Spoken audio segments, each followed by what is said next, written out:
Chapter 143. In front of Snow Tiger Mountain, all the elites of different factions were waiting for the opening of the secret realm. The leader of the great Zhou dynasty soldiers that will enter the secret realm move around looking for something. After a while, his gaze locked on the group of people chosen by the great Xia dynasty. He observed each of them carefully. He saw how the soldiers donned the best of armor, stood up straight like spears, and a powerful aura emanating from them. The leader recognized this aura from elite soldiers that have gone through countless battles, an aura born simply from killing. Could the Prime Minister be wrong? He muttered under his breath. Should I personally enter the secret realm? While he was distracted, someone came to see him.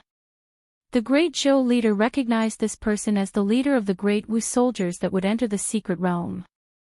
The man cupped his hand and said, "Commander Zhang Qi, on behalf of Monarch Sun Wen, I would like to thank Prime Minister Ji Su for providing us with their own entry spots in this secret realm." Zhang Qi smiled happily and answered, "There is no need for pleasantry. In foreign lands like this, it is better to have more allies than enemies." Afterwards, the two of them had a brief chat before separating. Meanwhile, after watching the people of Great Wu leaving, Zhang Qi seemed to have made his mind about something. A few minutes before the secret realm opened, a bunch of people flying suddenly arrived. These people were the few supernatural realm cultivators in this world, including the three ancestors of the Jing, Lang, and Chang clan. The majority of these people have lived in seclusion, away from the mundane affairs of the world. Others have secretly joined to fight against the heaven-chosens of the myriad emperor world, and some have surrendered to them. Among all of these flying cultivators, the most noticeable was one that was actually protecting a carriage being carried by a few demonic birds. After the carriage landed, countless soldiers encircled the carriage, then a man wearing bright golden armor. The man had a handsome and youthful face. Unfortunately, it was ruined by his smug and arrogant look. This man was naturally Long Outyin. After exiting the carriage, he looked at the supernatural realm cultivator, who then waved his hand to manifest a golden throne. The reason that he brought this supernatural realm was because he wanted to share the wealth in this secret realm with him. Long Outyin was the kind of person who treated his subordinate very well, especially given the fact that this supernatural realm cultivator was the reason that he survived many of his battles against Huang Min. Long Outyin nodded before sitting on the throne. Then all the elite soldiers of the Savior Coalition carried the throne while waiting for the arrival time. Meanwhile, Long Outyin had a disdain for all the other people around, an act which garnered the anger and ire of everyone around him. However, no one dared to go against him as they knew whose territory they were in. Nevertheless, many people remembered Long Aotian's face and secretly vowed to get their revenge once they entered the secret realm. Meanwhile, not far from Snow Tiger Mountain, a person was rapidly approaching. Every step he took, he would travel for more than a few hundred meters. The person was Feng Hing's master, true monarch Shi Fuyu. After arriving near the entrance, no one actually noticed him, so he decided to secretly enter the secret realm before anyone. With his level of cultivation, he can totally break the space that the secret realm is located in. As long as he is careful not to alert the other true monarch watching here from the endless void. However, as soon as he was about to execute his plan, a warning came to him telling him that he will be discovered if he does such a thing, so he stopped.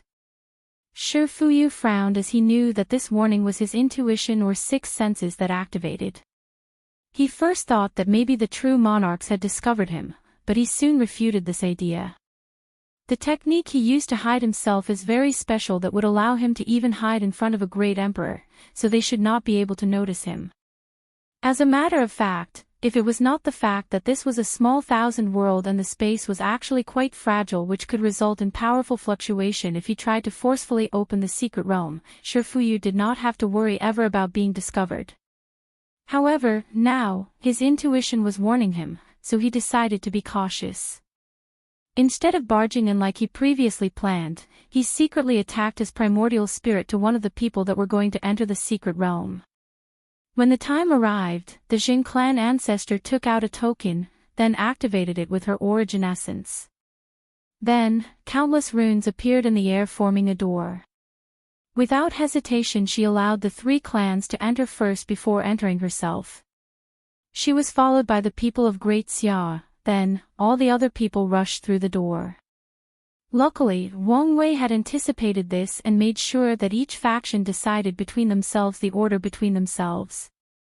Oddly enough, the Great Zhou people were the last ones to enter, however, Commander Zhang Qi did not go in.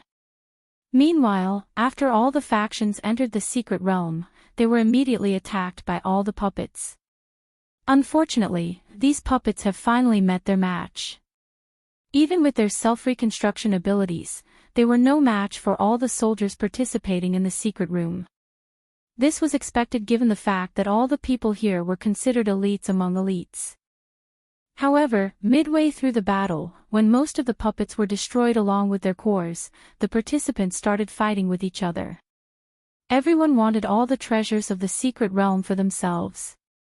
As such, a bloody slaughter started taking place. Of course, the supernatural realm cultivators had the advantage despite not having the ability to fly. However, the other soldiers also had formations that allowed them to fight powerful cultivators. Midway through the intense slaughter, the secret realm started to tremble rapidly. The ground was shaky and most people found it difficult to stand up properly. Then, cracks started to appear. There were cracks everywhere, in the ground, in the surrounding wall. Eventually cracks appeared in the air itself, signifying that the space inside this secret realm was unstable. Many people suddenly understood that this might be a trap, however, it was already too late. The exit of the secret realm had long disappeared to the horrors of the people inside. Despite this, they still rushed to the place the exit used to be. Of course, not everyone acted this way. Some people ignored the destruction of the space around them and headed for the inner layer. Among these people was of course Long Outyin. When he reached the inner layer, he saw countless people fighting with the puppets located there. He then took out a talisman from his space ring that made him invisible. He had gotten this talisman in one of his fortunate encounters and it saved his life on many occasions. So, he bypassed all the puppets and took all the pills, gold, jewelry, and origin stones inside. Afterwards, he rushed to the altar to take the golden book. However, as soon as he touched the book, it turned into sand particles and disappeared. Long Aotian's face became ugly as he realized that he was played. This entire secret realm was probably a trap set up by one of these extraterrestrial demons. After figuring out all of these things, he immediately left the inner area looking for an exit. Long Outyin did not want to die in a place like this. As a person destined to become a great emperor, how could he easily die at the hands of a trap? Among all the people rushing to find the exit, only one person was calm throughout the whole ordeal, and that was Shifuyu. He floated in the air while looking at all the terrified and desperate look of all the cultivators around him. He watched as one person that was passing by him was swallowed by a space crack, then was cut into millions of pieces by chaotic space. He watched as more and more space cracks appeared around the secret realm. As a result, more and more people were killed. He sighed, then waved his hand. Amidst the chaotic space, he opened a space passage especially for him, then he entered it without hesitation. Someone actually noticed the weird space passage that appeared and rushed towards it. Unfortunately, the passage closed instantly after Shifuyu left, releasing a special space energy in the process. This space energy was very little and tiny, then it scattered throughout the secret realm. As the space energy traveled further towards the inner layer, it was reduced to the size of an atom.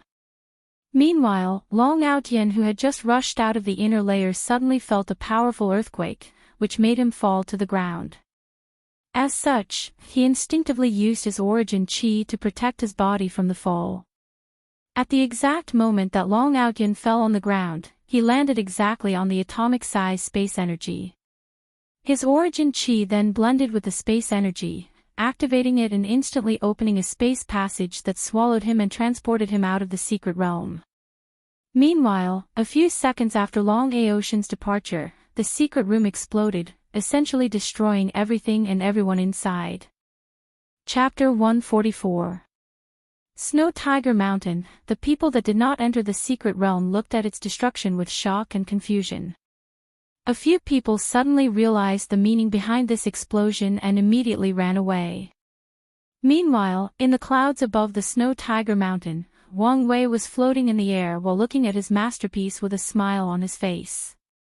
He has been planning this game for more than 2 years, ever since the noble alliances threatened him with the supernatural realm cultivators. After discovering a secret realm that once belonged to the Dong royal family, he started planning this game. In order not to let anyone discover his plan, he erased all records of this secret realm. Anyone who knew about it had their memories erased. At first this plan was created in order to kill all the supernatural realm cultivators of the Zheng, Leng, and Chang clan. However, Wang Wei figured out it was a waste to use an entire secret realm to actually kill a few supernatural realm cultivators.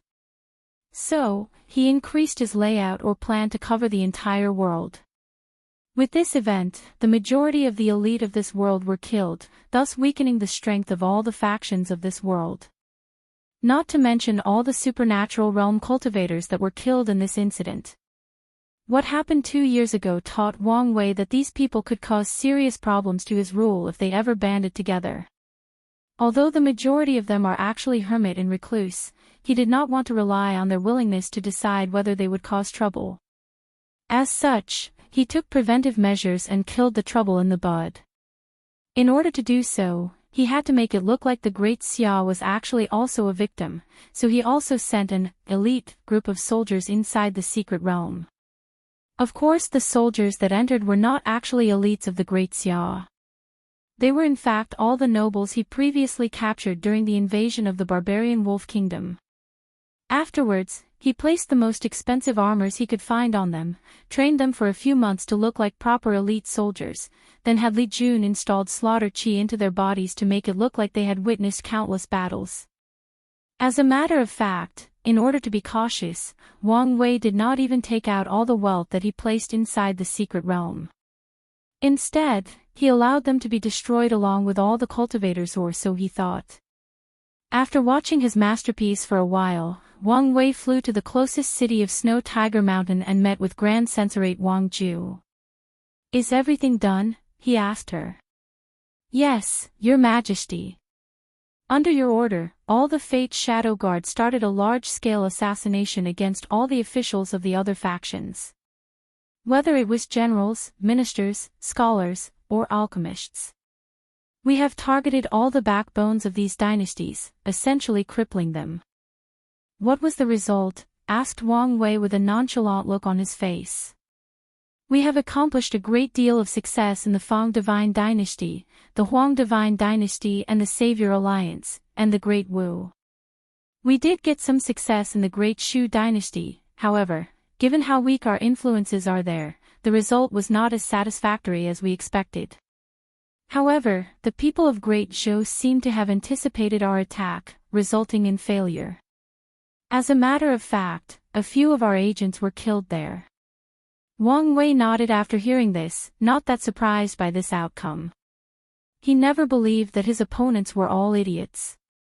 Based on Ji Su's intelligence, he would never fail for the same method twice. Furthermore, today, when he saw that the Great Zhou had given the majority of their spots to the Great Wu people, he figured out that his plan might have been noticed by him. However, he did not care about this. Even if Ji Su exposed his game, he had many other ways to lure the people of the world into the secret realm. And if all of that failed, he would still be satisfied with getting rid of the noble alliance from his own dynasty. "Anything else to report?" asked Wang Wei. "Yes, Patriarch Xingyong has asked to meet with you after being arrested. Do you want to talk to him?" "No need, just execute him with all the other patriarchs. Also, leave no one alive in their clans," responded Wang Wei by waving his hand. After finishing the meeting, Wang Wei flew towards Snow Tiger Mountain again. However, by this time, the majority of people had long run away. Wang Wei waved his hand and countless arrays were activated, isolating the chaotic space currents or energy that still existed after the explosion. Then his eyes lit up.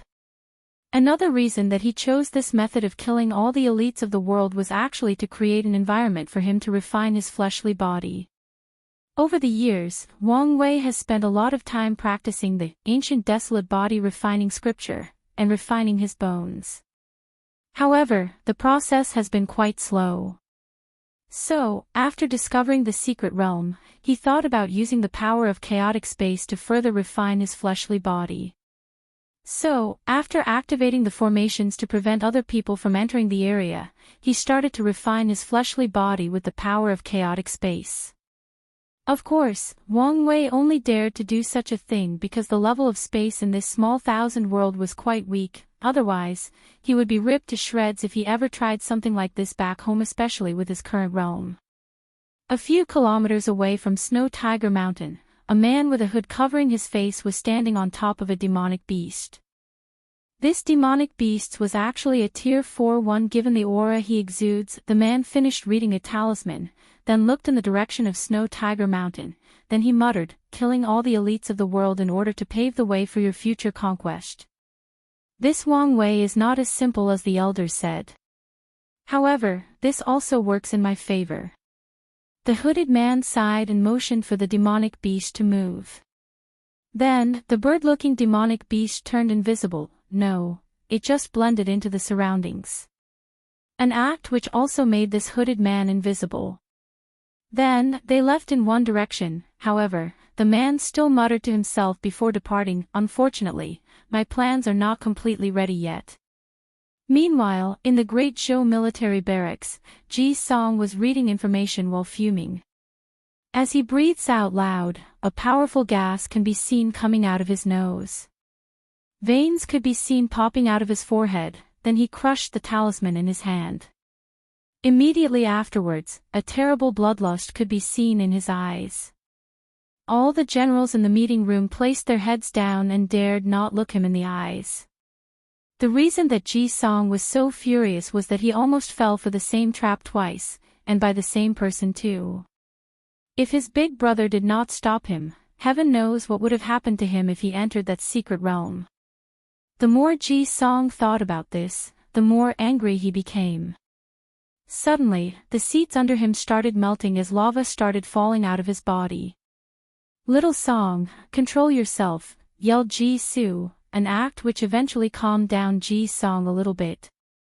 He ignored the melted chair underneath him, then took many deep breaths before completely calming himself down. He looked at his big brother and asked, "What do we do from now on?" "Luckily, I had anticipated this outcome, so our losses are actually negligible," responded Ji Su. The people he sent to the secret realm were nothing but prisoners of war that he secretly controlled through poisons. The only exception being the commander. However, Zhang Qi was sent there fully aware that he might not return alive. Fortunately, it seemed that he managed to escape the pursuit of the Fate Shadow Guards. Now that all the elite soldiers of the Great Wu Dynasty have been killed, this is the perfect time for us to quickly capture all their remaining territory. Ji Song nodded in agreement before starting the war again. This time, the Great Zhou Dynasty was even more fierce. In order to rapidly move their troops, Ji Su used a large number of demonic beasts. These demonic beasts travel day and night without rest.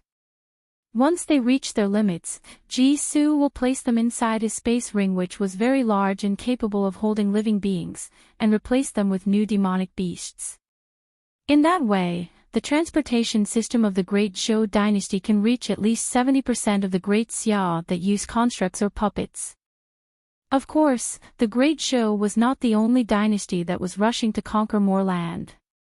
After the secret real incident, Li Jun also started a fierce attack against the Fang Divine Dynasty. Chapter 145. The Great Zhou army was relentless in their conquest of Great Wu, especially their monarch, Ji Song. He was standing in front of the Great Wu army with just leather armor on his body. Without hesitation, he threw a powerful punch in the air, then a flaming meteorite rushed from him into the opposite army. The meteorite burned everything and everyone in its path. The Great Wu soldiers soon discovered that some of their companions were burned to the point that their flesh had melted with the armor they were wearing, making it impossible to distinguish the difference between one another. After the first attack, Ji Song did not stop. He continued to punch in the air, creating more meteorites in the air. After this attack was over, he opened his mouth and spewed out hot lava, scorching the remaining soldiers. With him along, he took out an army of more than 300,000 men. This time around, Ji Song did not leave anyone alive. After finishing his conquest, he motioned for his soldiers who looked at him with both fear and reverence to clean up the aftermath of the battle before heading to his next destination. Just like that, Ji Song slaughtered his way all the way through to the Great Wu dynasty's capital. Unfortunately, once he arrived there, he ran into a little trouble. Sun Wen used the remaining Qi luck of the dynasty to activate a powerful formation to protect the last remaining territory, effectively preventing the downfall of his Great Wu dynasty. Ji Song looked at the countless ruins surrounding the entire city with a frown in his face, then, he started attacking it. Numerous flaming meteorites and lava landed on the protection dome. Unfortunately, besides shaking a little, the array was not damaged even the least bit. Ji Song frowned before deciding to use more powerful attacks. He refused to believe that he could not break through this formation. However, his big brother stopped him before he continued. Then, Ji Su reminded him that he could also use his dynasty's Qi luck to fight against this formation. It was then that Ji Song realized how stupid his behavior was. So, he took out his conferred god list and imperial seal to mobilize the Qi dragon of the Great Zhou dynasty. A golden dragon suddenly appeared on top of the Great Wu dynasty's capital. This dragon had the words Wu inscribed on its forehead.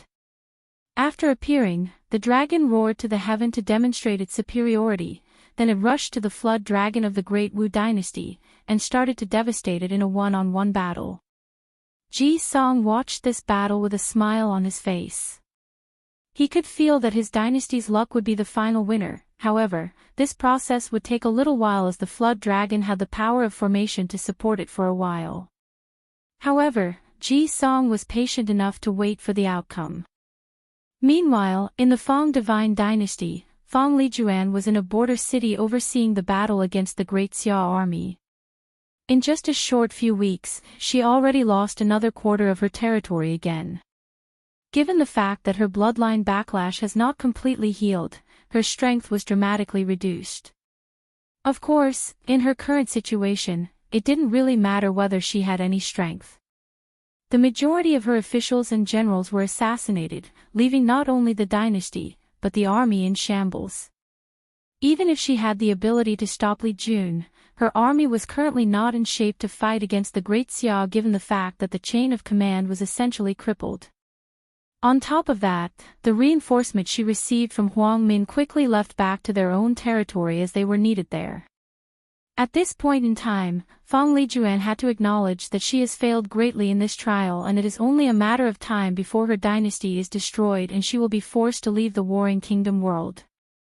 While Fang Lijuan was thinking about her next step of action, her Minister of War who managed to survive the assassination from the Fate Shadow Guards intact entered the military barracks to report something.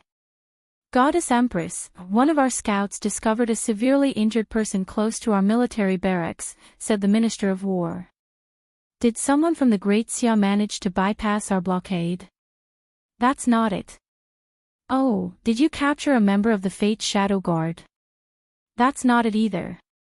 So, why are you bothering this goddess with a random injured person?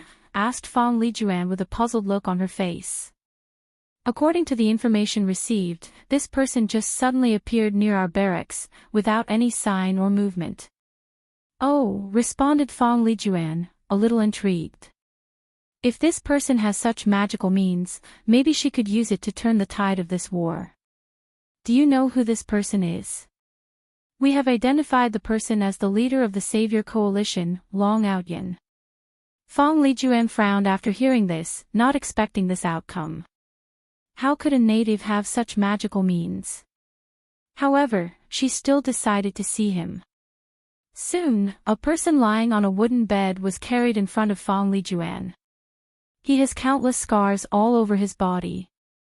Some were so deep that you could easily see his bones or internal organs. Fong Lijuan checked before realizing that this person's breath was so small that he could die at any point.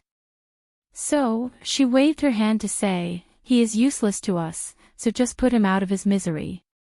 The Minister of War nodded and started to move the bed outside in order to execute the order. "Wait," suddenly said Fong Lijuan. "Wasn't he one of the people who entered the secret realm?" "I believe so," responded the Minister of War after pondering for a few seconds. She had received detailed news of Long Aotian's action due to the fact that he was the only king to enter the secret realm personally. "So, how did he survive the explosion?" asked Fong Lijuan. A question that also baffled the Minister of War. After pondering for a while, Fong Lijuan continued, "Seal his cultivation and give him a pill that is strong enough for him to wake up, but not enough for him to completely heal. Also, send me all the information we have collected on this Long Aotian." A few minutes later, Fong Lijuan was reading all the information her dynasty had about Long Aotian. From his origin in a small family, to his sudden rise in cultivation, to his encounter with the princess of a fallen dynasty, and his fight for hegemony with all the heaven-chosens, especially Huang Min. She was instantly shocked by how ridiculous some of the things that happened to Long Aotian were. For a brief moment, she thought that their spy agency had made a mistake and handed her a story about a mythical character written by scholars to entertain the masses. Suddenly, Fong Lijuan remembered a piece of information she had read long ago in her family's archive, so she muttered, "Son of Destiny." This Long Aotian met all the requirements of the Son of Destiny that her clan recorded about. Thinking about this, a bold plan suddenly emerged in her mind. If she can succeed, then her trial will not fail. On the contrary, the benefits she would receive might even bring her a few surprises. Great Wu Dynasty, Imperial Palace. Sun Wen was sitting in his dragon throne with a look of despair. The entire room was destroyed due to his anger. At this point of time, he knew that he had failed. Unlike other heaven-chosen that would be given a second chance even if they failed this trial, Sun Wen knew that he was not one of them. He had many other brothers and sisters, so he was lucky to be able to be the one chosen to attend this trial. With this failure, his status in the Great Wu Imperial Dynasty would be in great danger, and his cunning siblings would not hesitate to remove him from his status of crown prince. Additionally, he also knew that the Great Wu Imperial Dynasty were not so keen to participate in this generation's Heaven Will battle, as they knew that a truly powerful great emperor will be born in this glorious age. Due to the fact that they are used to using their wisdom to fight, the Great Wu Imperial Dynasty knew that this era full of heaven-defying and powerful geniuses was not in favor of their style of doing things. Even so, they try to use this trial to see if there is still a slim chance for them. However, now, it seemed that they were right. With this failure, Sun Wen knew that his path of emperor was over. "Why don't you have a last battle with Ji Song? Even if you lose, you have to lose with pride and glory," suddenly said Sun Jialong to his big brother. However, Sun Wen just scoffed at him before slowly standing up and looking through the window in the throne room. He looked at the panicked people of the capital, looked at the people who took advantage of this situation to rape, loot, and kill. Without much change in his face, he said, "What can pride and glory do? Can they magically allow me to save this dynasty?" The room immediately became quiet after Sun Wen said this. A sullen and desolate atmosphere enveloped the entire room. After a few seconds, Sun Wen only heard a deep sigh before feeling something piercing his heart from the back. He instantly threw out a mouthful of blood while holding the sharp edge of the object from the front. While staggering to keep his balance, he slowly turned his head to see his younger brother, Sun Jialong, with tears in his eyes, stabbing him from the back with a rusty sword. With a visible shock in his face, he stuttered, "How could you?" Chapter 146. Sun Wen could not believe that he would be betrayed, let alone by his younger brother, Sun Jialong. Their sovereign father has many children and many wives and concubines. As such, the competition between the siblings is quite intense. However, one of the reasons that Sun Wen managed to rise to the top was actually because of the support of his little brother. After all, the two of them are actually from the same mother. Most of Sun Wen's siblings are also tactically minded, so they are weak when it comes to direct confrontation. The only exception being Sun Jiaolong, who since he was young had always advocated being strong, courageous, and fearless in battle. So with his little brother's support in the muscle department and his tactical ability, Sun Wen was able to get an edge or advantage over his other competitors and acquired the position of crown prince. However, things did not seem as simple as Sun Wen imagined. After Sun Jiaolong stabbed his big brother, tears started to fall from his eyes. He looked at the slowing fading lights from his big brother's gaze and said, "I did not want to do this. Many times I tried to suggest to you to be like a real king, one that is powerful enough to support heaven and earth, one that can face any adversity with strong will and fierce determination, one that only uses politics and tactics when necessary. However, you never listened to me. All you can think about is how smart and cunning your plans are. Tell me, what have your schemes and plots accomplished? Where have they got you?" Sun Wen looked incredible at his younger brother. He did not expect him to have so much emotions bottled up inside him. To Sun Wen, his little brother was a dumb guy that only knew how to use force to solve everything. And without him, he would have long been killed by his other siblings. However, he was completely wrong. In his little brother's eyes, he was probably just a clown and cowards without a spine. Despite figuring out this, he was still a little confused. "Why?" asked Sun Wen with blood falling from his facial orifices. "For the future of the Great Wu Imperial Dynasty," replied Sun Jiaolong with trembling hands. "With the way things are in our dynasty, it is only a matter of time before we become irrelevant in the grand stage. Or even worse, completely destroyed. Our dynasty needs a true great emperor." Sun Wen was surprised by his little brother's words before looking down at the rusty sword that pierced his heart. He seemed to have thought of something and said, "So, that's how it is." Then, he smiled before losing the last light of his light.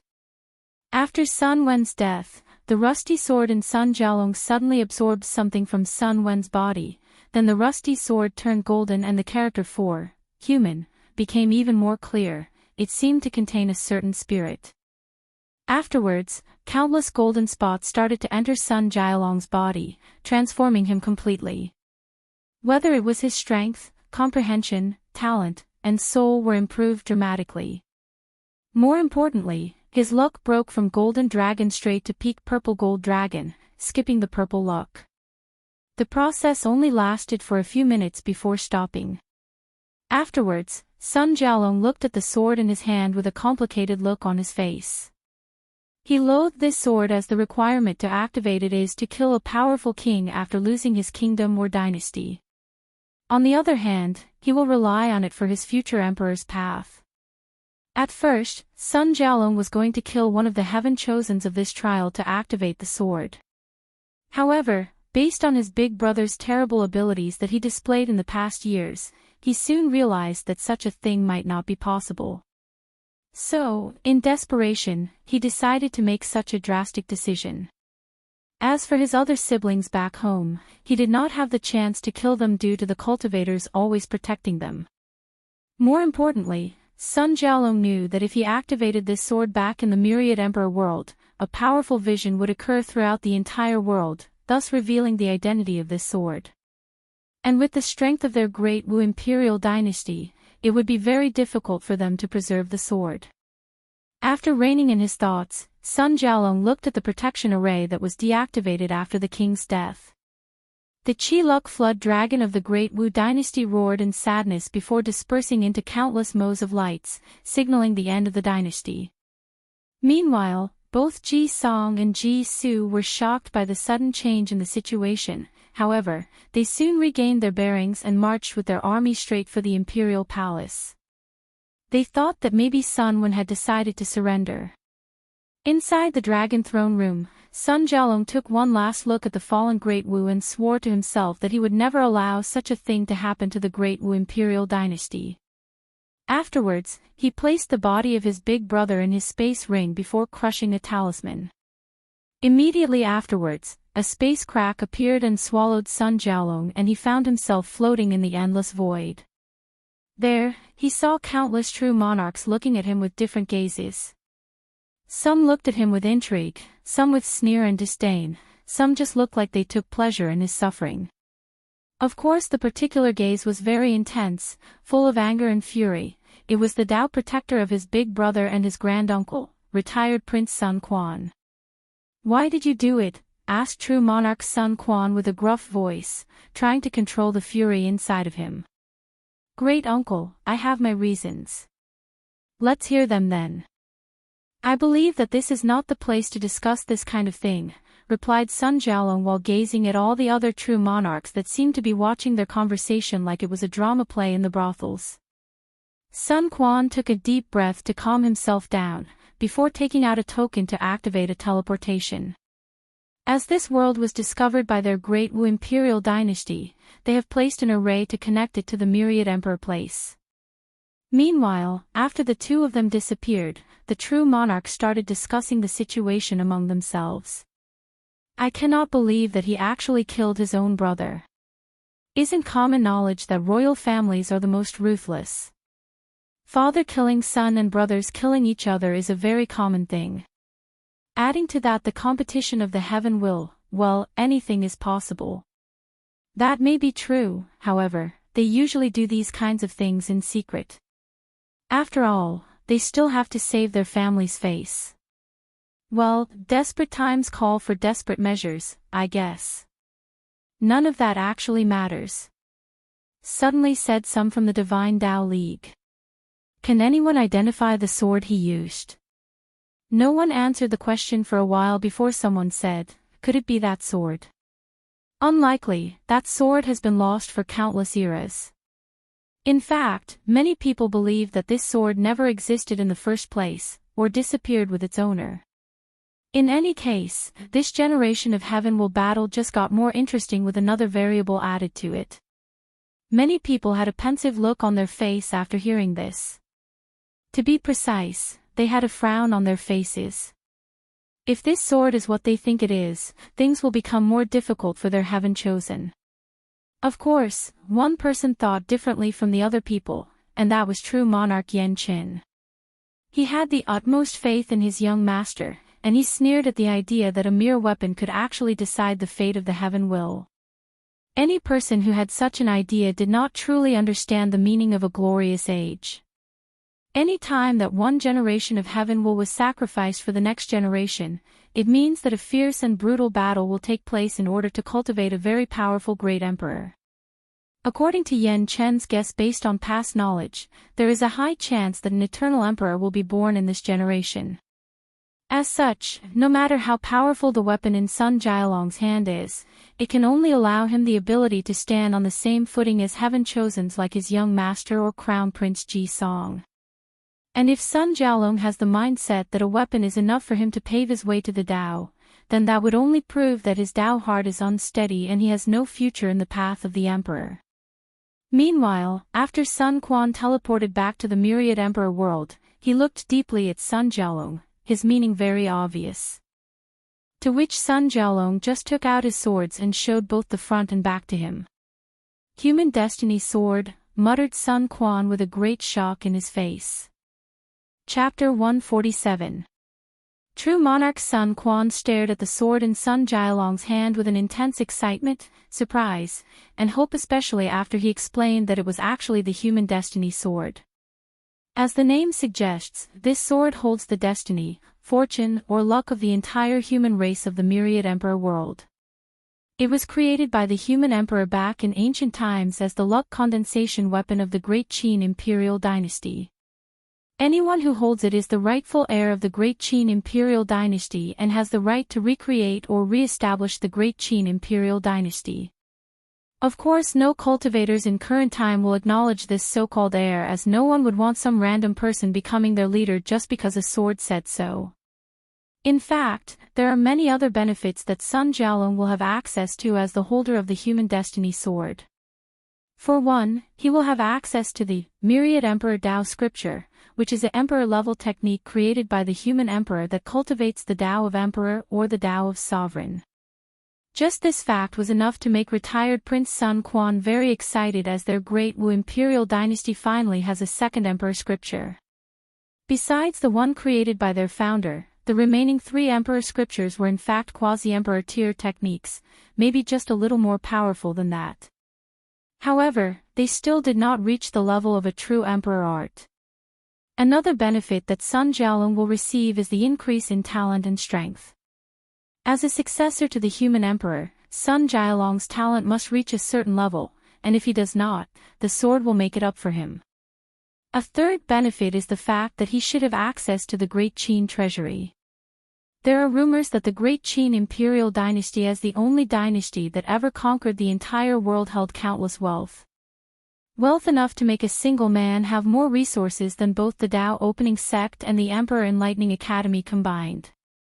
There are also rumors that the human emperor discovered a method of longevity and left it in this treasury. The fourth benefit that Sun Jialong will receive is the fact that after reaching a certain level of cultivation, he will be able to activate the human preservation array through the sword, as such, being able to have the power of an emperor formation anywhere in the Myriad Emperor realm. This is one reason that Sun Jialong did not fear showing his sword to true monarch Sun Quan.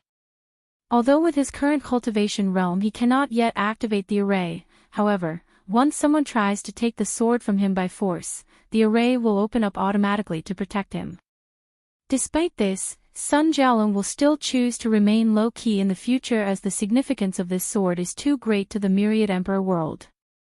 This sword represents the legitimacy to rule the entire Myriad Emperor world.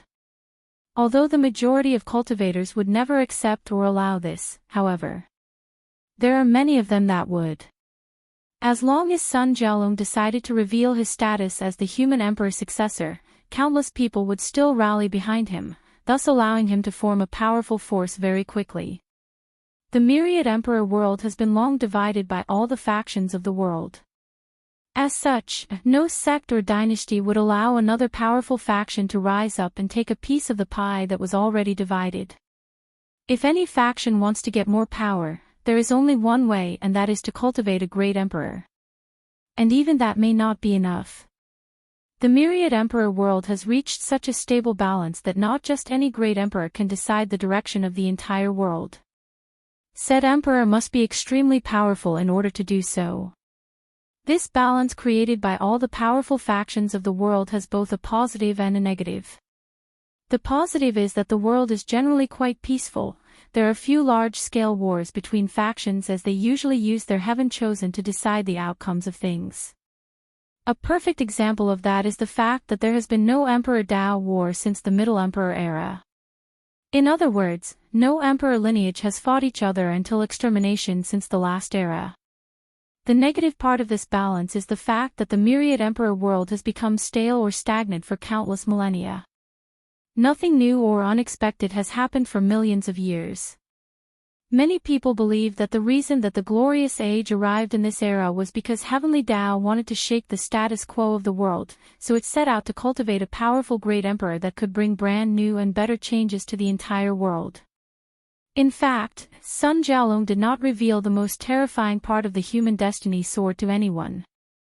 The most heaven-defying ability this sword granted him was the fact that he became the son of destiny of the Myriad Emperor world. Sun Jialong knew that with this title or position, his life from now will be extremely smooth at the very least until the heaven will battle. No matter what troubles he encounters, no matter what powerful enemy he faces, he will always find a way to succeed or escape in one piece. More importantly, from now on, wherever he goes, he will discover countless fortunate opportunities that increase his strength, wealth, or power. He will encounter countless beauties that will be helpful to his rise to the top. As a matter of fact, this is not just Sun Jialong's wishful thinking. Throughout the Myriad Emperor world's billions of years of history, there has only been one son of destiny, and that was the Heavenly Sun Emperor. The entire life of the Heavenly Sun Emperor was smooth sailing. Anywhere he goes, he will discover rare spiritual medicine, plants, or techniques. If he ever encountered an enemy he could not defeat, this enemy would be filled with bad luck until he or she mysteriously died in a weird or strange accident. One time of his many concubines was dying after severing from a powerful curse. So, he wanted to find a rare elixir or pill to cure her. Just as the Heavenly Sun Emperor left his home, he heard an explosion not far from him, so he checked it out. It turns out that an alchemist blew itself out while refining a precious pill. When he arrived at the location, the Heavenly Sun Emperor discovered that the alchemist had died, but the pills in the furnace survived.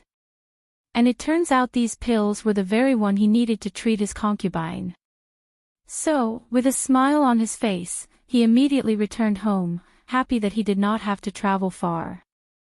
The worst thing is that this was not the most absurd thing that happened to the Heavenly Sun Emperor. During his generation Heaven will battle, he did not have to fight for even a second.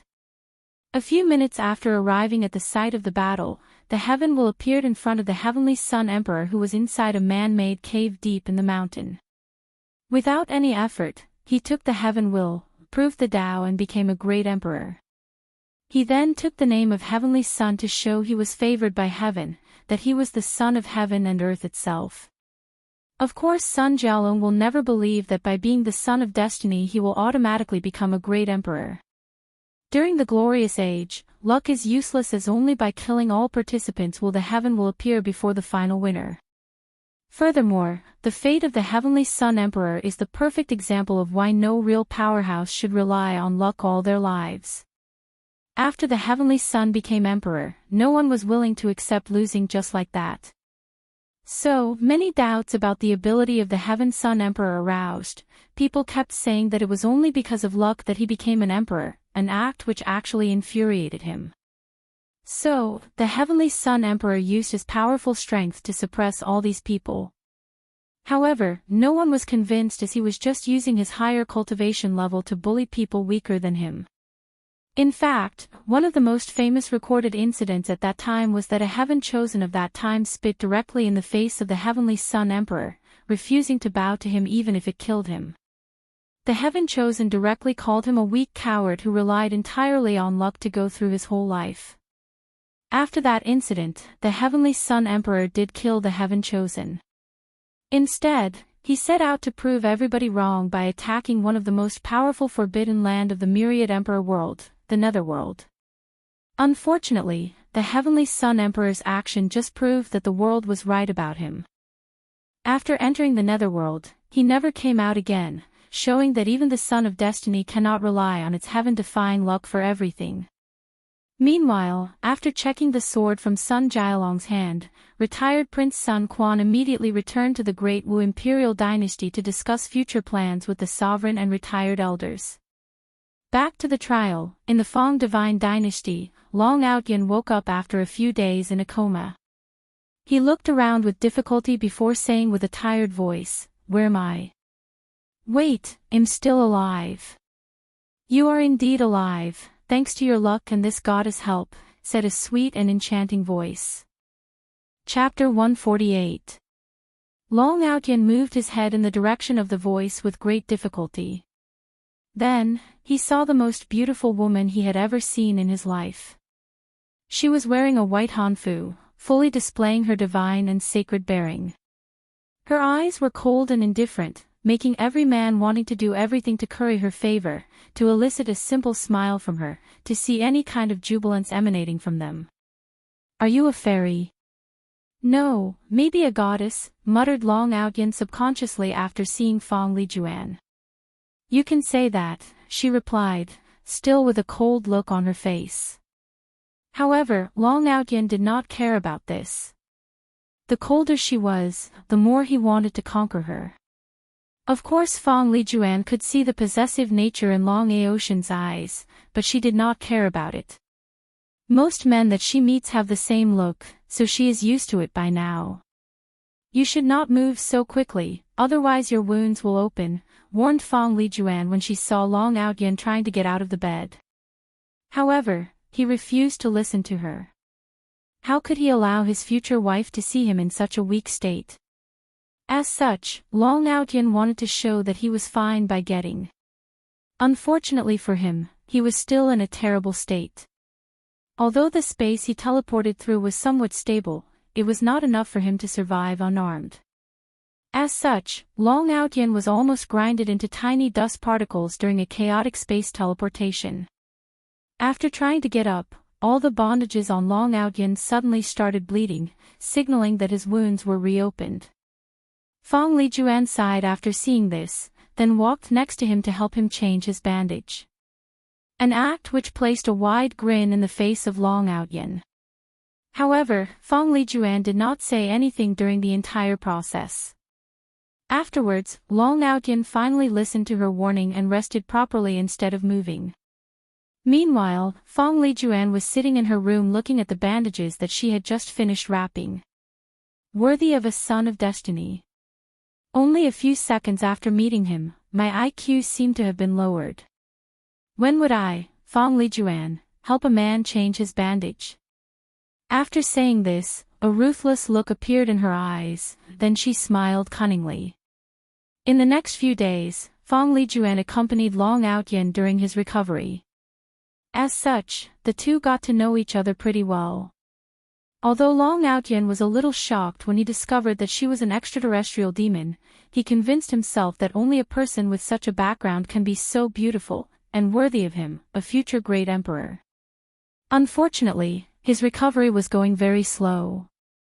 One day while conversing, Fong Lijuan suddenly sighed and said, "If only this goddess had a purple leaf cinnamon, your injuries could be healed in just a few days."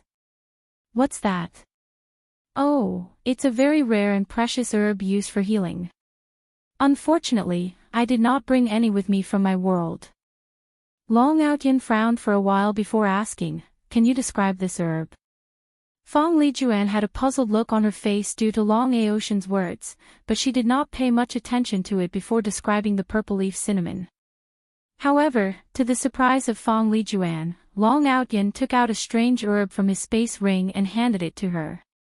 She looked at the spiritual herb, then at him for a few times before holding Long Aoshan's hand in excitement.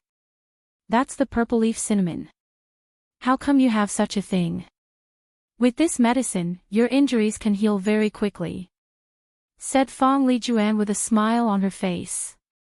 However, immediately afterwards, she realized how bold and audacious her behavior was, so she coughed in embarrassment, then removed her hand from his while blushing red. Meanwhile, Long Outyin was simply lost in Fong Lijuan's smile. To him, her smile was more exuberant than the brightest of suns, more beautiful than the most perfect of flowers created by heaven and earth, and more ethereal than a fairy dancing under the moonlight. Not to mention the smoothness and suppleness of her hands. For a brief moment, he felt that he was holding the entire world, and for these short seconds, nothing else in the vast universe truly mattered. After taking a few seconds to regain her bearing, Fong Lijuan pretended nothing had happened before saying, "With this spiritual herb, I can refine a pill for you that allows you to recover in just a few days." Without waiting for Long Aoshan's response, she left the medical room and entered her own private room. However, the shy and happy look on her face was gone, replaced by a cold and indifferent one. She looked at the purple leaf cinnamon on her hand before muttering to herself, "I can't believe that I have found this extinct herb in this tiny small thousand world. Worthy to be this world's son of destiny. I just gave it a try without expecting anything, but who knows that he actually had it." After saying that, Fong Lijuan swallowed the entire herb raw, then started cultivating in order to digest it properly. After a few hours, she opened her eyes with excitement. Suddenly, her eyes turned white, showing that she had activated her bloodline. Fong Lijuan immediately became excited as her bloodline backlash from the battle with Li Jun was finally cured. More importantly, she knew that this was the minimum effect of this herb. The main use of this herb is to purify her bloodline, further strengthen her talent and strength. This kind of herb has long been extinct in the myriad emperor world. The ancestors did not deceive me when they say that the endless void is full of miracles. Each world, no matter how small, has their own unique trait or characteristic, muttered Fong Lijuan. Then, she looked in the direction of the medical room with a smile on her face before continuing her cultivation. 3 days later, Fong Lijuan came to see Long Outyin again. An act which delighted him given how he missed her terribly the past few days. He noticed how Fong Lijuan was more vigorous and lively than before, so he thought that she was happy about the fact that he was going to recuperate as soon as possible. Meanwhile, Fong Lijuan handed Long Outyin one of her remaining middle-grade earth pill that she brought to this trial with her. After taking it, he felt a powerful energy rushing throughout his body, rapidly healing his injuries. Long Outyin was surprised by the efficacy of this pill. He did not expect a random herb that he picked from the forest would be so precious. He thought maybe Fong Lijuan would know what to do with all the herbs he had in his space ring that he could not identify. As such, he took out a pile of spiritual herbs and showed it to her. With a surprised look on her face, Fong Lijuan began to identify some of the herbs she knew, while putting aside the unrecognizable ones to be tested later. After finishing her task, she sighed and told Long Outyin that she did not have the time to refine pills for him as she was in the middle of a war. As such, in order to show his trust in her, he told her she could keep all the materials. An act which made Fong Lijuan further blushed in front of Long Outyin before running out of the medical room with all the materials. Long Outyin looked at this with a smile on his face. He could tell that she was one step closer to subduing the goddess of his dream. In the meantime that Long Outyin was playing lovey-dovey with another woman, his wife Princess Ling Hua had a worried look on her face back at the Savior Coalition. Due to the fact that her husband left her and her family a special talisman, they managed to survive the assassination from the Fate's Shadow Guards. However, the same could not be said for the other royal families that rule the Savior Coalition. As such, Princess Ling Hua was forced to take control over the coalition. Unfortunately, news of the fact that the coalition leader had entered the secret realm and is now dead spread throughout the nation, resulting in massive panic and chaos. Ling Hua acted swiftly by saying that the coalition was in fact not dead, just severely injured and recuperating. This act somehow calmed down the people a little, however, before she could breathe a sigh of relief, a bigger problem occurred. The monarch of Huang Divine Dynasty started attacking their territory instead of focusing on rebuilding. Ling Hua thought that just because Huang Min had also lost the majority of his elite soldiers and officials, he would take some time to recover, but she was wrong. On the contrary, Huang Min became more vicious and cutthroat. He recruited countless ordinary people into his army and sent them to battle with little to no training. He seemed determined to use a large number of casualties in order to quickly conquer as much territory as possible. In just a few weeks, more than 5 million people have been killed, with more than 70% coming from the Huang Divine Dynasty. Unfortunately, this method seemed to be working as more and more territories of the Savior Coalition kept falling into the Huang Divine Dynasty's hand. Chapter 149. On the border of the Huang Divine Dynasty and the Savior Coalition, Huang Min was having a meeting with the few capable generals left. He had an ugly look on his face, while the other people in the room had their heads down while trembling. In the entire room, only one person did not have his head down. Instead he looked directly in Huang Min's eyes and said without a hint of fear, "Your Majesty, we have lost too much of our people.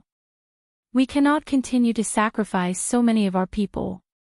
"Are you the monarch of this dynasty or am I?" responded Huang Min with a face full of killing intent in his eyes. "Of course it is your Majesty who rules this land. However, I stand by my decision.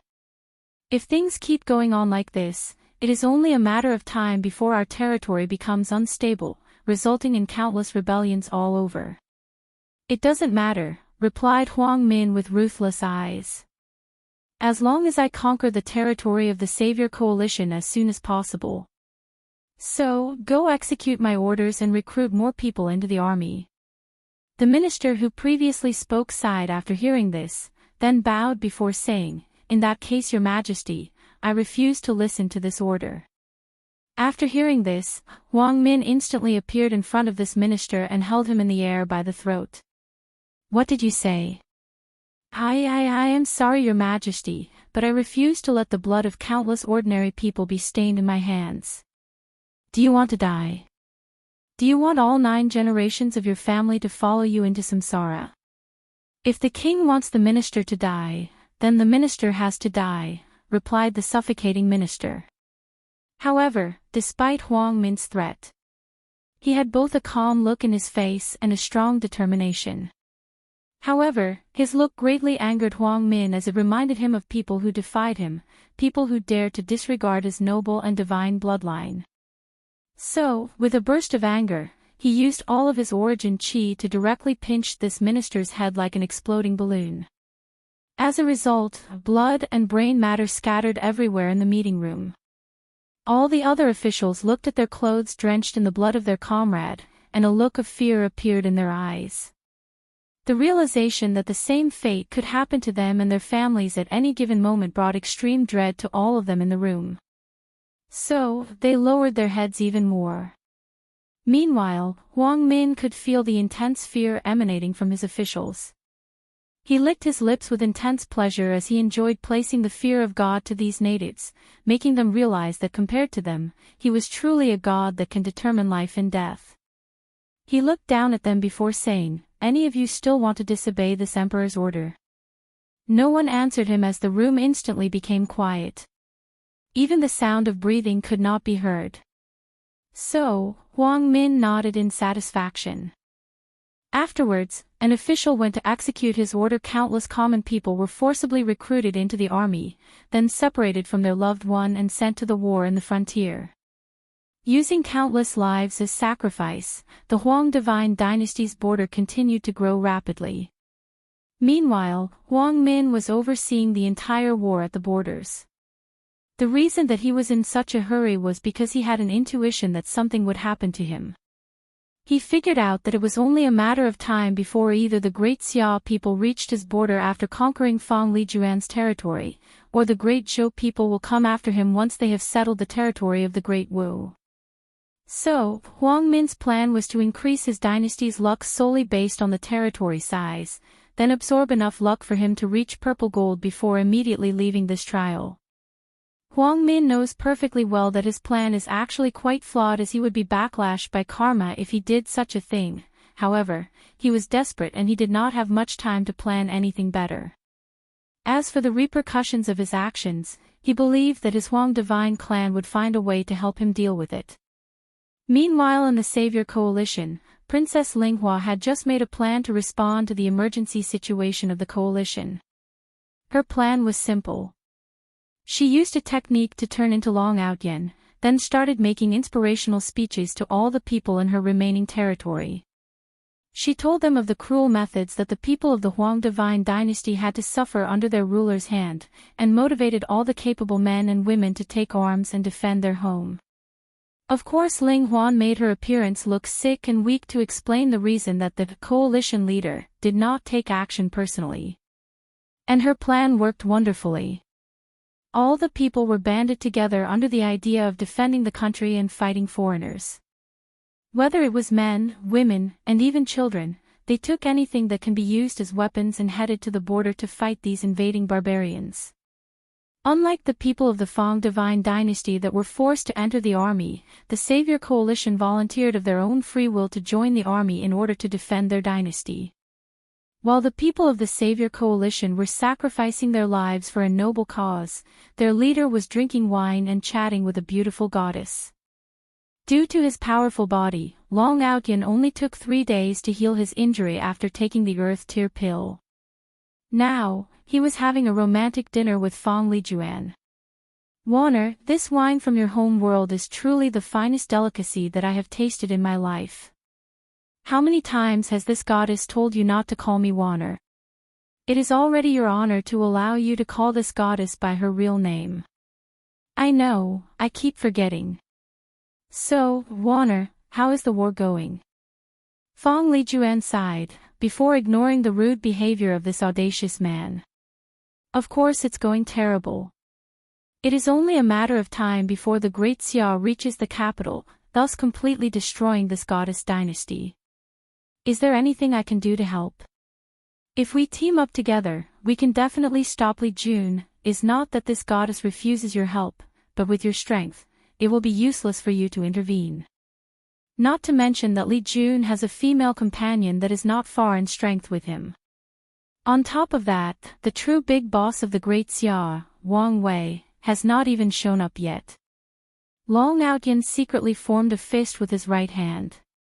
In the past few days, he watched a terrible battle between Li Jun and Fang Lijuan. It was then that he realized how weak he truly was. Even his so-called battle with Huang Min was nothing but a joke, and he was truly lucky to survive. What's worse, Long Outyin learned that there was even a more terrible heaven chosen behind the Great Xia dynasty. Long Outyin sighed before taking a big sip from his wine. He realized that his path to become a great emperor still has a long way to go. Fang Lijuan realized that her words might have hurt Long Outyin, so she immediately said, "Well, thanks to the special formation you provided, our army has been able to greatly slow down the advancement of Great Xia." Long Outyin just smiled wryly after hearing this. Afterwards, the two of them just drank and chatted about other topics. After they finished drinking, the two of them stood on top of an ancient wooden building gazing at the stars. The moonlight illuminated them, making both of them look like an immortal couple descending from heaven. Suddenly, Long Outyin turned to face Fang Lijuan, held her hands and said, "Wanner, I know you have a high background and status, but, if you can overlook my humble background, I want to spend my entire life with you." Fang Lijuan was shocked by the sudden declaration, so she blushed shyly. Then a happy smile appeared on her face, so he opened her mouth to say something, but she immediately stopped before frowning. "Is there something wrong? Do you not feel the same way as I do?"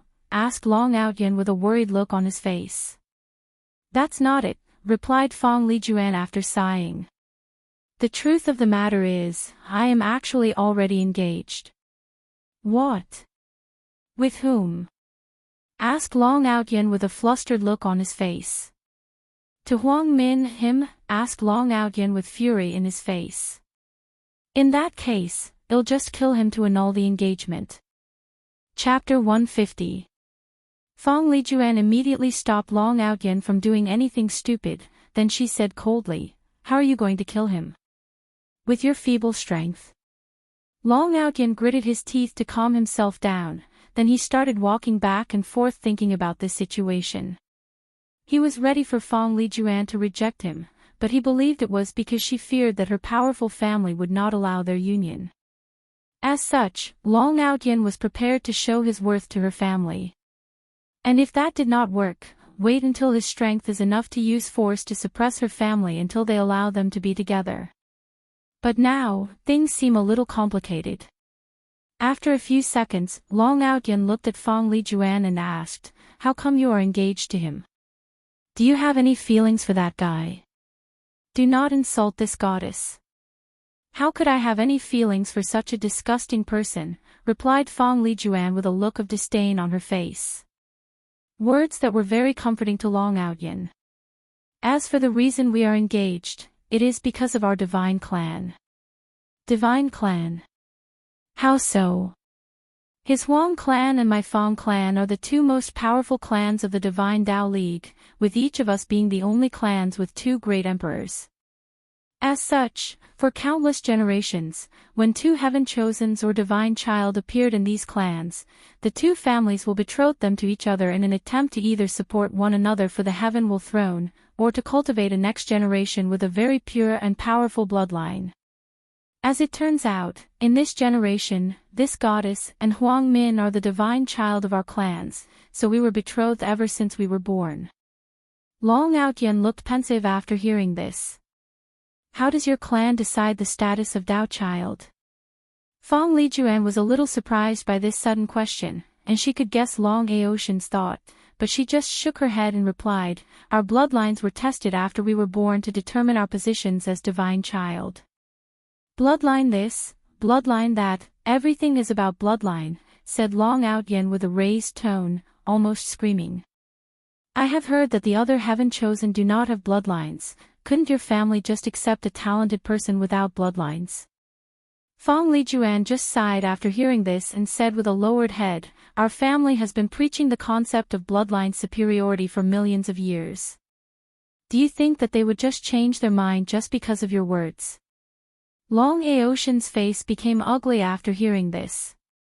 Although he knew that these powerful and ancient clans had strict rules, he did not expect that they reached the point of being dogmatic. "In the end, I still have to kill this Huang Min," replied Long Outyan with a ferocious look on his face. This time, however, Fong Lijuan did not say anything. Nonetheless, Long Outyan soon reigned in his anger. He also acknowledged the fact that his goddess was right. He was in no way a match for Huang Min, at least for now. Long Outyan has seen the battle between Li Jun and Fong Lijuan, and he knew how powerful she actually was. And according to her, this Huang Min is not too far off from her strength. On top of that, Long Outyan knew that his injuries were not completely healed. At best, he could only use about 70 to 80% of his strength. After thinking about it for a few seconds, an idea suddenly appeared in Long Aotian's mind, so he said excitedly, "Since I do not have the strength to kill him personally, I can still use poison." "Poison?" asked Fong Lijuan with a look of shock and doubt from her face, before saying, "What gave such a strange idea? Since there are rare herbs that can heal my injuries so quickly, then there must be poison herbs powerful enough to kill Huang Min." However, Fong Lijuan quickly shook her head before saying, "Not to mention that with Huang Min's powerful cultivation, there are only a few herbs that are effective on him. How are you going to get him to take the poison?" "So, you are saying it is possible?" "Technically speaking, yes. However, the herb used has to be very powerful, specific and rare." "You just have to tell me what kind of herb is needed," replied Long Outyan with a confident smile on his face. "As for how to make Huang Min take the poison, I have my method." Fong Lijuan still had a puzzled look on her face. However, she did not want to extinguish Long Aotian's excitement, so she described the herbs that are strong enough to kill someone like Huang Min. After checking his space ring, Long Outyan discovered that he did not have any of these herbs. However, he was not discouraged. As a man chosen by heaven, all he needed to do was search and he would find what he desired. As such, he instantly caught Fong Lijuan by surprise and kissed her in the cheek, before running out in a direction, leaving only a blushing goddess and Long Aotian's last words, "Wait for me, Warner. When I come back, I promise that the bastard Huang Min will be more than dead." A few minutes after Long Aotian's departure, Fong Lijuan's blushing instantly turned cold and indifferent. She took out silk handkerchief and wiped out her face with disgust, then she muttered to herself, "It seemed that the spiritual suggestion wine worked better than anticipated. I thought I would have to spend a lot more time hinting at him about the use of poison." After saying that, Fong Lijuan left the roof and returned to her room, waiting for the outcomes of things. Meanwhile, Long Outyan rushed to the nearest forest near him and started searching for the herb he needed.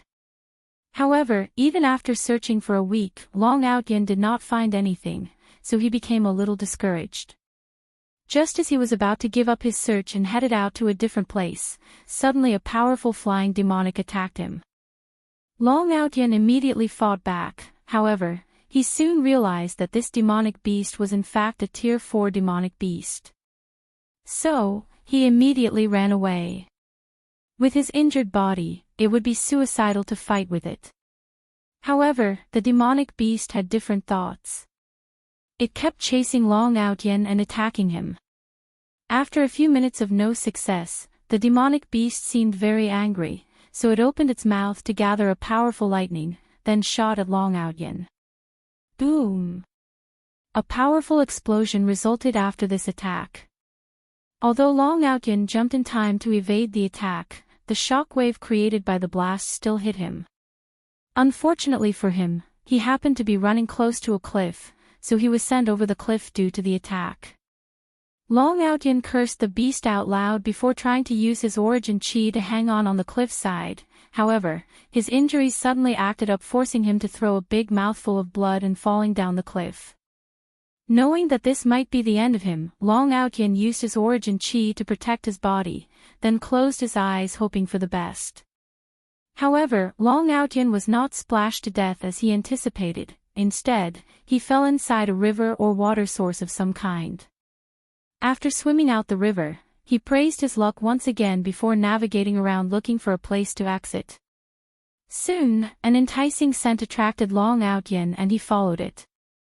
There he saw a very clear lake with rainbows emanating from it. He swallowed his saliva as a sudden thirst suddenly overcame him. Without hesitation, he drank a few mouthfuls of the clear water. Immediately afterwards, Long Outyin felt a very mysterious aura traveling all around his body, healing him of all his injuries including the hidden ones that he suffered from the past. Long Outyin groaned in pleasure for a few minutes before getting back to his senses. He looked around to check whether anyone heard the sound he previously made before sighing in relief. Then, he checked his body thoroughly. To his surprise, not only were all his injuries healed, but even his strength had greatly increased. Most noticeably was his fleshly body. After going through and surviving the power of chaotic space, his fleshly body seemed to have dramatically strengthened. This further increased his stamina and defensive ability. After smiling for a while, Long Outyin looked around him before noticing a strange thing floating in the middle of the pond he just drank from. After closer observation, Long Outyin suddenly started laughing out loud as he realized that this was the exact spiritual herb that he was searching for. "I'm truly the illegitimate child of the goddess of luck," smiled Long Outyin with a big grin on his face. Chapter 151. After coughing for a few minutes without stopping, Long Outyin proceeded to carefully remove the spiritual herb known Blood Yang Peony based on the method described by Fang Lijuan. After that, he took out a talisman with a grin on his face as this was the method he planned to use that allows him to feed this spiritual herb to Huang Min. Then Long Outyin suddenly slapped himself in the face before muttering, "How stupid am I? Why didn't I use this invisible talisman to hide from that demonic beast?" After that, Long Outyin proceeded to climb the cliff he had just fallen off. There he saw the demonic beast not far from him. So, he activated the talisman, turning him completely invisible before he secretly approached the Tier 4 demonic beast. However, as soon as he reached more than a few meters from the beast, it suddenly reacted and started looking around. However, the beast did not find anything around him. Meanwhile, Long Outyin frowned after seeing this. He realized that this talisman was not all-powerful and some people will notice him if he gets close enough, for example Huang Min. However, he did not care since his plans can still be executed despite this flaw. Furthermore, he realized that this talisman was not as simple as it seemed. There seemed to be some kind of seal on him, preventing it from showing its full power. After thinking about this, Long Outyin then had a fierce battle with the Tier 4 demonic beast. Well, to be precise, he hid with the talisman then sneak attacked the beast. When the bird was in its last dying breath, Long Outyin promised to save it if it surrendered to him, becoming its slave. Although unwilling, the Tier 4 Thunder Eagle signed a beast contract with Long Outyin, becoming his pet. After that, Long Outyin rode the Thunder Eagle towards the direction of the Huang Divine Dynasty. It took him a while to learn about the current situation, which made him even more furious towards Huang Min. Especially when he learned that his savior coalition was actually on the verge of destruction. Long Aotian's urge to kill Huang Min suddenly increased dramatically. After hearing this news, he rushed straight towards the border where Huang Min was located. With the use of the invisible talisman, he secretly infiltrated the barracks. Of course Long Outyin learned his lesson and did not rush to confront Huang Min, nor did he meet with any powerful cultivator. He spent a few days observing all of Huang Min to determine his daily routine. Then, he found the perfect opportunity. One night, Huang Min was drinking wine with one of his favorite concubines in his hand. He was in a very good mood as he will soon conquer the territories of the Savior Coalition, so he decided to reward himself. With one inside her blouse, he held his wine cup on the other. Once he finished a serving, his concubine would immediately refill the cup again for him. Huang Min was very happy with how submissive she was. After drinking a few dozen cups, Huang Min suddenly felt a little dizzy. At first he thought that he might have drunk a little too much, however, things suddenly took a different turn when he spat a big mouthful of black blood. Realizing the severity of the situation, he immediately mobilized his origin chi to try to remove the poison in his body. However, it turned out to be useless. On the contrary, this poison seemed to spread throughout his body even quicker. Afterwards, Huang Min fell on the ground breathing heavily, black blood started coming out his eyes and an intense pain suddenly assaulted him. He tried to scream for help, however, no sound seemed to be coming out of his throat. So, he looked in the direction of his concubine, hoping that she would go quickly to ask for help. Unfortunately for him, when his eyes locked onto his concubine, all he saw were eyes full of hatred looking at him. Then, the concubine spit at Huang Min before starting to kick him in his private area. Huang Min tried to scream again, but it was of no avail. Meanwhile, the concubine had tears streaming down her eyes as she screamed while still kicking Huang Min, "You took everything from me, my body, my soul, and even my family. You defiled my purity by making me do these horrible things. I wish that your death was even more miserable than it is now." Meanwhile, Huang Min, who was struggling down in the floor, managed to gather some strength to activate his bloodline power. Then with a wave of his hand, a powerful shockwave hit the concubine, throwing her away. However, Huang Min's situation suddenly aggravated. The poison seemed to have discovered something very appealing to it, so it rushed straight inside his bloodline, destroying everything in its path. As such, Huang Min's face became even more ugly than it was. Without hesitation, he bit the tip of his tongue to draw some of his blood essence and used it to open his space ring. After taking out a talisman, he immediately crushed it, then a space crack appeared and swallowed him. Meanwhile, Long Outyen, who heard a thumping sound from the outside, immediately rushed in. He was just in time to see Huang Min disappearing into the space crack or passage. Without hesitation, he rushed to the concubine lying on the floor with blood all over her body. He injected his origin chi inside her body, noticing that most of her internal organs have been liquefied. Although he knew that it was impossible to save her, he still tried. He took out the clear water that helps his injuries and fed it to her. After a few sips, she regained consciousness. However, Long Outyen could tell that she would not last long. "Why did you have to confront him? If you had followed the plan and stayed close to the door, you could have just watched the bastard slowly die," said Long Outyen with a little guilt in his face. "I had to confront him, for myself," replied the concubine after spewing out a mouthful of blood. "Watching this bastard dying was very satisfying. Was it worth you dying in the process?" "Yes, it was," she responded with a smile on her face. Furthermore, to me, death is probably a relief." After that, she raised her feeble hand to caress Long Aotian's face, before saying, "Thank you for giving me a chance to avenge myself." Then her hand dropped to the floor, never moving again. Long Outyen looked at her in his arms. He looked at her smile before she died. Despite the fact that her mouth was still full of blood, her smile was still full of brilliance and vigor. More importantly, it was peaceful. He sighed. The original plan was for her to just wait for Huang Min's death after putting the poison in his drink. Long Outyen promised her that afterwards, he would take care of her as one of his wives. And if she did not want that, he would give her enough wealth to live a life of luxury, without worrying about anything. After finding a place to make a proper grave for her, Long Outyen sighed again. However, thinking about the fact that he could finally be with his goddess, he rushed straight back to the Fang divine dynasty. After getting back, he saw Fang Lijuan waiting for him, so he rushed to hug her, explaining to her in great detail how he killed Huang Min. Meanwhile, Fang Lijuan just smiled and nodded happily. Then, Long Outyen suddenly said, "Warner, now that no one can prevent us from being together, how about we consummate our marriage early?" Fang Lijuan blushed shyly before answering with her head down, "Now. Aren't we moving too fast?" Of course not. You love me and I love you, that's all that matters. After heeding this, Fong Lijuan nodded shyly before she was led by Long Outyen to her room in the manor they live in.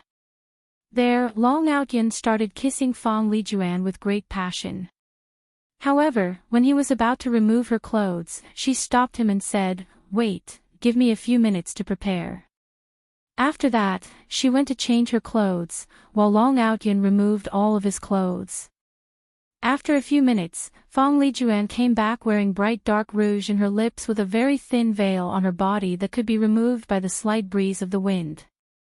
Afterwards, she slowly walked towards Long Outyen before removing her thin veil. She leaned on him in the bed and gave him a deep kiss.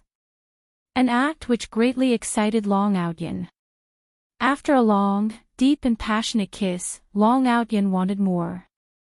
So, he rushed out to touch her two peaks and forbidden zone. However, midway though, his head suddenly became dizzy, and before he could react, he passed out. Meanwhile, Fong Lijuan looked at this with cold eyes and without any surprise, she muttered, "You are the only man who saw this goddess' divine body. Unfortunately, you will take this knowledge to samsara." With a wave of her hand, numerous circles with strange writing or runes appeared all over the room. This was a formation. This array had only the purpose to absorb the chi luck of one person and transfer it to someone else. This array was designed solely for Sons of Destiny.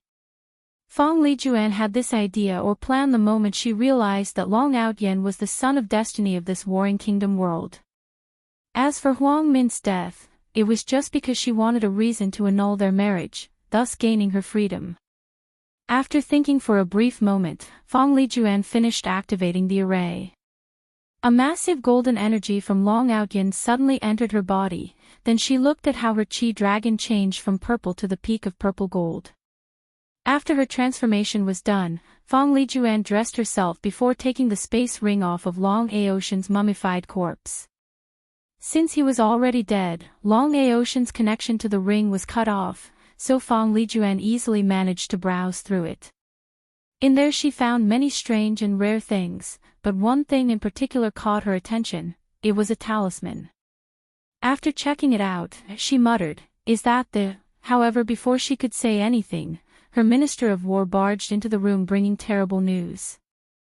Chapter 152.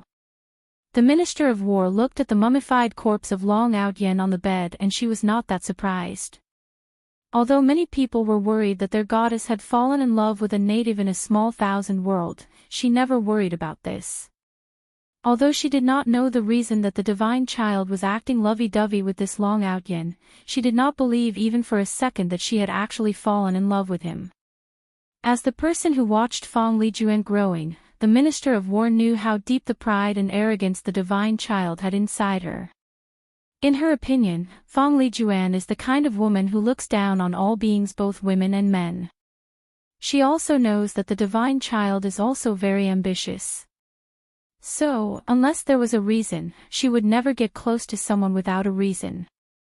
As such, after entering the room and seeing the dead Long Outyen, she just glanced at him before reporting to Fong Lijuan.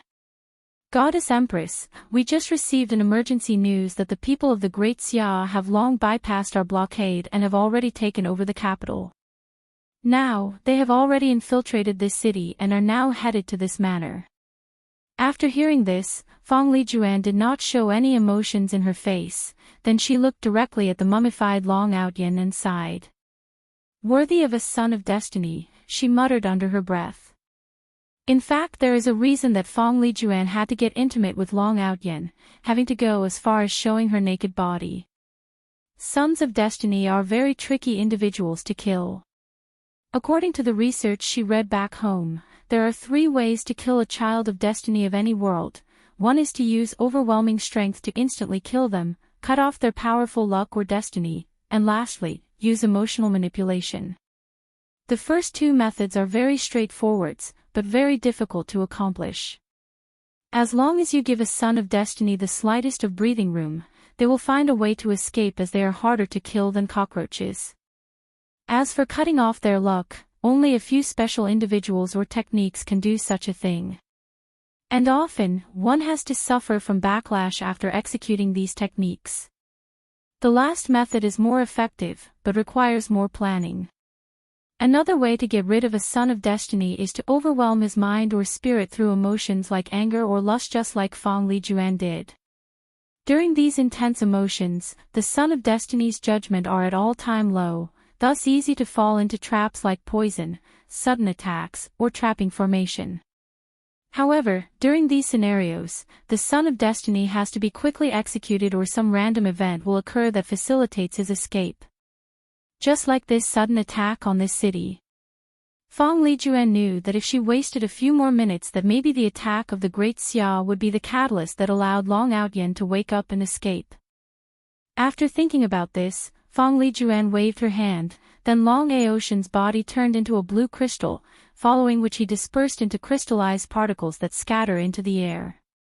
After that, she took out her conferred god list and imperial seal to check the chi luck of her dynasty. And as expected, her chi dragon was on its last breath and on the verge of dying. Normally speaking, as soon as the people of the Great Xia stepped into the capital, as the dynasty's ruler, she should have been notified, and yet she was not. Fang Lijuan guessed that the heavenly Tao of this world hid the movement of her dynasty's luck in an attempt to save Long Outyen. If she had known about the movement of the Great Xia army, she would have reinforced the city she was currently located in, thus preventing any chances that this son of destiny had to escape. Meanwhile, in the brief moment that Fang Lijuan took to do all these things, loud sounds could be heard coming near the manor she was in. She knew that time was running out, however, she did not care about such a thing given the fact that she had accomplished her task in this trial. So, without hesitation, Fang Lijuan crushed a talisman that swallowed both her and the Minister of War. In the endless void, as soon as Fang Lijuan appeared, she saw the furious face of her Tao protector.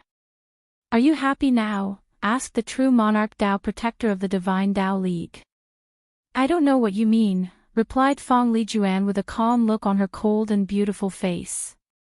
"Do you know how much impact your little scheme has on our family? And even the Divine Tao League?" Fang Lijuan frowned after hearing this. She noticed that there was only one true monarch of the Divine Tao League left floating around here. "Your poison did not kill Huang Min, however, you should have expected that given that your true objective was actually to ruin his bloodline. With us around, you probably guessed that he would not die, so you chose a herb that specifically targeted bloodline powers. Without a powerful bloodline, Huang Min can no longer hold the position of Tao child, and of course, you do not have to marry him." Fang Lijuan did not say anything, however, she did not also apologize. She never regretted her actions. Now, the Huang Min family has demanded that our Fang family give them an explanation. Worse, they have even threatened to go to war with us if necessary. "Our Fang clan does not fear their Huang clan," replied Fang Lijuan calmly. "That may be so. However, have you ever thought about the consequences of internal friction between the two most powerful families of the Divine Tao League? The status of our divine clans has always been precarious in the myriad emperor world. So, what do you think will happen to us if we start a civil war?" Fang Lijuan further frowned after hearing this. She did not think that fat. All she knew was that she did not want to marry Huang Min, so she found a way to get rid of him. She thought due to the fact that she did not, personally, do something to him that she could get away with it. But now, things seemed more complex than she imagined. If the situation escalated like her Tao protector said, the Huang family might ask that she be handed off as a peace offering between the two clans. Then, she would still be forced to marry some random person.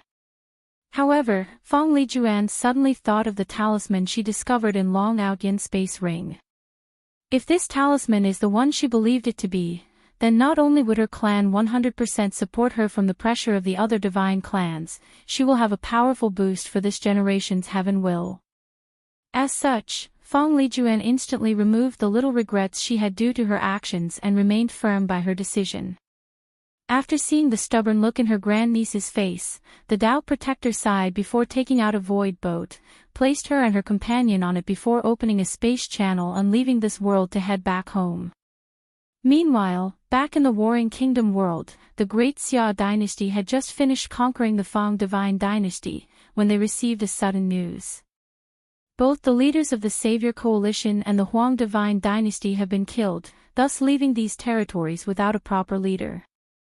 Chancellor Yan Liling, who is the de facto ruler of the dynasty while Wang Wei was in retreat, ordered all the dynasty's legions to try to occupy as much territory as possible as quickly as possible. Unfortunately, the Great Xia was not the only dynasty that received this news. The Great Zhou, who had just started stabilizing the territories that they occupied from Great Wu, also sent their military to occupy these leaderless lands. Meanwhile, in the Great Shu dynasty, Fang Heng was also having some troubles. After the assassination attempts of the Fate Shadow Guards, a few of his officials were killed. However, the impact was not enough to affect the entire dynasty. Unfortunately for Fang Heng, someone took the opportunity to create more chaos in his dynasty. Many more officials and generals were assassinated again, and with great success. After investigation, he realized that it was the spy of his competitors that did these things. He could guess that these people wanted to sabotage his trial. Despite all that happened with these spies, this was not Fang Heng's most urgent problem. After his teacher returned from the secret realm, he noticed that the disappearance of the incense power in the temple dramatically increased. So, he guessed that these spies must be stepping up their plan, so he needed to speed up the speed of catching them. However, weirdly enough, the Great Shu dynasty did not receive the information about the situation of the Savior Coalition or the Huang divine dynasty. Chapter 153. Snow Tiger Mountain. Inside the chaotic space left by the explosion of the secret realm, Wang Wei finally opened his eyes during his retreat. He exhaled out a long breath before checking the result of his seclusion. The biggest gain he accomplished during this retreat was the fact that his skin seemed to temper to another level. After close observation, Wang Wei discovered that on top of being very dense, his skin has an additional innate aura or magnetic field automatically protecting him. So, if someone wanted to break through his defense, they first had to go through the aura or magnetic field, then pierced his skin and muscles. As for his actual skin, Wang Wei easily noticed that the density of it is heading in the direction of a neutron star, which was considered one of the densest materials in the universe in his previous life. Although Wang Wei knew that his skin did not reach that level yet, he was still rapidly approaching. In order to check his progress, he took out a high-grade earth-tier sword and tried to pierce his skin. Before the origin artifact could even touch his skin, Wang Wei felt a powerful resistance preventing the sword from penetrating. Knowing this, he smiled and used more force, then the sword pierced the innate aura surrounding him before hitting his skin. After a few seconds of resistance, the sword then went through his skin before cutting the muscles. After seeing this, Wang Wei smiled and removed the origin artifact. This test has proven that his defense has reached the bare minimum level of the primordial spirit realm. Of course, Wang Wei could tell that only his skin has reached that level and his strength has only increased a little, but he was still happy. As long as he does not die during a battle, everything is fine, as he can always find a way to victory. Of course, Wang Wei also knows that his defensive ability is not absolute. In this cultivator world where there are attacks that focus on the soul, or weird curses that ignore all defenses, or attacks on the conceptual level, his defensive ability can only buy him time to figure out countermeasures to these weird techniques. After checking his skin, Wang Wei started to check his bones. The next part of his body that needs to be tempered through the ancient desolate body refining scripture. With this retreat, all the early tempering has been done. So, as soon as he returns to the sect, all he has to do is immediately enter the body refining secret realm for a few years, then inject the material necessary to complete the process. After checking all of his gains in this retreat, Wang Wei still kept the formation to isolate the chaotic space, then he flew straight back to the Great Xia capital, where he called all his officials to come attend a meeting. While Wang Wei was sitting in his dragon throne waiting for the arrival of the other people, the first person to arrive was in fact Empress Dong Lifan, as she was the closest. After seeing her, Wang Wei's eyes lit up and he said, "It seemed that you have succeeded." Dong Lifan, who was now in the divine sea realm, bowed before taking her seat. It was all thanks to His Majesty. Wang Wei just nodded while secretly sighing. Right before he entered seclusion, Dong Lifan discovered a way to use Qi luck to improve her foundation. The method was actually quite straightforward, as all she had to do was absorb the Qi luck of the dynasty, but instead of using it to increase her own luck, she used to acquire a Dao foundation instead. And with Dong Lifan's years of accumulation, she directly entered the River of Origin after entering the Divine Sea Realm. The reason that Wang Wei sighed was due to the fact he had encountered a major problem in his study of Qi luck. Through Dong Lifan, he has managed to find a way for his black Qi dragon to turn into purple up to 99%, however, the remaining 0.1% seemed to be a terrible chasm that prevented Wang Wei's success. As a result, he was quite frustrated for a while, as he could feel that something important would happen to him once he succeeded. However, no matter what he did, he could fill in the last remaining percentage. As such, Wang Wei was forced to use the tactic of just slowly wearing it out through the passage of time, otherwise he would have to wait until a plan came to him. After a few hours of waiting and chatting, all the high levels soon arrived. With the flying construct of Great Xia, these people can arrive in the capital in just a few hours at a moment's notice. In the meantime, Wang Wei also learned that his seclusion only took a little over 6 months. As a matter of fact, many of the native officials were very happy to see Wang Wei back. During his absence, Yan Liling as the chancellor was in charge of the dynasty, something which many people did not particularly back. So, they were happy to have their majesty back. Of course, whether Yan Liling, Li Jun, or Wang Ju all knew about the crooked idea inside these officials' heads. However, none of them care about this. Although many of these officials were capable people, sometimes their visions were too low, they could not see beyond the petty court politics of this world. After everybody arrived, Wang Wei started the meeting with Wang Ju, reporting from the moment he entered seclusion. "Your Majesty, after you entered seclusion, we cleaned up all the noble clans in the dynasty, leaving no heirs.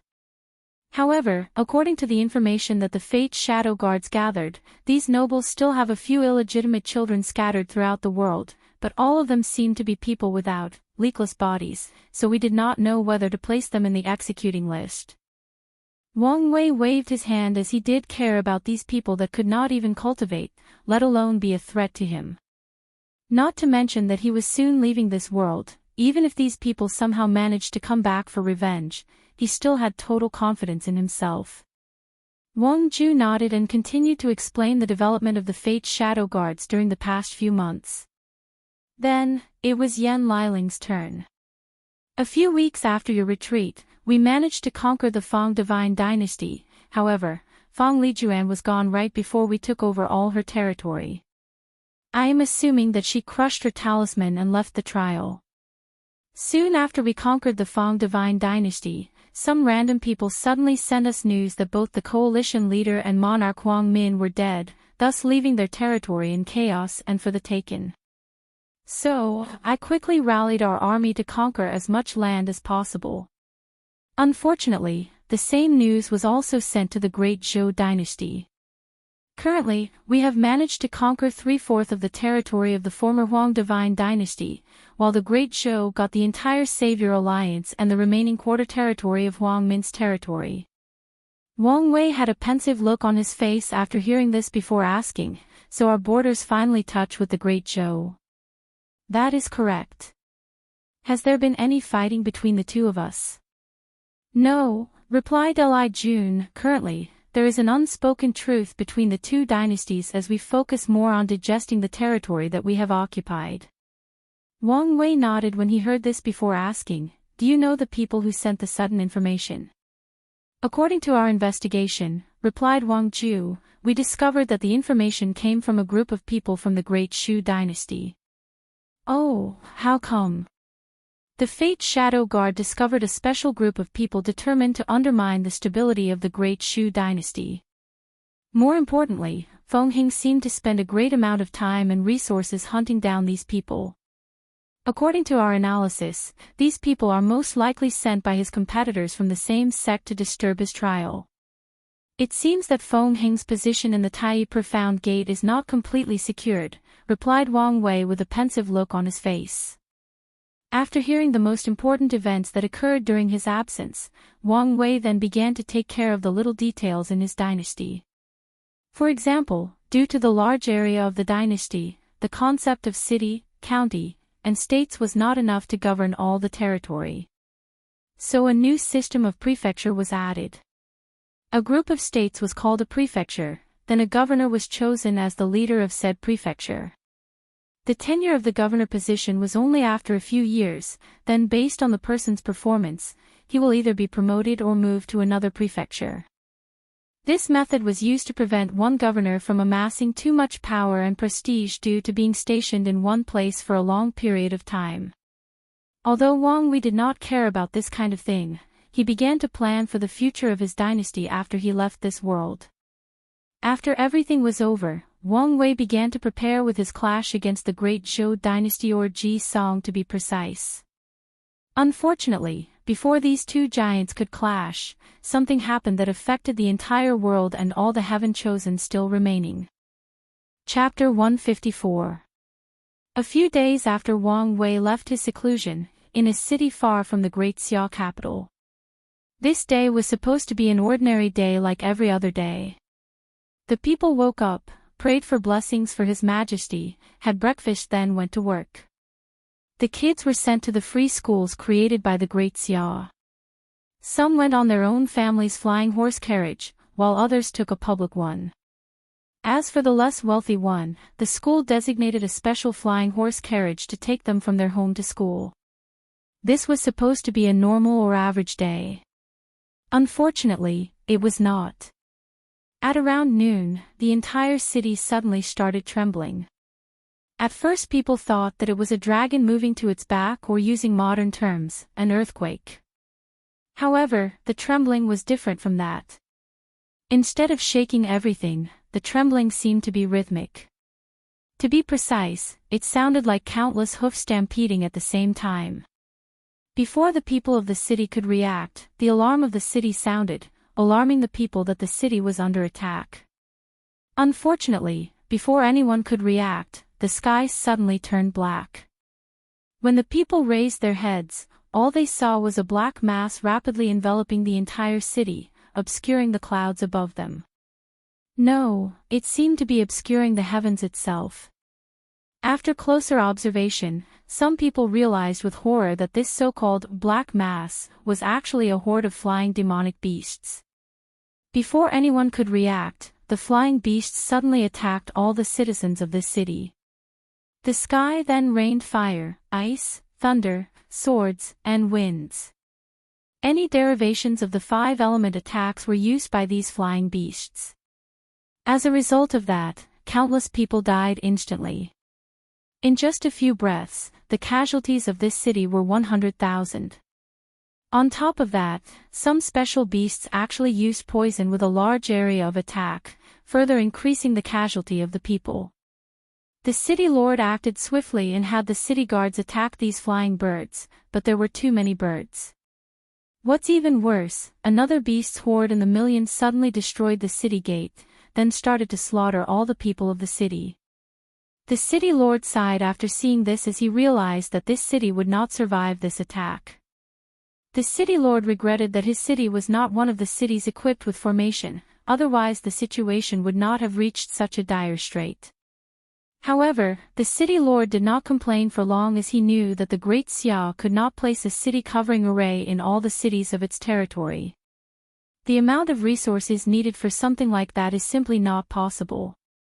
So, with its last strength, the city lord decided to send the information of what happened in his city, hoping that His Majesty would send a legion to avenge him and the common people. Unfortunately for this city lord, he did not know that this beast tide was actually happening throughout all the territory of the Great Xia dynasty. No, to be precise, it was happening all over the world. Whether it was Great Zhou, Great Xia, or even the desert kingdoms of the western region, they were all suddenly attacked by hordes of demonic beasts. Obviously, this was a premeditated attack. In the Great Xia capital, on top of the city wall, Wang Wei looked coldly at all the millions of demonic beasts lying in front of the capital. A few hours ago, he suddenly sensed countless soul fluctuations approaching the capital, so he rushed to the city gate to watch what happened. Then, to his surprise, he saw a horde, no, an endless army of demonic beasts rushing towards the capital. So, without hesitation, he used his true will ability to completely kill all these beasts. Unfortunately for him, the number was so large that it still took him a few hours to kill all of them even with the aid of the Royal Guard Legion. Meanwhile, while Wang Wei was thinking with a frown on his face, both Li Jun and Yan Liling, who had blood of different colors all over them, walked next to him. "It happened all over our territories, didn't it?" asked Wang Wei without even looking at the two of them.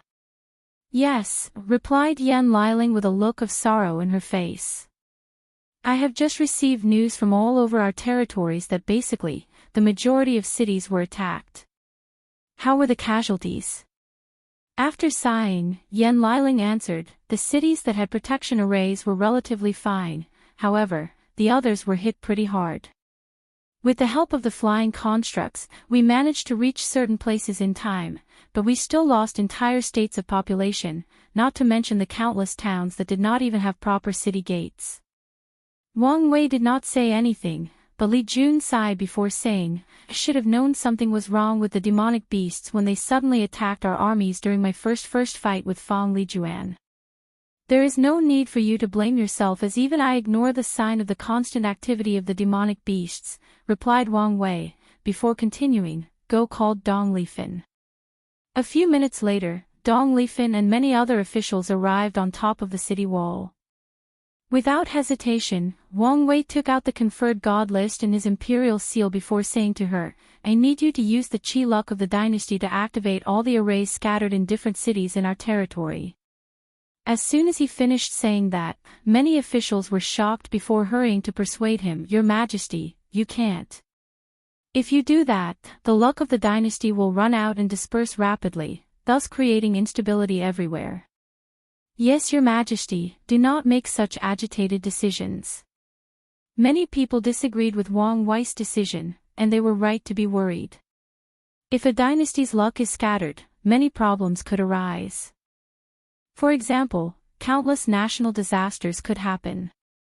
Whether it was drought, rivers overflowing, insect tides, etc. On top of that, with scattered luck, the people are more easily prone to revolt, and government officials are more easily corrupt. In general, it is easy for a dynasty to have countless problems, then eventually reverse to a kingdom, before being permanently destroyed. After hearing these officials, Wang Wei looked at all of them with a terrifying killing intent before saying coldly, "Do you think the dynasty's luck is important or the people's safety?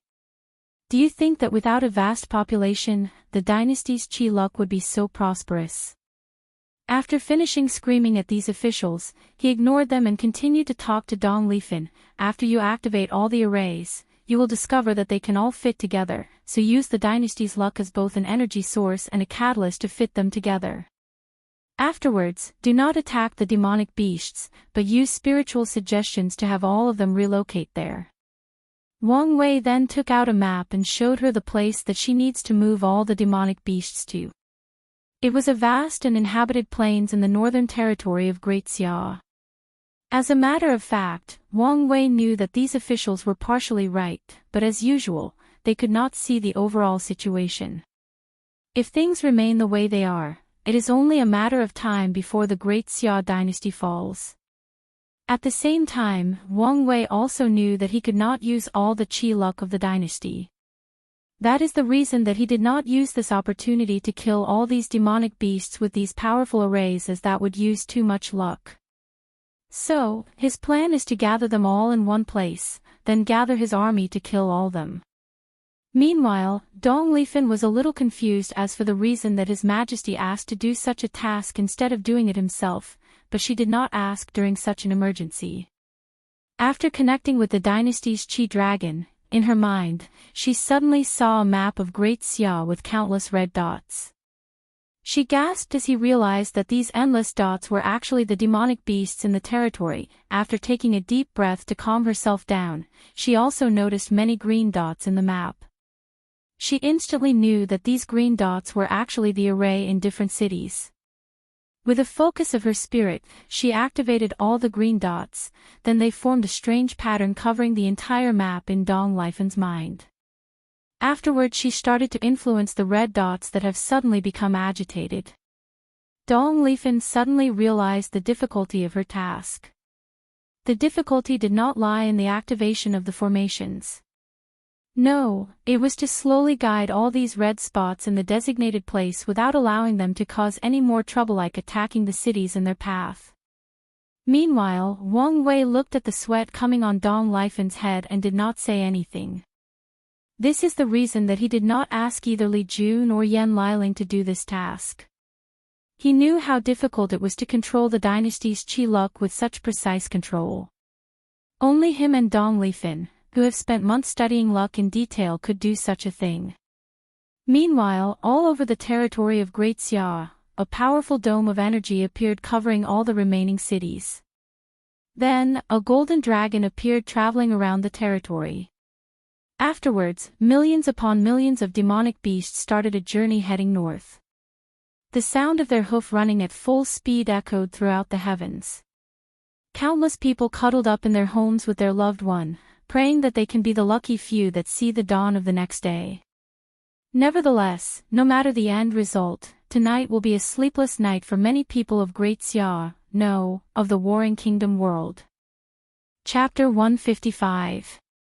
Dong Lifen spent the entire night guiding all the demonic beasts to the hidden master plane in the north.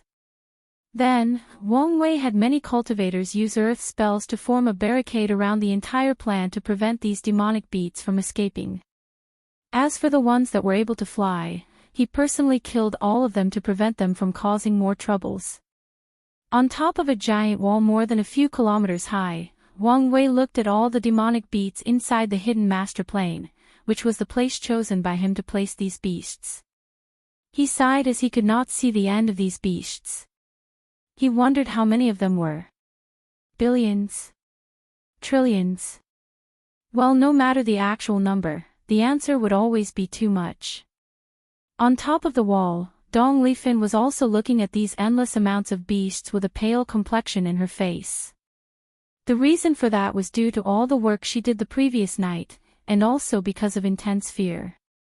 As the person who led this horde to this plane, she personally experienced their horrors. These beasts seemed to have lost their mind, making them powerful killing machines that only know slaughter and destruction. Who would do this? And for what reason? Asked Dong Lifen with a frown on her pale face. It is easy to guess the person, replied Yan Liling. Only the people of the herd-raising valley can have the ability to raise so many demonic beasts. Herd-raising valley. Another sect from your home world. Yes. The herd-raising valley is an emperor lineage with only one great emperor, replied Yan Liling. However, they are famous in our world because more than 70% of business involving selling demonic beasts is in their hands. Of course, as a result, they have a terrible relationship with the demon race in the northern continent. Things are not as simple as it seemed, said Li Jun with a frown on his face. There is no way that the heaven chosen of the herd-raising valley can control so many demonic beasts. More importantly, this world should not have so many demonic beasts, otherwise the balance between them and human beings should have long been broken, leading to war. So, you are saying that this person used some secret method to increase the breeding rates of all many demonic beasts? Where would they find such a large number of them? More importantly, how could such heaven-defying techniques exist? Asked Dong Lifen. It is easy to find these beasts in the southern region, as this was their habitat to begin with, replied Li Jun. As for the excessive breeding, it only requires these beasts to sacrifice their lifespans in exchange for fast breeding, then it should be possible. You may be right, but there are still many questions left unanswered. How can that person control so many demonic beasts? More importantly, what purpose does he or she have to do such a thing? Asked Yan Liling with a frown on her face. The answers to these two questions are in fact related to one another, suddenly said Wang Wei. Oh big brother, did you find the motive of this heaven chosen? Let me ask you, did any of you remember the other method someone could actually increase their luck? After hearing this question, many of them started thinking to themselves. Then, Wang Ju, who remained quiet during most of the conversation, suddenly thought of something before saying, saving a world in danger. Wang Wei looked at her and nodded in satisfaction. As a person trained as a shadow, her job also involves going through information that seemed useless and random, then extricating the important ones and putting the puzzle pieces together into a uniform whole. Afterwards, Wang Wei continued to explain to the still confused others. One of the ways to actually acquire qi luck is to actually save a world on the verge of dying or extinction. Whether it is due to external forces or internal struggles between the native inhabitants, as long as someone saves the world, Heavenly Tao will reward such a person with abundant luck. As such, many factions in the myriad emperor world will find these worlds to allow their heaven chosen to go and gather luck. Of course, these factions will also manufacture the situation in which a world needs to be saved in order to acquire luck. Wait, manufacture? Your Majesty, you're saying that, yes, some factions will purposely bring these worlds on the verge of destruction, then send their own people in the name of saviors to help the inhabitants of these worlds. There is a high probability that the heaven chosen of the herd-raising valley is using the same method. With this vast beast tide, they plan to bring this world on the verge of destruction by these out-of-control demonic beasts, then kill all of them to receive a blessing of luck from Heavenly Tao. As a matter of fact, this method was actually quite popular near the end of the Faith era. The Buddhist sects during that time placed many worlds in danger, then came in to rescue them in order to better gather incense power. In these moments of despair, ordinary people and cultivators are more susceptible to religion. Unfortunately, at this point of time, the Buddhist sects had detoured greatly from their beliefs and philosophy, which then eventually led to their complete destruction, and the end of the incense or faith era. Meanwhile, the faces of these people instantly become ugly after hearing this, with the exception of Wang Ju, as he already deduced as much when Wang Wei asked her that question. With this method, this person does not need to control all the demonic beasts. All he needs is for the majority of them to just cause death and chaos, replied with an ugly look on his face. That also means that this person has also installed a method that allowed them to quickly kill all these demonic beasts, said Yan Liling. What's worse, if that person succeeds, all of us will fail this trial. Yan Liling took a glance at Wang Wei when she said that. As astute as she was, she could feel that something was wrong with Wang Wei's qi luck. Previously, she only guessed this possibility. However, yesterday, when Wang Wei asked Dong Lifan to use the dynasty's luck instead of doing it himself, Yan Liling knew that her conjecture was correct. At this point of time, the Great Xia dynasty's territory is vast enough that both her and Li Jun have already achieved a purple gold level of luck. However, it seemed that the same could not be said for their big brother. So, this is the reason that she said that they would fail this trial if the heaven chosen from the herd-raising valley succeeded in this crazy plan. Is all you guys care about is this trial? My world is about to be destroyed, roared Dong Lifan suddenly. An act which greatly embarrassed Yan Liling, making her lower her head. Your world will be fine as things have not reached this point yet, said Wang Wei. Of course, Wang Wei did not just say this because his trial was not finished. He is the kind of person that likes to finish anything he starts, and he also likes to do it to the best of his ability. This is the reason that he spent so much time modernizing the lives of the citizens of Great Xia. Since his job as king is to make the lives of his subject better, then he will provide them with the best method possible. So, he went above and beyond with this trial. Not only did he provide the people with food, clothes, and lands, he also educated them, he provided them with free healthcare, enough wealth to not only meet their needs, but also to have a little over to spend on whatever they want. Once the citizens reached the standard where they would not have to worry about daily necessity for survival, Wang Wei invented all kinds of entertainment that met the spiritual needs of his people. Compared to the other dynasties, the Great Xia is like a modern country while the others still remained in the ancient era. After the brief awkwardness passed by, Li Jun asked a question that came to his mind, "Big brother, if what you said is true, then how does that person plan to deal with the karmic backlash of creating the destruction of the world in the first place?" Wang Wei shook his head when he heard this question before saying, "You overestimate this world too much. In a small thousand world like this, the laws of karma are extremely weak to begin with, so it is not as much of a problem as you might think. Otherwise, how could we come here and steal luck from this world? On top of that, after that person saved the world, Heavenly Tao will bestow upon him both luck and countless merits. With the merits, that person can easily wash away the little karma they suffered from, and have plenty of merits left to accomplish many things." All the people around Wang Wei secretly sighed as they realized that this was in fact a brilliant and well thought out plan. Whoever came up with this plan is not only ruthless, but also has a very tactical mind. After a few seconds of silence, Wang Wei then said, "Okay, let's end the chit-chat and start killing these demonic beasts. However, afterwards, found a way to preserve the corpses as I have a plan for them." Chapter 156. Under Wang Wei's order, Li Jun, General Tai Gang, the 5-number general, and Yan Liling started to kill all the demonic beasts with all their strength. Countless attacks flew from the high walls and headed for the beasts below. Archers got their bow ready, then shot in different volleys. Cultivators prepared their spells or origin abilities before using them. As for the weak one in the body refining realm, they used special methods to combine their blood qi in order to cast spells. On top of that, many ordinary people also helped. These people use talismans in order to fight.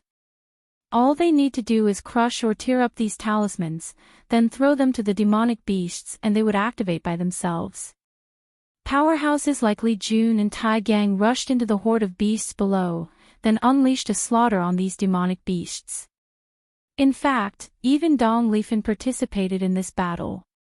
She jumped high from the walls and landed inside the barricaded plain, then her eyes turned black.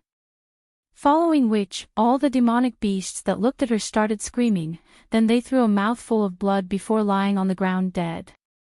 This was her using her dream manifestation soul's innate talent to create a terrifying nightmare to these beasts, so when they died in the nightmare, they also died in real life. And just like that, Dong Lifan started her first real battle in her life. Of course, there are reasons that she was so bold. One of them is due to the fact that her master Wuxia came to support in the battle. Another reason was that Wang Wei was floating in the air, overseeing the entire situation. Every time someone was in trouble of being surrounded by the demonic beasts, he would intervene and rescue them, whether it was the soldiers or inexperienced people like Dong Lifan. Of all the people, besides Wang Wei that used his true will ability to kill the most demonic beasts, the person with the highest body counts was actually Yan Liling. The reason for that is because she used the bloodline enchanting pill that turned these demonic beasts against each other, forcing them to kill one another in a burst of madness. Adding to the fact that these beasts had already lost their minds, the efficacy of this pill was greatly increased.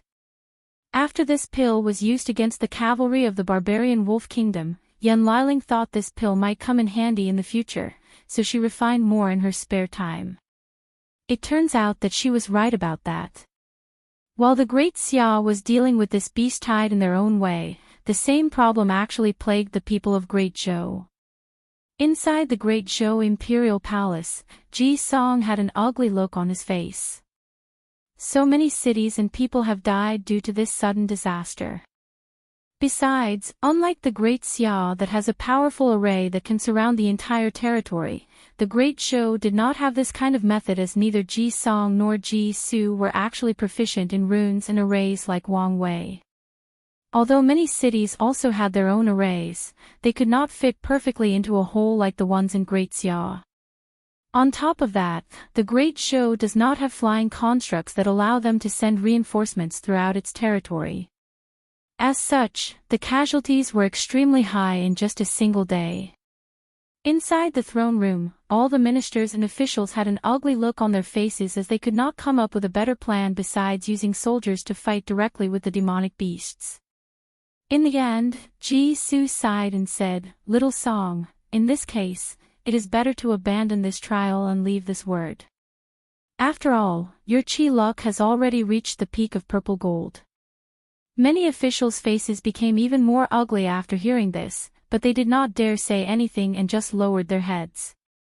Luckily for them, Ji-Song shook his head in denial of his big brother's suggestion before saying, "You and I both know that absorbing the luck of the entire world can allow a heaven chosen to reach a rainbow-colored luck."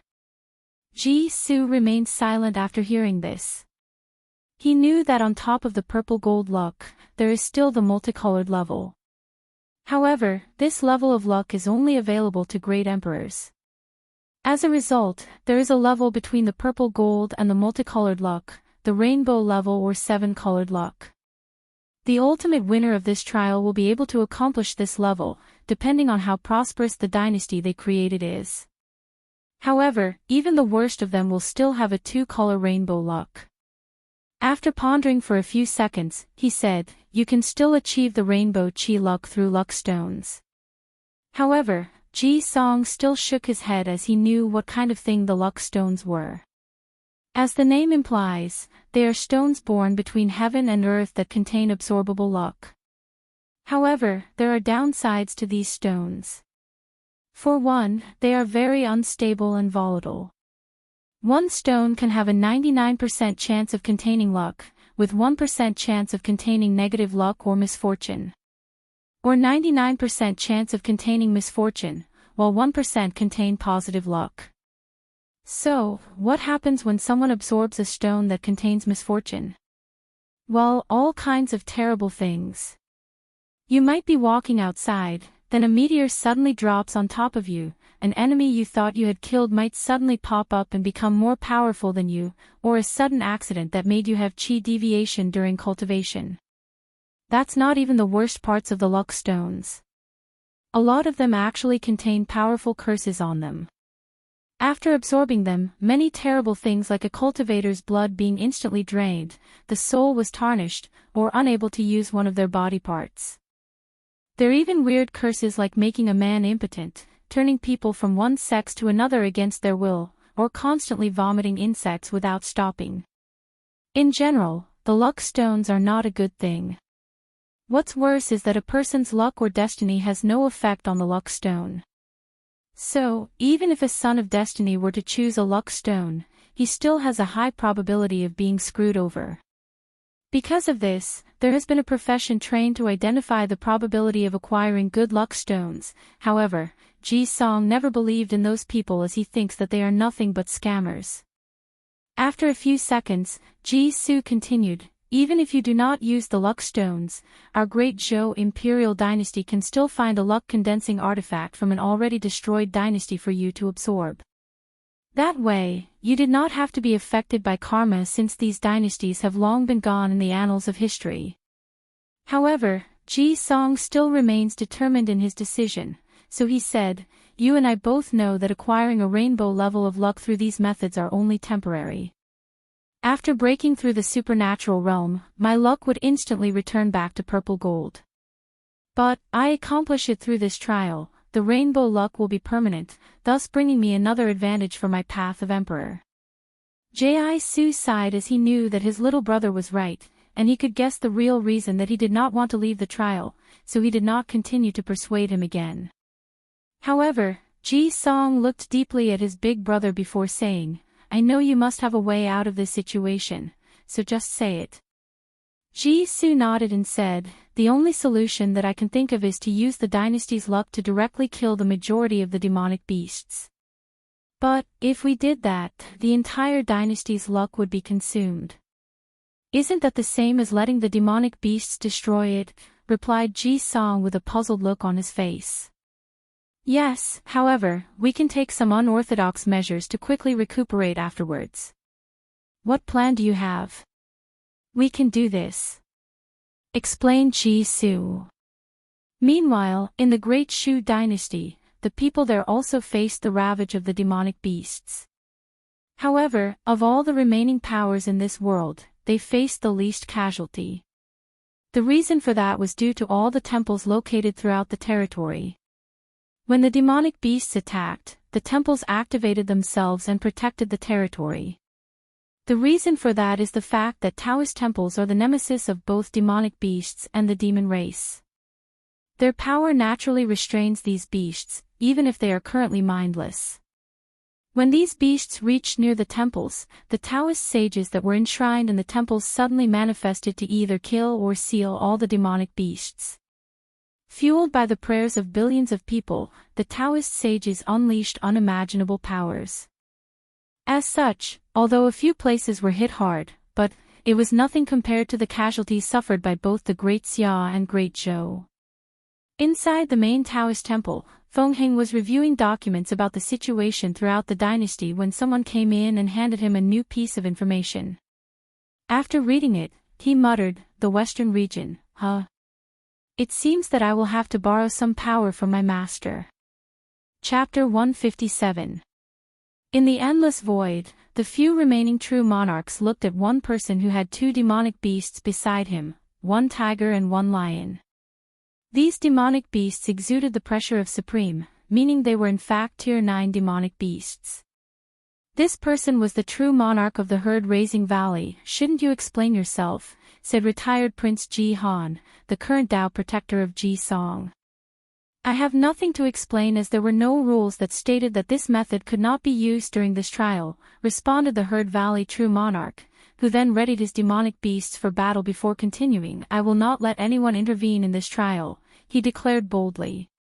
As a matter of fact, the people that remain there are only here to see the result of this trial as their heaven chosens have long been eliminated. They only stayed here just to spy on news or information about the final winner. Despite the fact that Wang Wei never actually met them, a few more heaven chosens actually participated in this trial. However, the majority if not all of them were in fact eliminated by Fang Lijuan and Huang Min, as these heaven chosens actually occupied territory near the two of them. As for the rest of them, they were so weak that they were in fact eliminated by the few supernatural realm cultivators in the Warring Kingdom world. As such, despite Ji Han's argument, no one around him actually cared about the result of the trial since they no longer have any stakes in it. So, after noticing this, Ji Han looked at Yan Chen and the Dao protector of the Tai Profound Gate. However, both of them were not as worked up as Ji Han.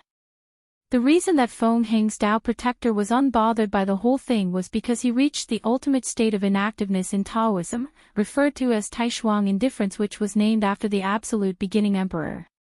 To this true monarch, which was named Wu Ming, very few things can actually bother him. Even if heaven and earth were to be destroyed, he would see it as a natural cycle of the Tao, and accept it with peace of mind. So, he did not care for the actions of the herd-raising valley's heaven chosen. If his own Tao child found a way to survive this catastrophe, that would only prove that he was capable. If he failed, then his ability could only go so far. No matter the result, in the grand scheme of things, the result only matters to the individual. If Feng Heng succeeds, he will be granted a brief moment of joy and happiness. If he fails, he can either wallow in his sorrow, or he can learn from the experience. As for Yan Chen, the only reason he did not really care was because of his undying confidence in Wang Wei. During this entire trial, he watched how mature, intelligent, and far-sighted his young master was. Throughout the trial, he always used the right method exactly when necessary. When he needs to use his overwhelming strength, he does so. When he needs to use his wisdom to solve a problem, he does so. His young master always used the optimal and most efficient method for any given situation. What delighted Yan Chen the most was the fact his young master was not perfect. Acknowledge such a fact. His young master can always admit when he makes a mistake and learns from it. He is always willing to learn anything new from anyone in order to improve himself. A perfect example of that is the martial arts in this world. Many of the Heaven Chosen actually ignored or discarded significance or importance to this trial, but Wang Wei used it to its utmost advantage in the army and the citizens. The only exception was the Great Zhou dynasty, and that was only because of Ji Su. Despite this, they did not place as much emphasis on it as they should. As a result of this, the Great Xia armies are way more powerful than other dynasties. The people are way more healthy and strong as they practice martial arts specially designed for them. In the end, Yan Chen also did not care about the current situation of the world. Although he did not like the methods of the herd-raising valley people, he will not intervene. To him, this was a great opportunity to temper Wang Wei. As this was one of the original purposes of the trial, so why would he intervene? Of course, Yan Chen was still worried about something. He also noticed that something was wrong with Wang Wei's luck. He knew that this was probably due to his action of breaking the 13th wall barrier. However, Yan Chen still believed that his young master will find a solution to this problem. After seeing that the remaining true monarchs were not siding with him, he snorted coldly without mentioning the topic again. Meanwhile, back in the Great Xia dynasty, in the hidden master plane, Wang Wei and his team were killing demonic beasts for days without stopping. Countless resources were used to sustain such a prolonged battle. However, something happened that quickly changed the tide of the battle. On top of the tall walls, Wang Wei looked in one particular direction of the wall. There, he saw the demonic beasts concentrated their attacks in a specific part of the wall. It seemed that they wanted to breach the walls there to escape. Finally caught you, thought Wang Wei secretly to himself. A few minutes afterwards, someone came to him and said, "Your Majesty, everything is ready." Wang Wei then nodded before saying, "Go ahead and begin." Immediately afterwards, a few holes appeared in the walls surrounding the plane, then water started to fill the entire plane like a basin. Afterwards, all the cultivators received the order to use water or rain-based spells to fill the basin. Wang Wei had a reason that he chose this specific plane to lead all the demonic beasts. Not far from here, there was a deep and long river. So, Wang Wei had many cultivators use earth-based spells to create many routes connecting the river to the plain. His plan was very simple. Barricade all the demonic beasts in one place, then flood the place, drowning all of them. After a few hours, the water level had actually risen to a very high level. As a result, many beasts were instantly drowned. As for the few that still had the ability to swim, they were killed by the army. Meanwhile, Li Jun, who was looking at the dying demonic beast, started thinking to himself. Is this the meaning of slaughter? Using or having the ability to kill large numbers of people with different methods. Since I cultivate the Tao of slaughter, I should have the ability to kill anything and everything between heaven and earth, but is this enough? Is this my path? The purest form of slaughter Tao should be one that kills only for the sake of killing, a slaughter without any purpose. Unfortunately, such a pure form of slaughter makes it easy for a person to become mad or a killing machine without emotions or desire. No, my slaughter Tao is different. To be precise, it should have a purpose, a guidance, some goals to guide it. After thinking about this, Li Jun looked at Yan Liling first, but shook his head before looking at Wang Wei. Then, his eyes lit up. I once made a vow that in this life, I would fight for Big Brother Wang Wei till my last dying breaths. So, my slaughter Tao should be to eliminate all the enemies in my Big Brother's path of Emperor. With my limited ability, I may not be able to accomplish such a task, but I can die trying. I will become the slaughter blade in Big Brother Wang Wei's hand. While Li Jun was thinking about these things, a giant red blade suddenly manifested between heaven and earth. The blade had countless souls wailing on it, then the sky around a few hundred meters also turned red, and an intense killing intent was released from the blade. The many mortals that were around were forced to kneel on the ground. As a matter of fact, even a few weak-willed cultivators started having illusions. Enlightenment, muttered Wang Wei after seeing this, then his eyes lit up and he took out a few formation flags to set up an array around Li Jun. He did not want anyone or anything to interrupt his little brother during this rare moment of enlightenment. A few seconds after Li Jun entered the state of enlightenment, someone suddenly appeared and whispered something in Wang Wei's ear. He nodded before motioning for both Yan Liling and Wang Ju to protect Li Jun, then he flew straight into the sky without any explanations. Chapter 158. Wang Wei flew in one direction with all his strength. With his rapid movement, he almost reached the speed of sound. After a few minutes, he saw a forest not far from, so he activated his true vision without hesitation. There, he saw a purple Chi-Luck dragon lazily lying there, happily swimming around as if this was its lair. "Caught you," muttered Wang Wei before rushing straight towards the person that this luck dragon belonged to.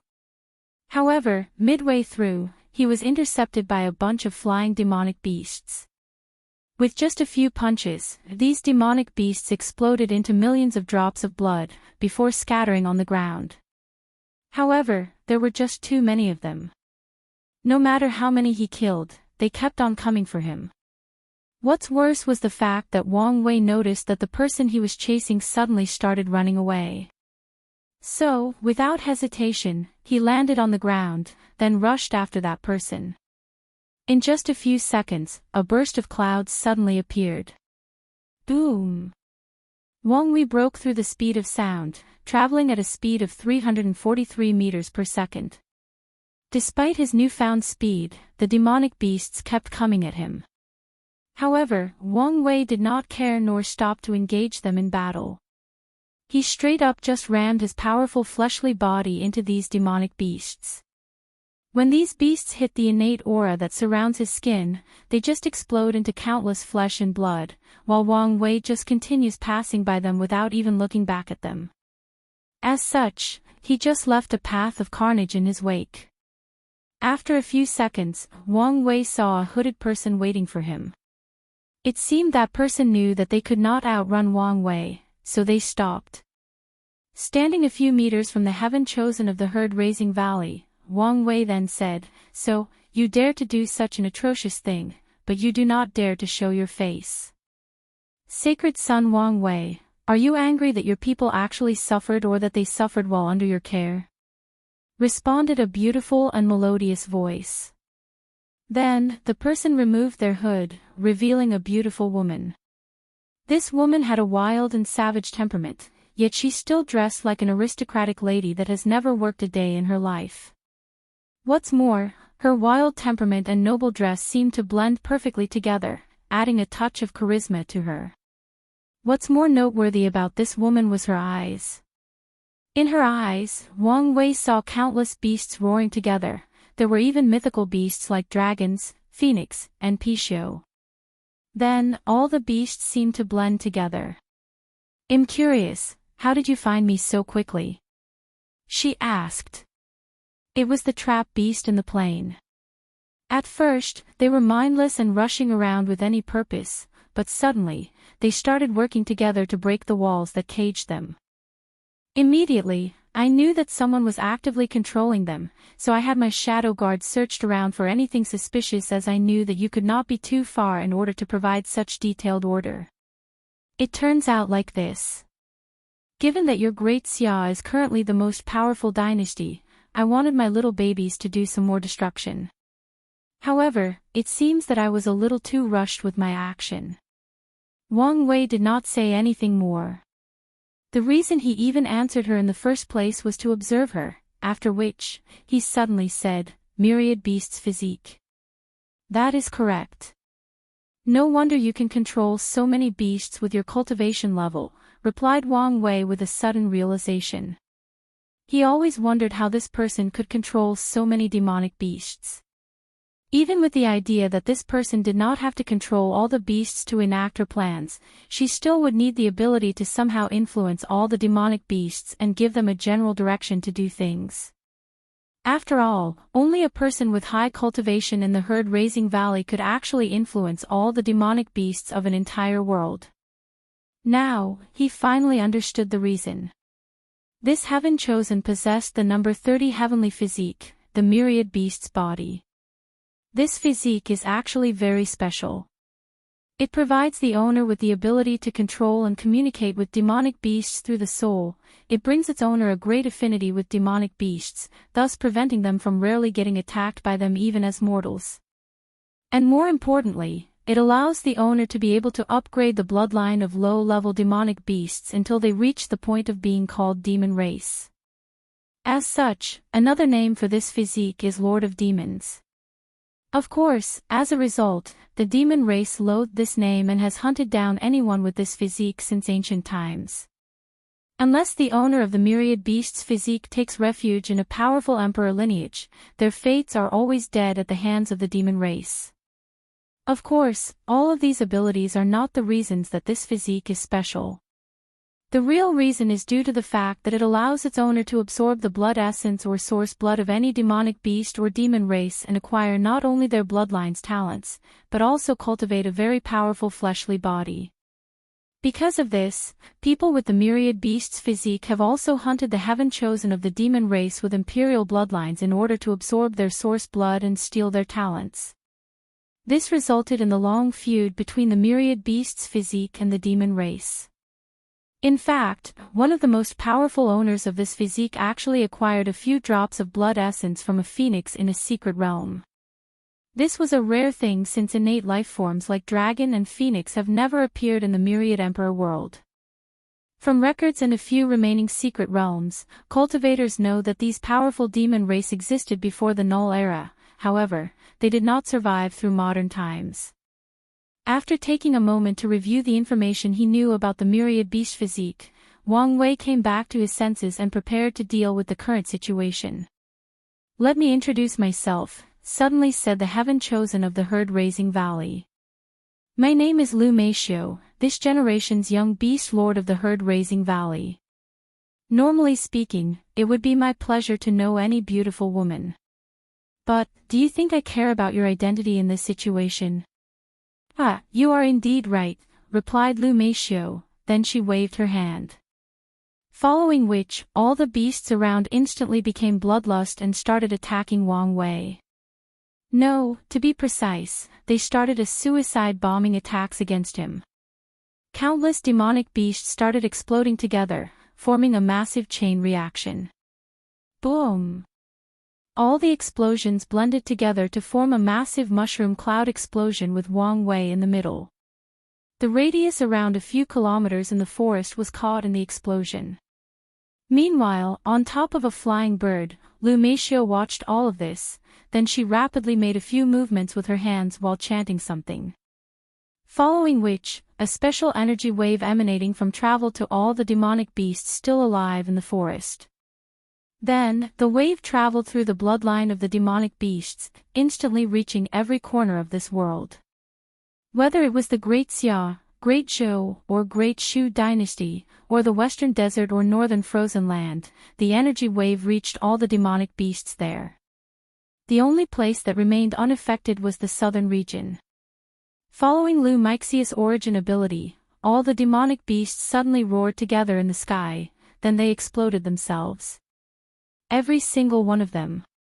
Just like that, the beast plague that ravaged this world ended.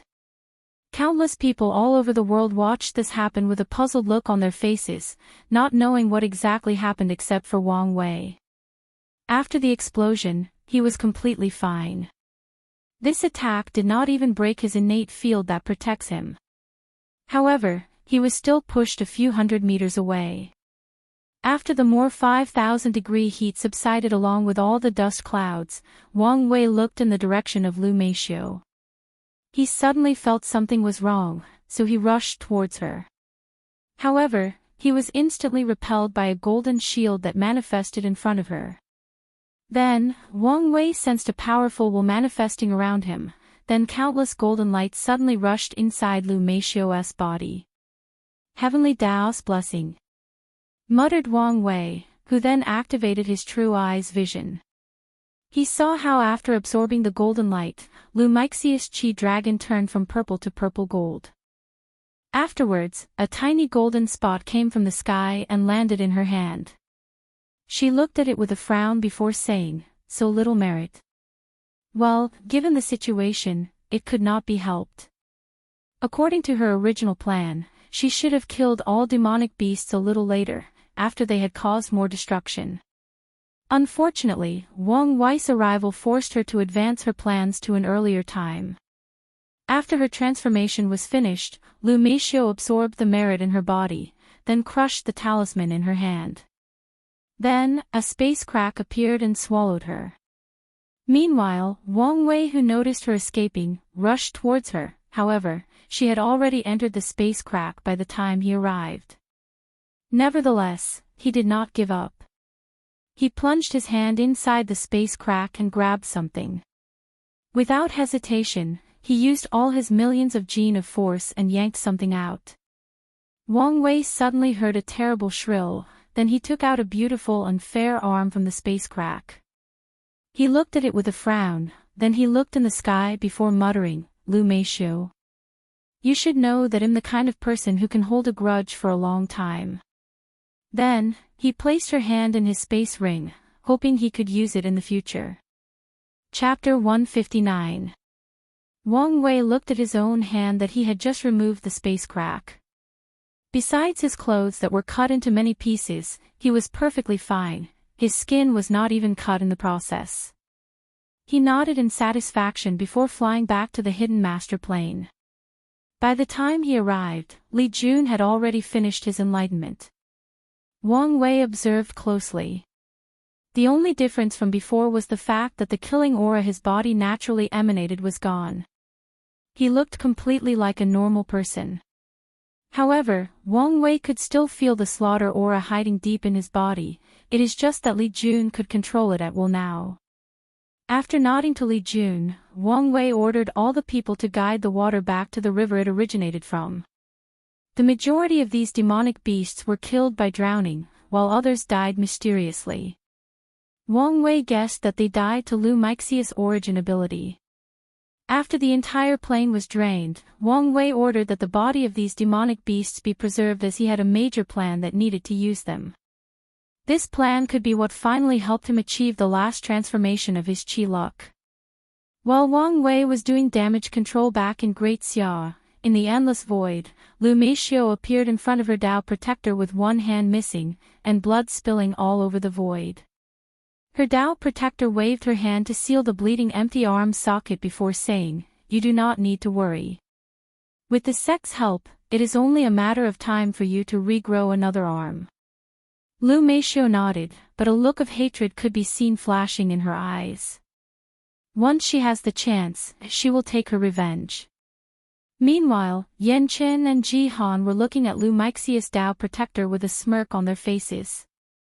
As a result, she snorted before opening a space channel and heading back to the Myriad Emperor world with Lu Meishou. Meanwhile, back in the Great Zhou, Ji Song had an ugly look on his face as his officials started reporting what had occurred to their dynasty in just a few days. "Your Majesty, in the past few days, there have been countless natural disasters that plagued the dynasty. From drought to earthquakes, river overflowing and even insect tides. Many of our crops were destroyed, creating a famine. Luckily, there were still a lot of grains in reserve, but it can only last us a few months. Just a few days after using the dynasty's Qi luck to kill all these demonic beasts, so many disasters have hit us all at once," said Ji Song.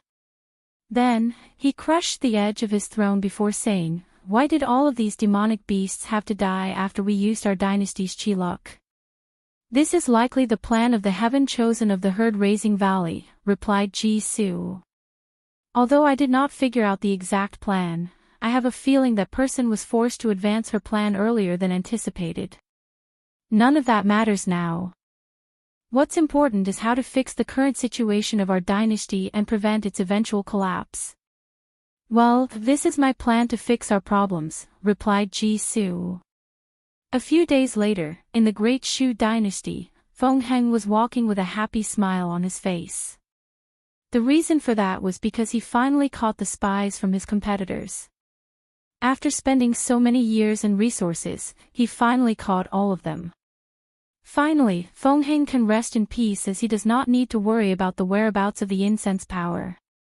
Midway through, someone came to hand him a letter. He opened to read it, before saying with a frown, Ji Song wants to have a duel with me. The winner gets all the territory of the loser. After a few seconds, Feng Hing sneered before saying to the person that handed him the letter, just reply no to him.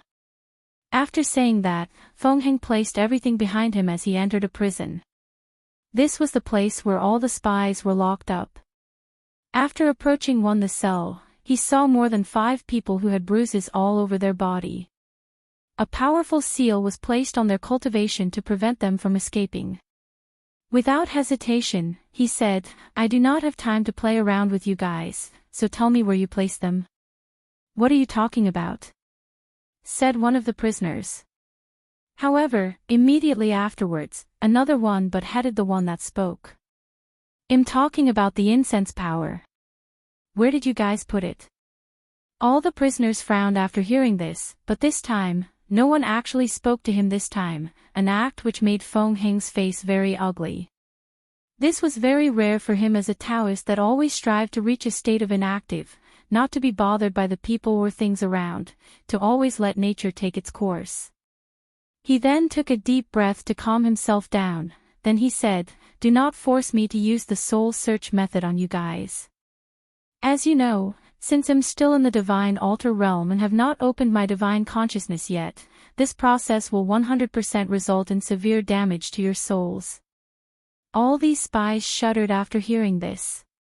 Although they were trained not to fear death, however, being soul damage is worse than death for them. However, despite their initial fears, they still chose to remain silent. Except for one person. This person did not want to die, nor did he want to become a soul damage cultivator. So, he immediately said, I can tell you anything you want, but I have one condition. What? I want to become your subordinate. The remaining 5 were instantly shocked and began to call this person a traitor. However, he just ignored them. He valued his life more than his loyalty to his previous master, who he considered a loser after his defeat at the hands of the current Tao child. Meanwhile, after pondering for a while, Feng Hing said, I accept your offer. The traitor nodded in satisfaction before saying, the truth of the matter is that we did not take the incense power. Instantly the traitor noticed a sudden change in Feng Hing's face, so he clarified. We all know how severe the profound gate is when it comes to incense power, so how could we deal with that kind of thing? Our mission was simply to sabotage your dynasty's order and prevent you from passing this trial. Furthermore, with Supreme Celestial Elder Wu Ming observing the entire trial, how would we dare to play with incense power? If you do not believe me, you can check our space ring. If that is not convincing enough, you can check the souls of the other 4.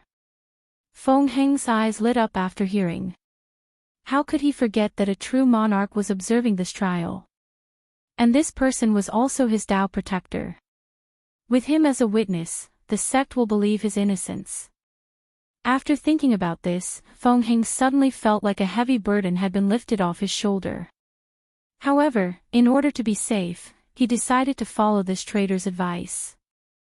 Personally, Feng Hing would never truly trust such a person who easily betrayed their master in order to save their lives.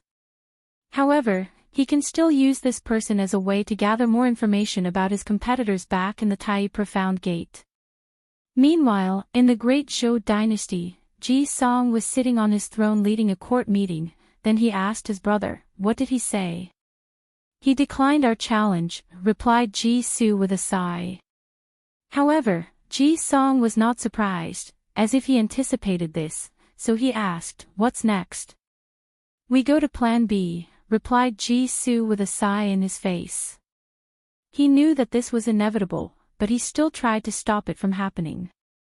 A few days later, in the Great Xia Imperial Throne Room, Wang Wei was holding a letter with a smile on his face as he muttered, a challenge to determine the fate of our dynasty. That sounds like an excellent idea to me. The same day, an urgent letter was sent back to Ji Song through a soaring phoenix construct with a few simple words, name the time and place. Ji Song started laughing out loud after seeing this letter. In some ways, he and Wang Wei are the same kind of person. They are quite militant by nature and are always up to a challenge. And Ji Song was particularly excited as he's been waiting for a rematch that allows him to exact his revenge for what happened to him in the Spirit Road, and the sacrifice of his great-uncle, Ji Seong. After choosing a time and date, Ji Song waited with excitement as he could foresee that this would be the epitome of heaven-chosen battle in this current generation. Chapter 160. The northern region of the Warring Kingdom world is an inhabited frozen land. As a result of this, there are only a few people or demonic beasts that actually live there. Of course, countless cultivators will still travel there in search of rare medicinal herbs or ores. Due to the special nature of the north, there are many materials based on either extreme cold or extreme heat. So, it can be considered a treasure trove for many cultivators. Well, at least for the ones that can survive there. The northern region is usually calm and tranquil, however, today was destined to be different, to be extraordinary. The reason being the fact that a battle that will determine the fate of the entire world is about to take place. In vast frozen land, Ji Song stood up straight with his arm crossed in front of him. His bulging muscles could be seen even under his clothes. He closed his eyes in order to stay in the best shape possible. As such, he ignored everything around him. He ignored the howling the wind around him, the whistling of the few birds that could survive in this environment. He ignored the frozen and icy breath coming from him every time he exhaled, the dry trees with little to no leaves on them. All Ji Song cared about was the next battle he was about to face, so waited. And he did not have to wait long. Ji Song suddenly opened his eyes and he saw someone rapidly flying towards him. With his powerful visual prowess, he easily recognized that the person was Wang Wei. What a terrible control of spiritual energy between heaven and earth, thought Ji Song with a frown in his face. Although he also had 365 divine veins in his altar, thus having a Tao foundation, but his foundation was not perfect. After he inscribed the last divine veins on it, a crack appeared. As such, he had to use secret method to fix it. As such, Ji Song knew how difficult it would be to be able to control spiritual qi to such a degree to fly with a normal Tao foundation, especially in a small world like this with low level of spiritual energy. At the very least, the current him did not have this ability. However, Ji Song was not fazed by such a thing as spiritual energy control was not all determine the outcome of a battle, it only proves that his opponent has a slight advantage and the battle will be more intense than previously imagined. Wang Wei landed not far from Ji Song and looked at him up and down. The last time he saw him, he was convulsing on the ground with blood all over him. But now, Ji Song was completely fine, no, he was more than fine. Wang Wei's sensitive soul could feel a strange power hidden deep inside Ji Song's body. What's more, this power seemed familiar to him, as if he had seen somewhere before. However, the feeling was quite vague, so he could not pinpoint what exactly it was. However, Wang Wei was sure that this battle will not be so simple. After the two of them checked each other out, Ji Song was the first to say something. I have been waiting for this battle for more than 50 years. Finally, I have a chance to avenge what you did to me back in the Spirit Road trial. Wang Wei remained calm after hearing this before answering, back then, I was as weak as a mortal and I still managed to beat you. Do you think you still have a sliver of chance now? Ji Song cracked his knuckles and stretched his upper body before replying, we will soon know the answer to that question, won't we? After saying that, he rushed straight towards Wang Wei and threw a powerful punch. This single punch created whistling sound in the air, signaling the desire and strength to destroy anything in its path. However, Wang Wei was not about to let anyone outmatch him. He mobilized all the strength of his fleshly body and met Ji Song's punch with one of his own. Boom! A powerful explosion occurred after the two fists clashed, however, after a few seconds, Ji Song had to take one step back to negate the force of the attack. He became angry at this fact, so he increased his strength and continued to punch aggressively. Unfortunately, it was to no avail. No matter, how many punches he threw, he will be overpowered by Wang Wei. After a few dozens pouches, Wang Wei got bored with warm-up and increased his strength and speed. Boom! With one powerful punch, Ji Song was sent flying more than a few dozens meters away. Fortunately for him, he managed to cross his arms to block the attack, otherwise, he might be severely injured just in the beginning of this battle. After landing on his feet a few meters away, Ji Song looked at both his hands that had actually turned red due to bruising. He could feel an intense pain coming from his arms as even a few of his bones actually cracked. However, after just a few seconds, his bones healed by themselves. However, Ji Song was not happy. As a person born with the heavy axe physique, he is naturally gifted when it comes to cultivating fleshly body. Adding to that the emperor tier techniques that he cultivated that contained a powerful body refining method, he should never lost in a direct confrontation with fleshly body. However, today, he did. More importantly, Ji Song suddenly thought about the Spirit Road trial. At that time, his current opponent did not even dare to allow himself to be hit even once during their confrontation. But now, not only did Wang Wei clashed head-on with him, he was even the winner. To Ji Song, this was a shame to his number 2 heavenly physique. However, he did not act rush. He took a deep breath to calm himself down. Then, the frozen grounds under his feet turned into rocks and flew towards his body forming a giant rock armor.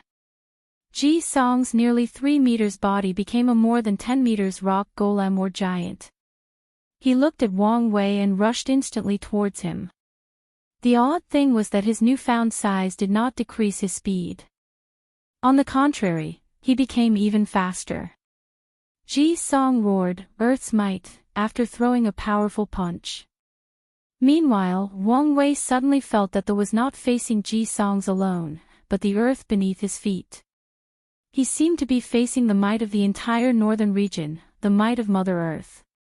Wang Wei's eyes lit up and he did not hesitate to clash with that punch headed on. Boom!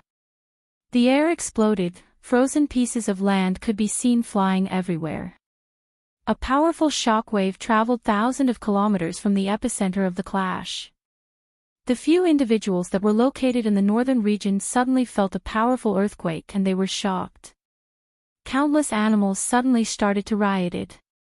Without hesitation, they all started to migrate from their natural habitat and headed south to the central region. As for Wang Wei, he was pushed back a few meters after the clash, however, there was not even a single scratch of him. Something that Ji Song took notice of.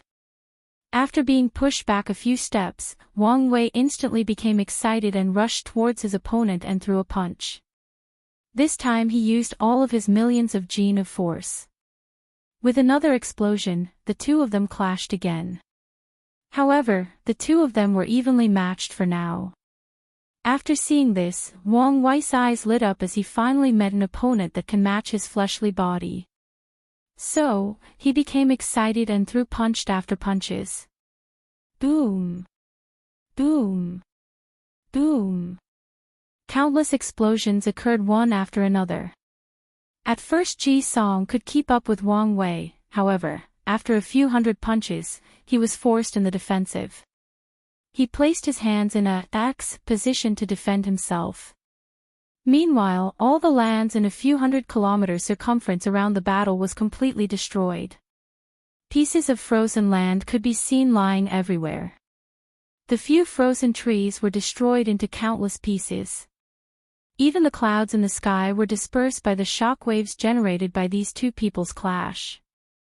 After a few minutes of using Ji Song as a punching bag, Wang Wei became bored again. So, he used a technique to attack instead of normal punches. He controlled all the part of his body to rapidly vibrate, then he controlled the vibration to travel through his fist before punching. Earthquake fist, Ji Song suddenly felt everything around started trembling, then, before he could react, a powerful vibration suddenly attacked him. His rock armor was instantly shattered and he was thrown away a few kilometers away.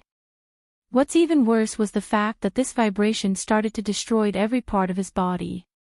Whether it was skin, muscles, bones, and even a few internal organs.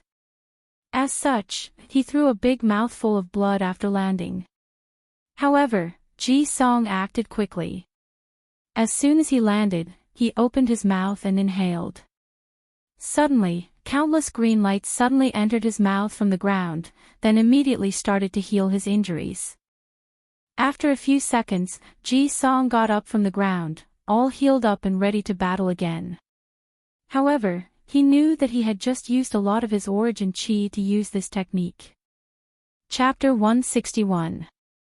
Wang Wei looked at the freshly healed Ji Song with a pensive look on his face.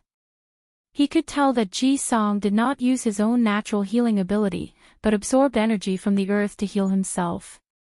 Although in the 5 elements, wood is often known for its healing properties, the earth element is also good at healing. Many people or culture believe that we humans were born from the soil and will eventually return to it. As such, the earth is our mother and it can nourish us, it can both heal and protect us. So, Wang Wei guessed that the cultivation method that Ji Song used was based on that idea. After thinking about the information he knew from the Great Zhou Imperial Dynasty, Wang Wei then said with a calm smile, "If you only cultivate the Myriad Earth Codex to this level, then you are destined to lose this battle." However, Ji Song just shrugged his shoulders and answered with a cold voice, "It's you that should be worried. From what I've seen so far, it seems that the ancient desolate body refining scripture was wasted on the likes of you." "Hee," replied Wang Wei with a smirk on his face. "And yet, this waste almost killed you with one punch." Veins instantly started to appear in Ji Song's face, then his mouth started to twitch. However, he immediately calmed himself down. Then, the rock armor manifested around Ji Song again. However, this time things were slightly different. There were countless red and hot lines that were inscribed in the armor. Following which, it turns from gray to dark red. 2 horns appeared on top of Ji Song's head, then, the frozen ground under his feet melted and turned into lava. Meanwhile, Wang Wei was a little surprised after seeing this. Of course he was not surprised by Ji Song's transformation, but by his reaction. The last time they fought, he instantly became angry after being taunted by Wang Wei. However, this time, he managed to calm himself down after just a few seconds. After seeing this, Wang Wei then realized that he was not the only one who grew up and learned new things in the past few decades, that his opponents were also growing and learning from their adventures and failures. In the end, the ones that grow faster and learn to adapt as quickly as possible will be the ones that he gets to meet during the Heavenwall battle. After quickly thinking about this kind of thing, he reined in his mind and focused on the battle. Without hesitation, he rushed straight towards Ji Song and threw a earthquake fist. However, Ji Song was not to be outdone, so his hand turned into boiling hot magma and he also threw a punch. Boom! A terrible explosion occurred after these two clashed. A massive mushroom cloud appeared afterwards. It was as if a nuclear bomb had exploded in the place where their fist clashed. Then, the entire northern region of the Warring Kingdom world started to tremble. All the people and animals living there suddenly felt that everything around them was shaking, that they could hold on to their footing. Luckily, there were few houses or buildings in this region. Meanwhile, in the middle of the clash, Wang Wei was pushed a few steps behind. Lava could be seen all over his body, but there was not even a scratch on him. His skin was still not even injured. As for Ji Song, he stood in the same place. However, he spewed out a big mouthful of blood. This time, however, Wang Wei did not give his opponent the time to recuperate.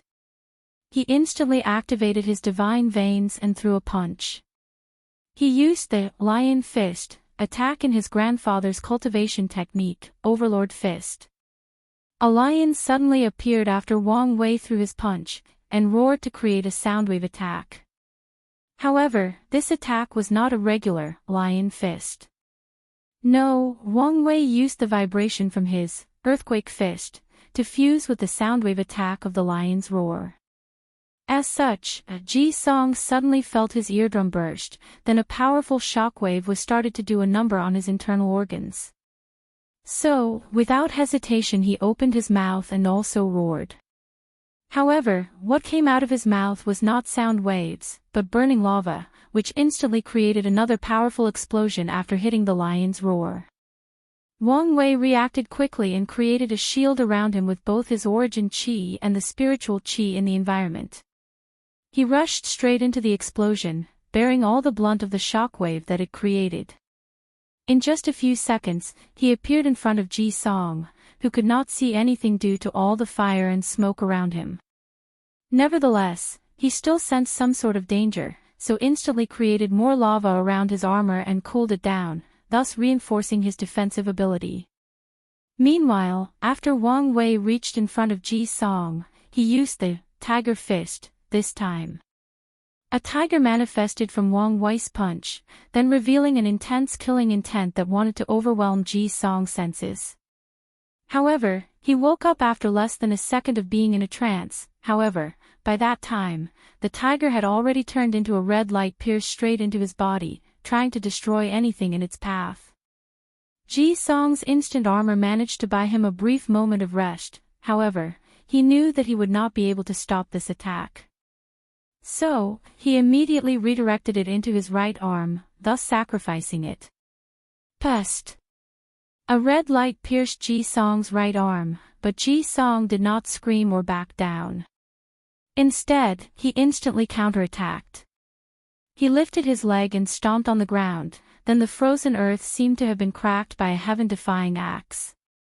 Meanwhile, Wang Wei, who had just finished his attack, watched as the ground under his feet suddenly separated into two sides, then a powerful volcano eruption appeared with him at the very center. A terrifying heat engulfed his whole body, wishing to sunder not only his body, but his soul as well. This heat wanted to burn his very existence. All this while, Ji Song watched all of this happening while at the same time observing how his arm will heal. Unfortunately for him, his fleshly body did not allow him to instantly heal his injuries. So, he began to absorb energy from the earth to heal. However, the process was still extremely slow. It was then that Ji Song noticed that this attack also contained a powerful will that prevented his healing, so he started to fight with it. Meanwhile, after a few minutes, the volcano eruption stopped, and Ji Song watched Wang Wei floating in the air. Ji Song's face instantly became ugly as he realized that his attack did not break the defense of Wang Wei, let alone injure. To be precise, this attack did not break all of his defense. Ji Song could see that a powerful field was surrounding Wang Wei's skin, providing him with a powerful defense. His attack managed to break that field, but it still failed to break his skin. After a few seconds, Ji Song had managed to remove the killing will inside his arm and healed properly. However, Wang Wei's innate aura or field recovered by itself and began to protect him again. Ji Song's face became ugly as he refused to believe that he could not even wound his opponent. How could he accept that someone that could not even take on a single punch from a few decades ago, now has outclassed him to this level? So, he decided to go all out for this fight. His black lava armor suddenly increased from 10 meters to 20 meters. Then, Ji Song started to throw punches. However, with each powerful punch, a meteor was formed and rushed towards Wang Wei. What's more, these meteors broke the sound barrier, increasing their levels of destruction. Boom! Boom! Boom! The burning meteor brought with them the will or intent to destroy all things both physical and spiritual. They wanted to destroy all worlds, all known civilization. Furthermore, this destruction had no rhyme or reason, it existed simply for the sake of destruction. Wang Wei had a serious look on his face after seeing this attack. However, he was not the least afraid. Without hesitation, he threw a punch with all strength, thus creating air bullets by bending the air pressure in his surroundings to his will. The first meteor exploded, scattering countless flaming pieces of earth debris all over the surrounding area. After seeing this, Wang Wei's eyes lit and he continued to punch them. However, the quantity was quite outrageous and they came too fast. So, after crushing a few dozen meteors, many of them suddenly rushed towards him and crashed into him. Boom! Another powerful explosion occurs. Although Wang Wei managed to cross his arms to block the attack, the powerful shockwave still sent him flying a few hundred kilometers until he landed on a frozen mountain. With another boom sound, the mountain was instantly destroyed after Wang Wei landed. Meanwhile, Ji Song had stopped attacking. He looked in the direction of the mountain while breathing heavily. He was looking to see whether his attack actually worked this time. Chapter 162. Ji Song looked straight at the mountain, waiting for the outcome of his attack. Meanwhile, all around him, there was not a single piece of frozen land. The majority of the northern region was turned into lava. The land that used to be blue from one point all the way to the horizon, had turned red and orange with patches of dark or charcoal molten debris scattering everywhere. Smoke and steam were billowing towards the cloud, turning them dark. Ashes were blowing all over the place, suffocating any life that had the destiny to survive the shuddering heat. A few minutes after the attack, the mountain that Wang Wei landed on was instantly blasted off. There, Wang Wei floated in the air. The upper garment of his clothes were burned off, while only the bottom part of his robe still remained relatively intact. Wang Wei's eight-packed abdomen muscle was showing, while his long gray hair floated in the air. Ji Song's face inside the armor became ugly as he could see that his opponent was still perfectly intact. He took a deep breath to calm himself down as he knew that in order to win this battle, he had to use his last hidden card. Without hesitation, he jumped a few thousand meters into the air, did a somersault before doing a single leg drop kick towards Wang Wei, who was standing on the lava as if it was nothing but his bath at home. Wang Wei clenched his hand, mobilized all the powers of his steel-like muscles and threw a punch. Boom! A powerful explosion was generated by the clash of these two titans, however, they did not care about such a thing. Following the explosion, the ground under Wang Wei's feet indented inwards, created a very large web-like crack more than 1,000 meters. Immediately afterwards, to his surprise, Wang Wei actually vomited a big mouthful of blood. However, Ji Song did not give him time to think or react. He followed his first attack with another powerful punch. Wang Wei wanted to respond with one of his own, however he soon discovered that it was very hard for him to move. It was as if he was surrounded by a quagmire and his every action was greatly hindered. As such, Ji Song's punch hit Wang Wei right above his heart, making him throw up another big mouthful of blood before he was sent flying a few thousand kilometers. On his way, he rebounded on the floor countless times before he managed to regain his footing. He looked at Ji Song after spitting on the ground. His spit and blood instantly vaporized even before hitting the ground. "You can control gravity," said Wang Wei with a calm look on his face. He could tell that the reason that he was injured was not because the attack broke the defense of his skin or muscles, but because it directly bypassed these things and acted straight on his internal organs. Furthermore, the only reason that he was not that injured was because his innate field fended off most of the gravity. Additionally, in the last attack, Ji Song's strength did not magically become more powerful than him.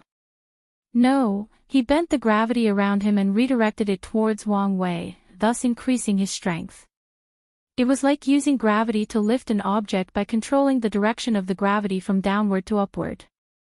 In the case of this attack, Ji Song controlled the gravity from downwards to forwards, thus dramatically increasing his power. Wang Wei frowned after thinking about this as he knew that this battle would be more difficult than he thought. When cultivating the ancient desolate body refining scripture, the process of tempering the internal organs comes after the bones. And at the moment, Wang Wei has not even finished tempering his bones, let alone his internal organs. However, he did not back down as a sudden idea suddenly came to his mind, then he started breathing strangely. Then, he rushed straight into the sky, heading towards Ji Song, who had used his gravity manipulation ability to fly in the air. Ji Song also rushed towards his opponent and immediately activated the gravity around him, making Wang Wei's movement very stiff. Taking advantage of this opportunity, he threw another punch. Boom! Wang Wei was again sent flying. He hit the ground with supersonic speed, resulting in a massive lava tsunami that traveled for miles in. He then coughed off a big mouthful of blood again. This time, not only was the gravity affecting him, but the ashes on the volcano around him started to enter his body and started wreaking havoc. However, Ji Song did not give him a single chance to breathe. By increasing the gravity downwards, his speed suddenly increased as he rushed towards Wang Wei. 5 circular vapor shapes could be seen in Ji Song's path, followed by 5 loud explosions. This showed that using this method, Ji Song's speed has reached Mach 5, which is 5 times the speed of sound. Boom! With a speed of Mach 5, Ji Song hit Wang Wei straight in the guts, making him spit saliva, blood, and a few pieces of internal organs. Furthermore, he could hear the sound of bones cracking. Immediately afterwards, Ji Song kicked him from the ground, sending him flying away again. Meanwhile, Wang Wei groaned before using all his strength before stabilizing himself in the air. However, immediately afterwards, he saw Ji Song coming straight after it, so he crossed his arm to block the oncoming attack. This time, Wang Wei only sent away a few meters, while actually sliding in the air. Ji Song frowned, then decided to increase the intensity of the gravity by a few folds. As such, Wang Wei was flown away again with tremendous force, while simultaneously vomiting blood. However, Wang Wei's healing ability was simply inhuman. Only a few minutes after his injury, his bones would heal by themselves. As for his internal organs, he would use his pure origin force to heal and nourish them. During the entire confrontation, the northern region was completely destroyed. Not to mention that it had already turned into complete lava, thus killing any kind of life that inhabited it, whether it was animals, people, insects, or plants. The shockwave created by these two people are enough to kill any cultivators below the divine body realm. Luckily for them, only a few people actually lived in the northern region. However, the casualties created by their battle was still in the 100,000s. Meanwhile, Ji Song kept pummeling Wang Wei with more and more powerful attacks. However, his opponent refused to stand down. More importantly, Ji Song discovered that with each attack, he has to increase the gravity around by a few folds. At this rate, he will not be able to sustain these attacks any longer. What's more, Ji Song had a feeling that something was wrong, so he used a powerful attack to try to end this battle once for while. Gravity implosion, roared Ji Song with a clutching motion of his hand. Suddenly, Wang Wei felt like he was in a cage as the gravity around him was actually crushing him from all directions, upward, downward, or sideways. All 4 sides seemed to want to crush him. Without hesitation, he started to fight back. He stretched out his hands to fight the gravity that seemed to be slowly closing in. He gritted his teeth as he mobilized all the muscles in his body. The air around Wang Wei started to tremble, then twisted around, creating the illusion that the space was about to be destroyed. As a matter of fact, the space of the Warring Kingdom world was indeed close to breaking apart. Meanwhile, inside the gravity sphere, Wang Wei's muscles and bones started breaking as he could not bear all the power. However, Wang Wei did not scream or groan, nor did he have a look of despair on his face. On the contrary, he looked excited. As his muscles and bones kept breaking, Wang Wei kept breathing in a certain way to repair them. Vast amount of spiritual energy between heaven and earth entered his body to speed up the process. At first, Wang Wei was forced on one knee in order to fight back the imploding gravity, but as time passed, he managed to stand up. Then, with a mighty roar, he tore apart the gravity field around him with his bare hand. Meanwhile, Ji Song looked at all this with an ugly look on his face inside his rock armor before saying, "You use my gravity ability to actually refine your body. To be specific, your internal organs." As for Wang Wei, he smiled after hearing this before saying, "Well, I would have to temper them with gravity eventually after I finish tempering my bones. I just used this moment of life and death to speed up the process and prepare for the future." After saying this, he checked his body. His muscle and bone strength have dramatically increased. After he gets back home, all he needs to do is absorb the material necessary for his bones to finish tempering them. Of course, the reason that he allowed himself to be beaten so much was because of the Overlord Fist that he cultivated. According to this technique, the more brutal one gets injured, the more benefit they will receive. So, Wang Wei allowed himself to suffer so much. As for his internal organs, this was the most benefit he received during this fight. According to the ancient desolate body refining scripture, refining the organs is a very dangerous process. As a result, it takes a very long process. Wang Wei did not want to wait that long. So, he used a life and death situation to force out his potential and accelerated the process. And the benefits he got were unimaginable. After finishing checking his body, Wang Wei looked at Ji Song with a calm smile, and yet a terrifying killing intent was in his eyes. Then he said, "Are you prepared to experience hell?" Chapter 163. Despite the fact that Wang Wei allied himself to be injured in order to increase the strength of his fleshly body, he did not like the feeling of being abused by his opponent. So, his pettiness got the best of him as he decided to pay back tenfold, hundredfold to Ji Song. After saying these words, a powerful aura suddenly emanated out of Wang Wei, then the heaven changed. The sky of the entire warring kingdom world suddenly turned deep gray, the same color as Wang Wei's hair. Then, lightning clouds suddenly covered the entire world. All the people suddenly felt that the end of the world was happening. A supreme aura traveled throughout the world, forcing the majority of people or beasts to kneel down, including all the cultivators.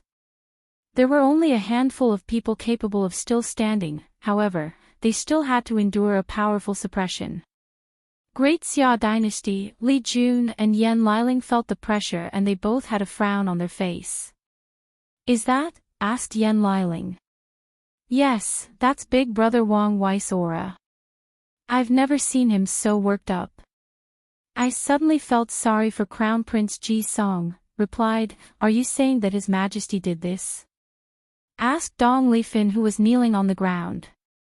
To which, Li Jun just nodded as he did not want to waste that much energy talking. As for Dong Lifin, she had a shocked look on her face. Although she knew that Wang Wei was powerful, it wasn't until today that she knew how powerful he was. To be able to create celestial phenomena just because of his mood, this was the powers of gods and immortals in legends. After thinking about this, a desolate mood suddenly appeared on Dong Lifin's face. Great Shu dynasty, Feng Heng was sweating as he looked at his subordinates that were forced to kneel on the ground.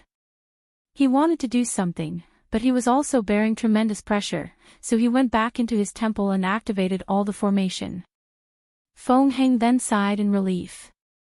Afterwards, he called out, "Master, what is going on?" Shi Fuyu then appeared with a frown on his face. He waved his hand, then a scream of the battle between Wang Wei and Ji Song appeared inside the temple. Meanwhile, in the northern lava region, Ji Song instinctively took a step back after feeling the aura coming out of Wang Wei's body, then he instantly shrugged off the pressure that surrounded him. As for Wang Wei, he did not say anything more. He clenched his hand, then took the posture of a punch. The space around suddenly vibrated with the contraction of his muscles. He roared, "Wind calamity," before throwing the punch. Boom! A massive explosion occurred, following which, millions of black winds appeared before forming countless cyclones, tornadoes, or hurricanes. And all these natural phenomena were actually thousands of kilometers in size or height. Wang Wei's punch created countless rapidly moving windstorms that twisted themselves in all directions, wishing to destroy or cut everything in their paths. As for Ji Song, he found himself surrounded by many powerful disasters that wanted to cut him into tiny pieces. So, without hesitation, he waved his hand to create a barrier around him. However, this was no ordinary barrier, but one created by pushing the gravity outwards from him in all directions, thus preventing the black winds from even touching him. Unfortunately for Ji Song, his gravity shield only lasted a few seconds before it was cut apart by countless wind blades, then the attack reached him. Boom! Another explosion occurred. The black winds became even more erratic after hitting the target. The majority of the land of the northern region had countless deep cuts on them. Some of them were so deep that they formed ravines. As for Ji Song, who was in the center of the attack, he managed to survive, however he was quite miserable. His armor was completely destroyed, many deep-cut wounds could be seen all over his body, some of them even showed his bones. However, this was not the worst part of his wounds. One of his arms was cut off and blood was gushing out of it like a fountain. Ji Song instantly used his origin chi to stop the bleeding before doing an inhaling motion with his mouth. He wanted to absorb the life energy of the earth in order to heal himself. Unfortunately, he did not reach the realm where he can regrow his limbs. As a matter of fact, even Wang Wei has not reached this stage and won't reach it until he finishes refining his bones. After realizing this, Ji Song then used lava to create a prosthetic arm for himself. Although it was not as good as his real one, it would have to do for now. Meanwhile, Wang Wei had already launched his second attack. The attack he used this time was called Thunder Calamity. After throwing that punch, thunder and lightning enveloped the entire northern region, turning it into a thunder field. And all of these thunder had one purpose: to destroy Ji Song. Even the clouds in the sky started raining thunder. Ji Song immediately used all the lava on the floor to wrap around him and turned into a rock cocoon. On top of that, he also used his gravity field. However, the thunder was not playing around. It destroyed the gravity protection, then the earth shield before hitting Ji Song, destroying every part of his body. An intense pain suddenly assaulted him as he felt that every part of him was slowly burning. In the end, Ji Song screamed out loud for a long time before the attack stopped. By then, all his skin and muscle was burned black by the lightning, leaving lightning-shaped scar all over his back and front.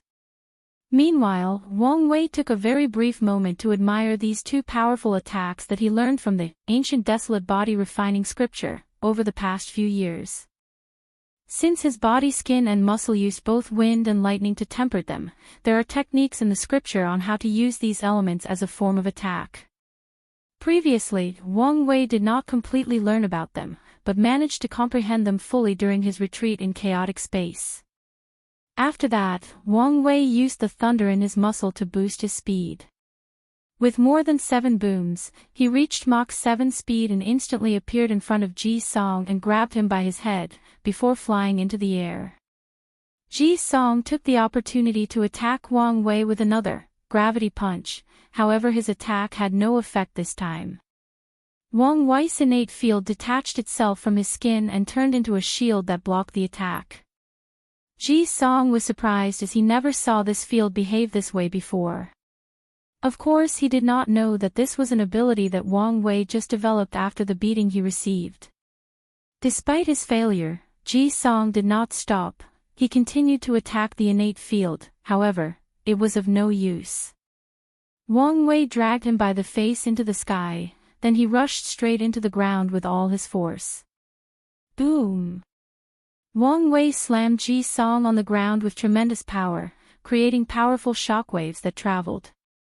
The shockwave was so powerful that it did not stop after traveling throughout the entire northern region, but also headed to the central region. If that shockwave even hit that area, countless people would die as a result. Luckily for Wang Wei, true monarch Yan Chen intervened in time and prevented it from reaching beyond the northern region. As for Ji Song, he screamed again as most of the bones in his body were crushed. He threw out a big mouthful of blood. Many of his internal organs were out of place. However, Wang Wei was not done. He picked up Ji Xing from the ground and threw him in the air, then he threw another punch. This time he combined the Thunder Calamity with his Dragon Sovereign Fist. As such, a powerful thunder dragon a few kilometers long manifested itself. It brought with it the pride and aloofness of a divine beast, while at the same time representing the might of heaven and earth. The dragon rushed straight towards Ji Song, wishing to destroy him in both body and soul, wanting to destroy every single aspect of his existence. However, right before it did so, a giant illusory image appeared from Ji Song's body and protected him from the majority of the damage. As such, only one of his legs was completely ripped off by the dragon before he landed on the ground. As for Wang Wei, he frowned after seeing this as he could feel a familiar feeling from this illusory image that appeared. It was as if he knew or saw that person before. Chapter 164. Although Wang Wei had a feeling that he knew the figure that appeared was too vague for him to actually remember who it was, so he did not dwell too much on it. He figured that he would know soon enough. As for Ji Song, he was currently on the verge of death. Most of his organs, bones, and muscles were destroyed, 2 of his limbs were cut off, and his spirit was affected by the might of the dragon. However, he still had a calm look on his face. To be precise, he had a determined look in his eyes. So, he bit the tip of his tongue to take out a drop of his source blood. Using that as a catalyst, he launched a secret technique called Dead Earth. Following this, countless green lights started entering Ji Song's body, repairing every part of it. In just a few seconds, all his bones were regrown and placed back together. New organs and muscles appeared, even his cut-off arm and leg were also grown back. Ji Song returned to peak conditions. However, he was not happy. For one, he knew that he would face backlash for using this secret technique. More importantly, the vitality of the entire northern region was absorbed by Ji Song. As a result, from now on, the northern land would be truly a barren land, preventing anything from growing or surviving there for thousands of years, or maybe forever. This act was different from Ji Song's previous destruction of this area due to lava. Even in such hard conditions as boiling lava, many plants would manage to survive and thrive in such an area. Especially fire or extreme young spiritual herbs, even ores would also be created in such an environment. However, with Ji Song's secret method, none of that will be possible from now on. The northern region will be more barren than the western desert. This act resulted in Ji Song being rejected by Heavenly Tao. As such, he knew that he did not have much time. What's more, even if he won this battle, he won't be able to stay in this world for long. So, he did not waste time before using a powerful attack. With a wave of his hand, he roared, "Gravity push," then a powerful gravity force traveled from him, destroying everything in all directions. This attack was essentially Ji Song's gravity shield, expanding outwards, destroying everything in its path. However, Wang Wei did not care about this attack. With his hair floating in the air, he clenched his hand and threw another punch. Dragon Wind Calamity. A very long black dragon appeared from Wang Wei and rushed straight towards Ji Song. It easily tore through his attack and rushed at him. Without hesitation, Ji Song instantly compressed the air around him before exploding, creating an air pressure bomb. Boom! With an explosion, the entire northern region shook again, and Ji Song was pushed away by the recoil of the explosion. A few hundred meters from the epicenter, Ji Song threw a mouthful of blood as he frowned. He realized that his regular attacks did not have much effect, so he decided to use the most powerful attacks he could muster. With a wave of his hand, the entire northern region started to tremble, then it was separated from the ground. Ji Song lifted the entire northern region, which was a piece of land larger in circumference than a few planet Earths combined together. Then, with a wave of his hand, the piece of continent broke into countless small pieces, forming countless flaming meteorites.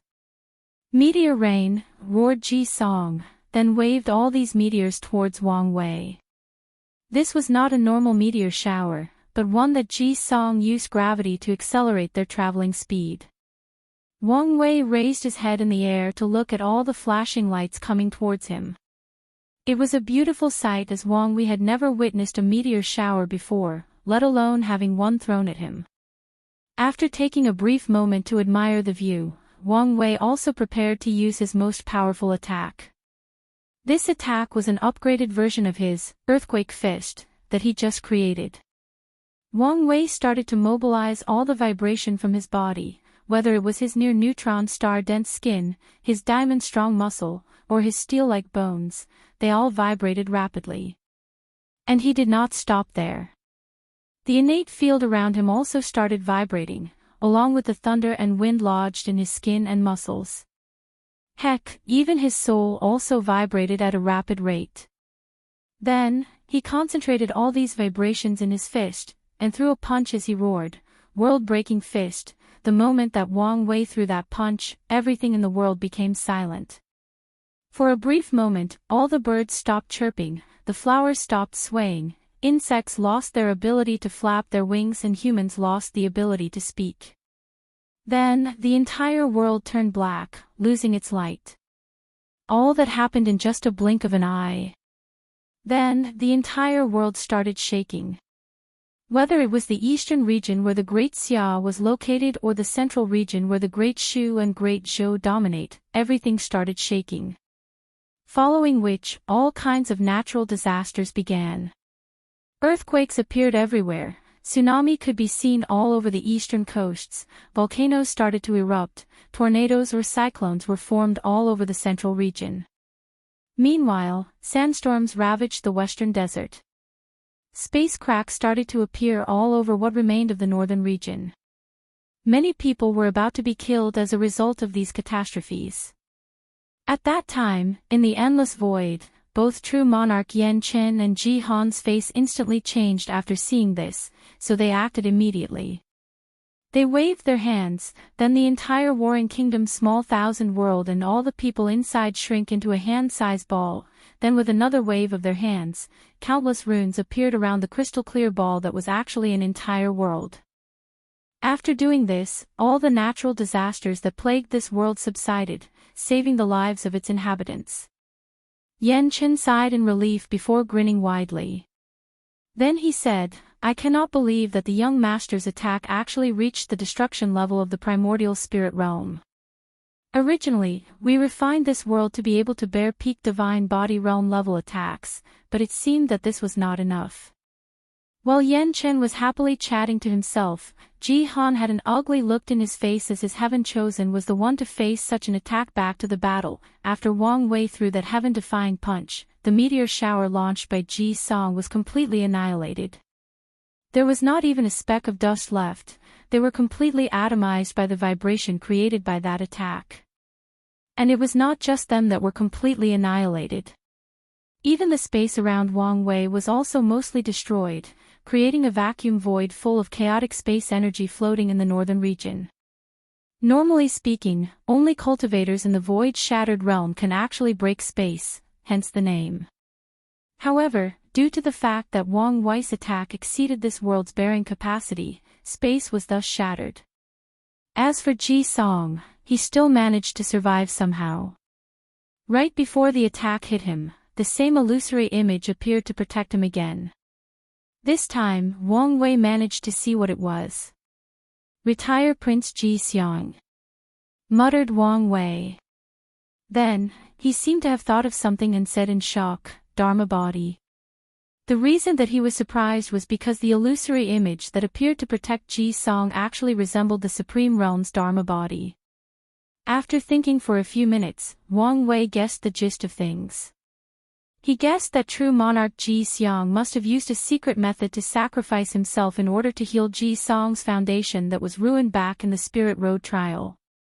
This was proof due to the fact that Ji Xiang never showed up after that incident, and the fact that there was a vision in the central continent signifying the death of a supreme realm powerhouse.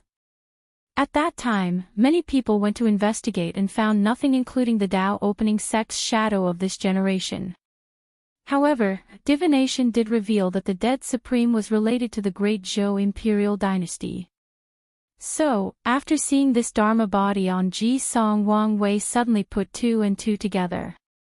Ji Xiang's secret method not only repaired and improved Ji Song's foundation, but also granted him with an entire Dharma body, meaning a complete Tao was given to Ji Song.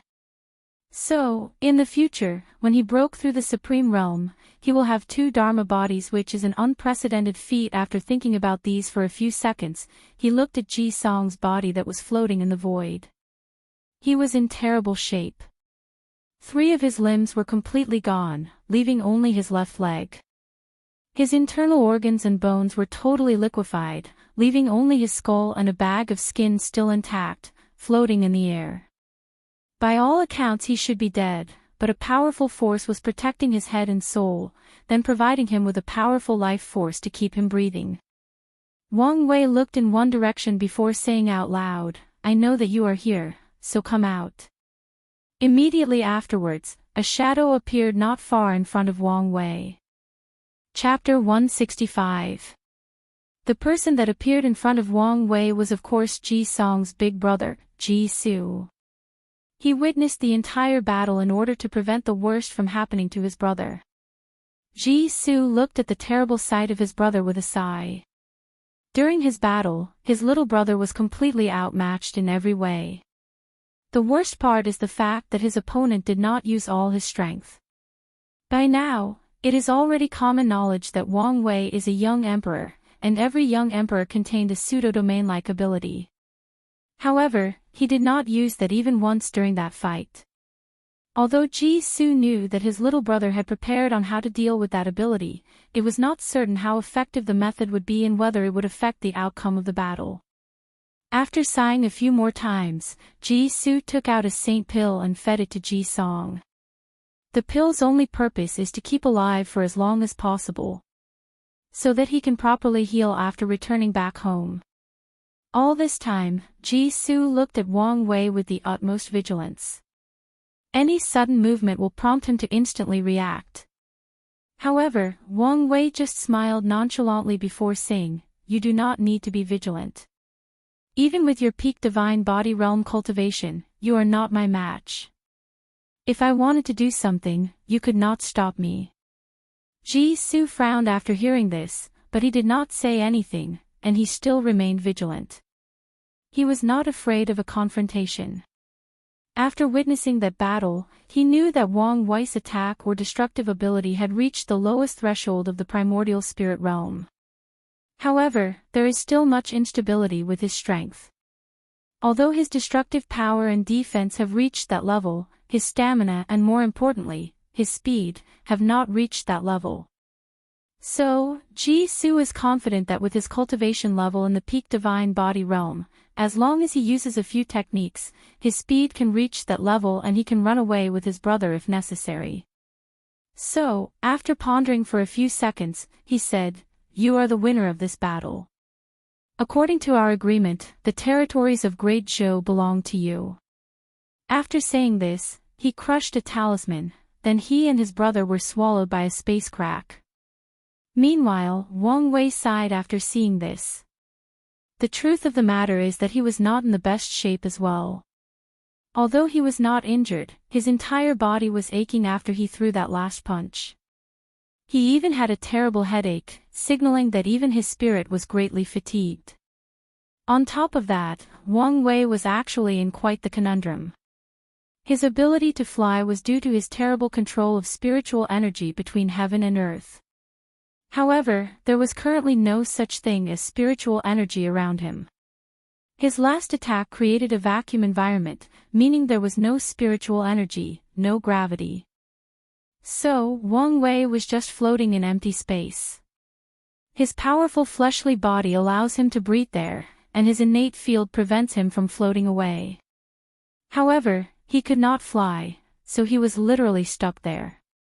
On top of that, his stamina was at an all-time low, so Wang Wei discovered to his embarrassment that he was actually stuck there. So, he decided to use a communication talisman to call someone to come pick him up. However, before he did so, Wang Ju appeared in front of him.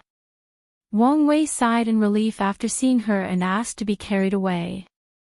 And Wang Ju happily obliged. She then placed him on her back and flew towards the central region. "This reminded me of old times when you used to carry me everywhere," said Wang Wei as he placed a bunch of pills inside his mouth. "Now that young master has the ability to fly, of course you no longer need this maid to carry you everywhere." "I will always need you in one way or another," replied Wang Wei as he closed his eyes and rested on her back. Meanwhile, Wang Ju had a smile on her usually calm face. This journey was supposed to be a long one as it was a little hard for Wang Ju to fly in a vacuum space with her cultivation in the early stage of the divine body realm. However, midway through, the space around her twisted, then she instantly appeared in the great Xia capital. She guessed that this was probably the doing of true monarch Yan Chen, so she bowed to the sky before heading straight to the imperial palace. Meanwhile, Wang Wei and Ji Song's battle had a far-lasting impact that the two of them were even aware of. Many people, sects or factions of the myriad emperor world were secretly watching this battle. And they were shocked. Not just at Wang Wei's power, but even at Ji Song's strength. This battle showed that the heaven chosen of this generation have the ability to fight three great realms above them, which was unheard of. The only person who could do such a thing in the last generation was probably Wang Tian, but even he did not accomplish this feat until he created his Absolute Cut Sword Sutra, and reached the peak of the supernatural realm. And that was because sword cultivators are known for their extreme ways of attack. So, whether it was Ji Song or Wang Wei, they both were in the radar of all the factions of the myriad emperor world. Qilin Central Continent, Fong Family Domain. In a very large mansion, Fong Lijuan had just finished watching that battle and she secretly clenched her hand. Compared to those two people, her strength that she is so proud of is nothing but a complete joke. Luckily, for her, there is still hope.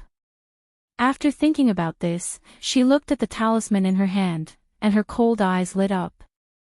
As long as she can thoroughly study this talisman and absorb its strength for her own, she can create her own Tao, thus severing the shackles of her bloodline.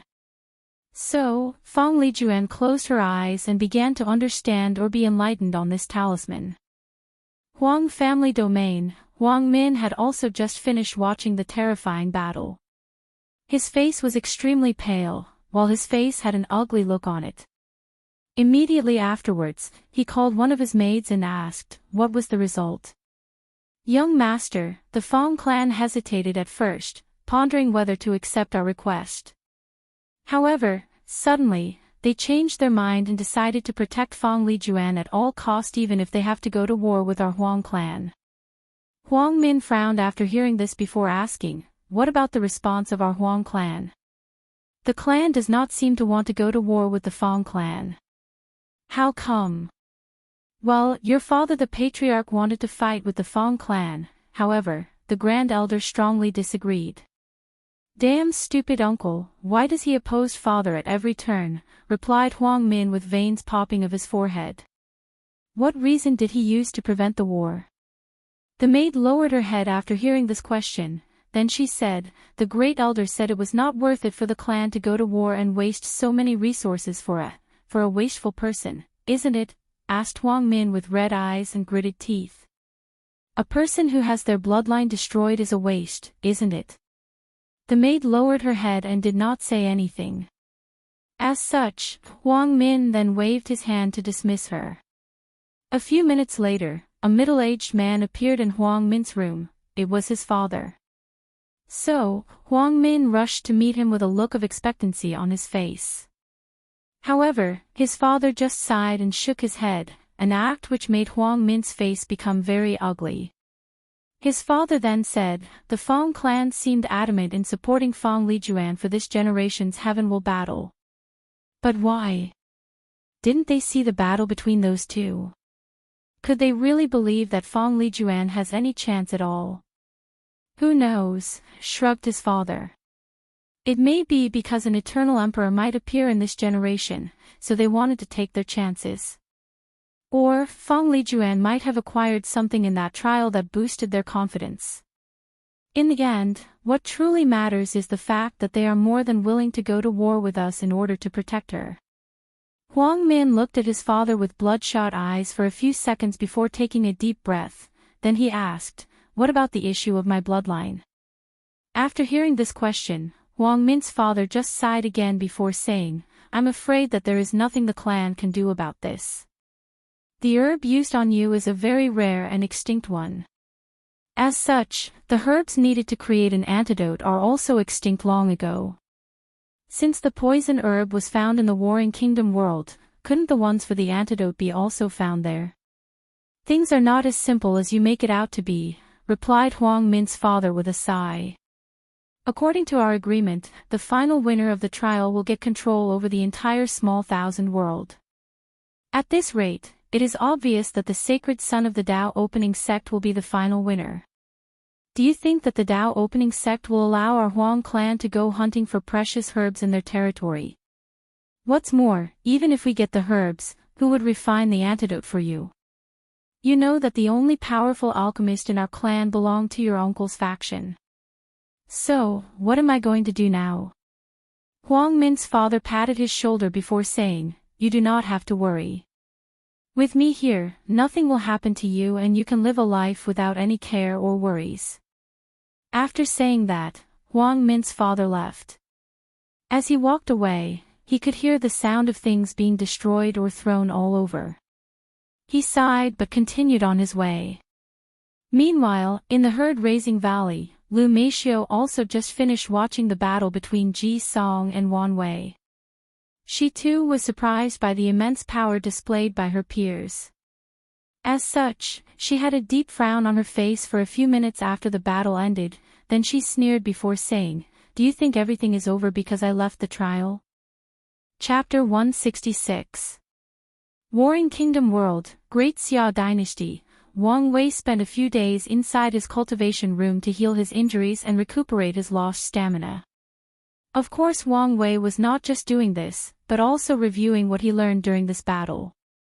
Afterwards, he exited his room. However, on his way he saw Dong Lifen waiting outside the room for him. It seemed that she had been waiting for quite some time. "What are you doing here?" he asked her. "Your Majesty, I was just worried about you." After hearing this, Wang Wei looked her up and down before sighing, then he asked her to join him for tea. After brewing and drinking the tea, Wang Wei got right to the point and was quite direct as he said, "I can feel that you have some feeling towards me, however, what I said to you when we first met is true." Don Lifen lowered her head after hearing this, then she asked in a lowered voice, "Is it because of my low status? Does your Majesty hate that I am weak and not worthy of you?" Wang Wei was a little surprised at the question, but he shook his head before saying, "I have never judged a person based on their background. Furthermore, with your talent, as long as you arrived in my world, many powerful sects would be more than happy to make you their heir, thus your status would be the same as mine. And with high status and plenty of resources, your strength will of course increase dramatically.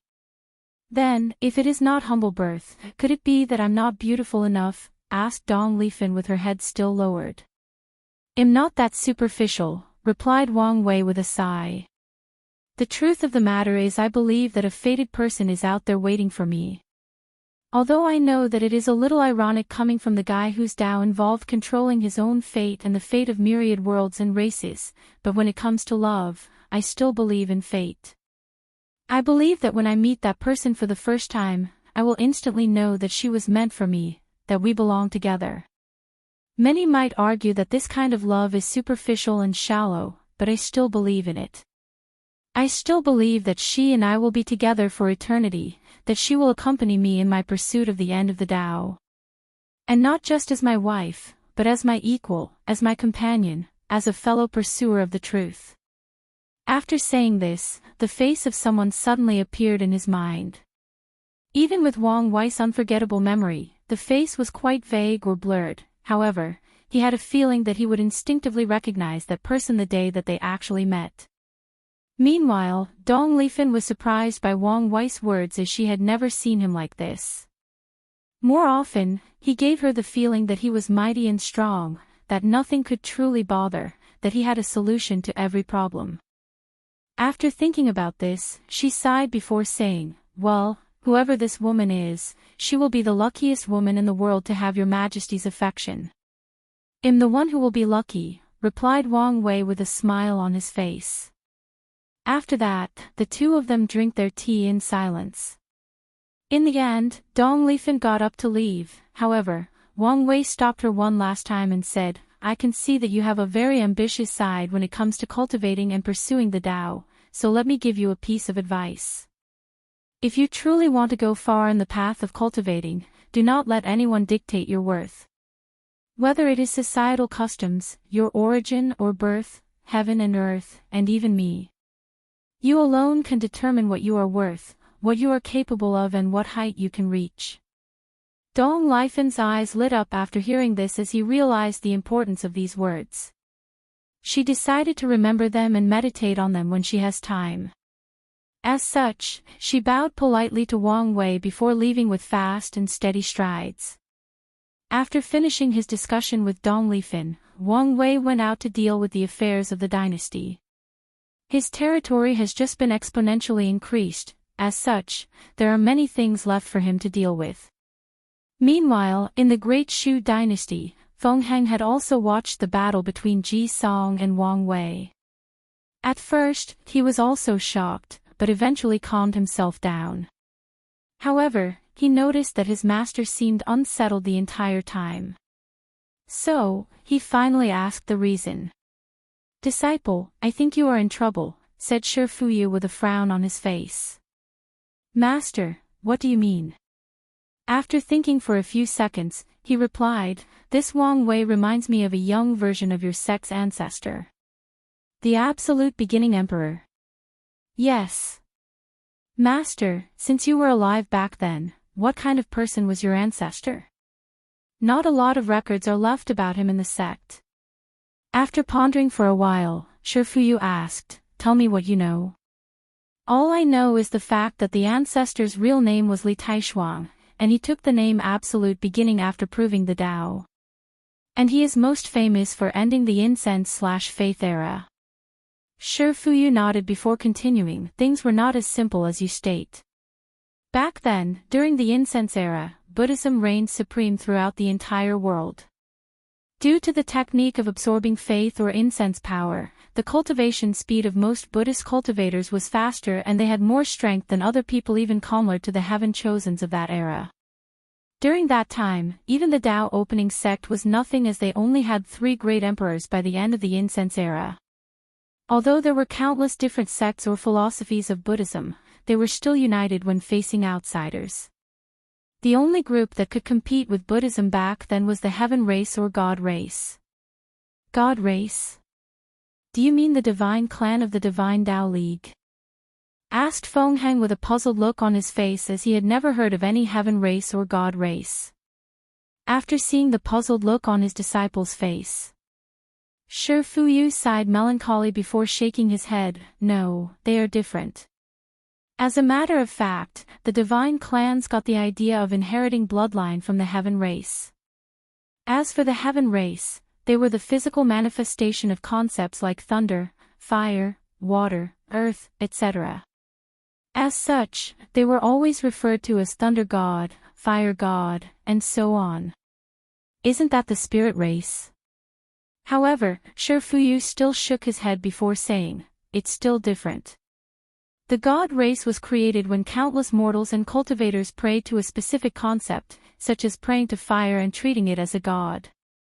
The incense power generated by all those people created a living being with unimaginable power that embodies all the prayers that people offered them, the God Race. As for the Spirit Race, they were born by heaven and earth themselves through a long time and using massive spiritual energy. Furthermore, spirit races still have to slowly cultivate, but the Heaven Race was born extremely powerful. The weakest one had the strength of the primordial spirit realm, while some were born with a cultivation of the supreme realm. Feng Heng nodded as he understood the difference between them. The spirit race was basically like demonic beasts that have turned into human shape and called themselves demon race. However, the spirit race is mostly made up of plants, stones, or weapons that have gained sentience and mold a human body.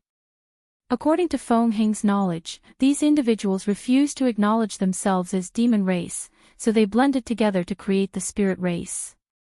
After seeing that his disciple understood, Shi Fuyu continued, the heaven race was able to compete with Buddhism at first because it was easier for them to absorb faith or incense power than any other cultivators. At first? Yes. The Buddhist sects did not allow anyone to threaten their status, so they conceived a plan to weaken the power of the heaven race. You should be aware of the conferred god list, right? Yes, responded Feng Heng while nodding his head. That's the method that we used. By conferring the title of godhood to certain human cultivators, we can divide the power of the heaven race. How to divide it? An example would be that a human was granted the title of fire god. When people pray to the fire god, who does the faith power go to? To the heaven race fire god, or the human race that holds the position of fire god? Feng Heng's eyes lit up after hearing this as he realized that this was indeed a good way to weaken the power of the heaven race. Then, he asked, Master, if what you said is true, why didn't the other factions use faith? Why haven't I heard of the heaven race? Chapter 167. Shi Fuyu pondered for a while to reorganize his words, then he said, at first, many people did absorb the power of faith to cultivate, especially in the early stage of the incense era. However, the power of faith and incense had repercussion or side effects. Side effects. According to the records in the Profound Gate, faith and incense is very poisonous to the spirit. Is that what you mean by repercussions? Asked Feng Heng. It's not that simple. Do you know what faith actually is? No. Faith is basically the aggregation of spiritual power of countless people. For example, when someone prays to either offer worship to a higher being or to ask them for something, a part of their spiritual power will combine with the spiritual energy between heaven and earth to form the power of faith or incense. The negative side of this is the fact these spiritual powers are not pure, but full of emotions and desires. As a matter of fact, the power of faith was first discovered when a monk accidentally absorbed this power in a temple while breaking through the primordial spirit realm. That monk discovered that he could use the incense to go through the heart demon tribulation needed to turn his soul into a primordial spirit. Later, this method was used by Buddhist and other sects to make it easier to break through into that realm. However, faith is not only made of positive emotion or desire, but also negative one, which can easily affect a person's spirit, forcibly changing their nature. Especially later on in that era when Buddhist sect absorbed a massive amount of incense power. The majority of monks in that time became brutal and greedy. They would slaughter people for no reason. More importantly, they would enslave mortals to force them to pray and offer incense to them. Shi Fuyu paused for a moment, then took a short passage down memory lane. Meanwhile, Feng Heng hurriedly asked, so, how did the people of that time deal with the problem? The question jolted Shi Fuyu from his memories. He smiled before answering, this problem occurred in the early stage of the incense era, so I'm not very sure exactly what happened. What I do know was that it was solved by the Karmic Unbound Emperor. Karmic Unbound Emperor. Never heard of him, replied Feng Heng. Shi Fuyu paused for a moment after hearing this, then he looked at his disciple deeply. Master, is there something wrong? No, replied Shi Fuyu as he secretly sighed. The Karmic Unbound Emperor was actually the first Buddhist emperor of the incensed era. He created the karmic heavenly flame and passed it down to the world.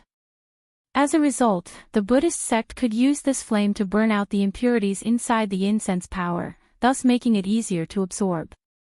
Since this flame has the name karma, does that mean it could be used to wash away the karma of the people who absorb incense power? Asked Feng Heng. You are correct, however, incense is not as karmically binding as chi luck. As long as the person who absorbed the power accomplished the wish or desire of the people who prayed to them, they can still escape being bound by karma. Master, since the problem was solved, why did other people stop using that power? That's because the majority cultivator labeled the incense Tao as heretical or unorthodox. Not to mention that only the Buddhist sects had access to the heavenly karma flame. Furthermore, the flame did not completely solve the problem. At first everything was fine, however, the Buddhist sects decided to expand their borders to all the other worlds in the community. They not only preached the philosophy and ideas of Buddhism, but also used these worlds to gather a massive amount of faith. However, with this large amount of power, even the karmic flames could not remove all the impurities. At that time, the Buddhist sect began to fracture due to the internal contradiction. You mean infighting? Asked Feng Heng with a surprised look on his face. Yes. The term Buddhist sect is used to refer to a coalition of all the different factions of that era that practiced the teachings of Buddha. So, you can imagine the contradiction with so many emperor lineages collaborating together. So what caused the split between them? Well, one faction wanted to stop using incense power due to its harmful nature, or at the very least not absorb so much. The other faction was more aggressive and refused to stop. They believed that doing so would greatly decrease the power of the Buddhist sect. So, which faction won in the end? Asked Feng Heng with an intrigued look on his face. At first, the peaceful faction had the advantage. After all, Buddhism is a sect that focuses on discovering the self, liberating the self from the sea of suffering and reaching nirvana.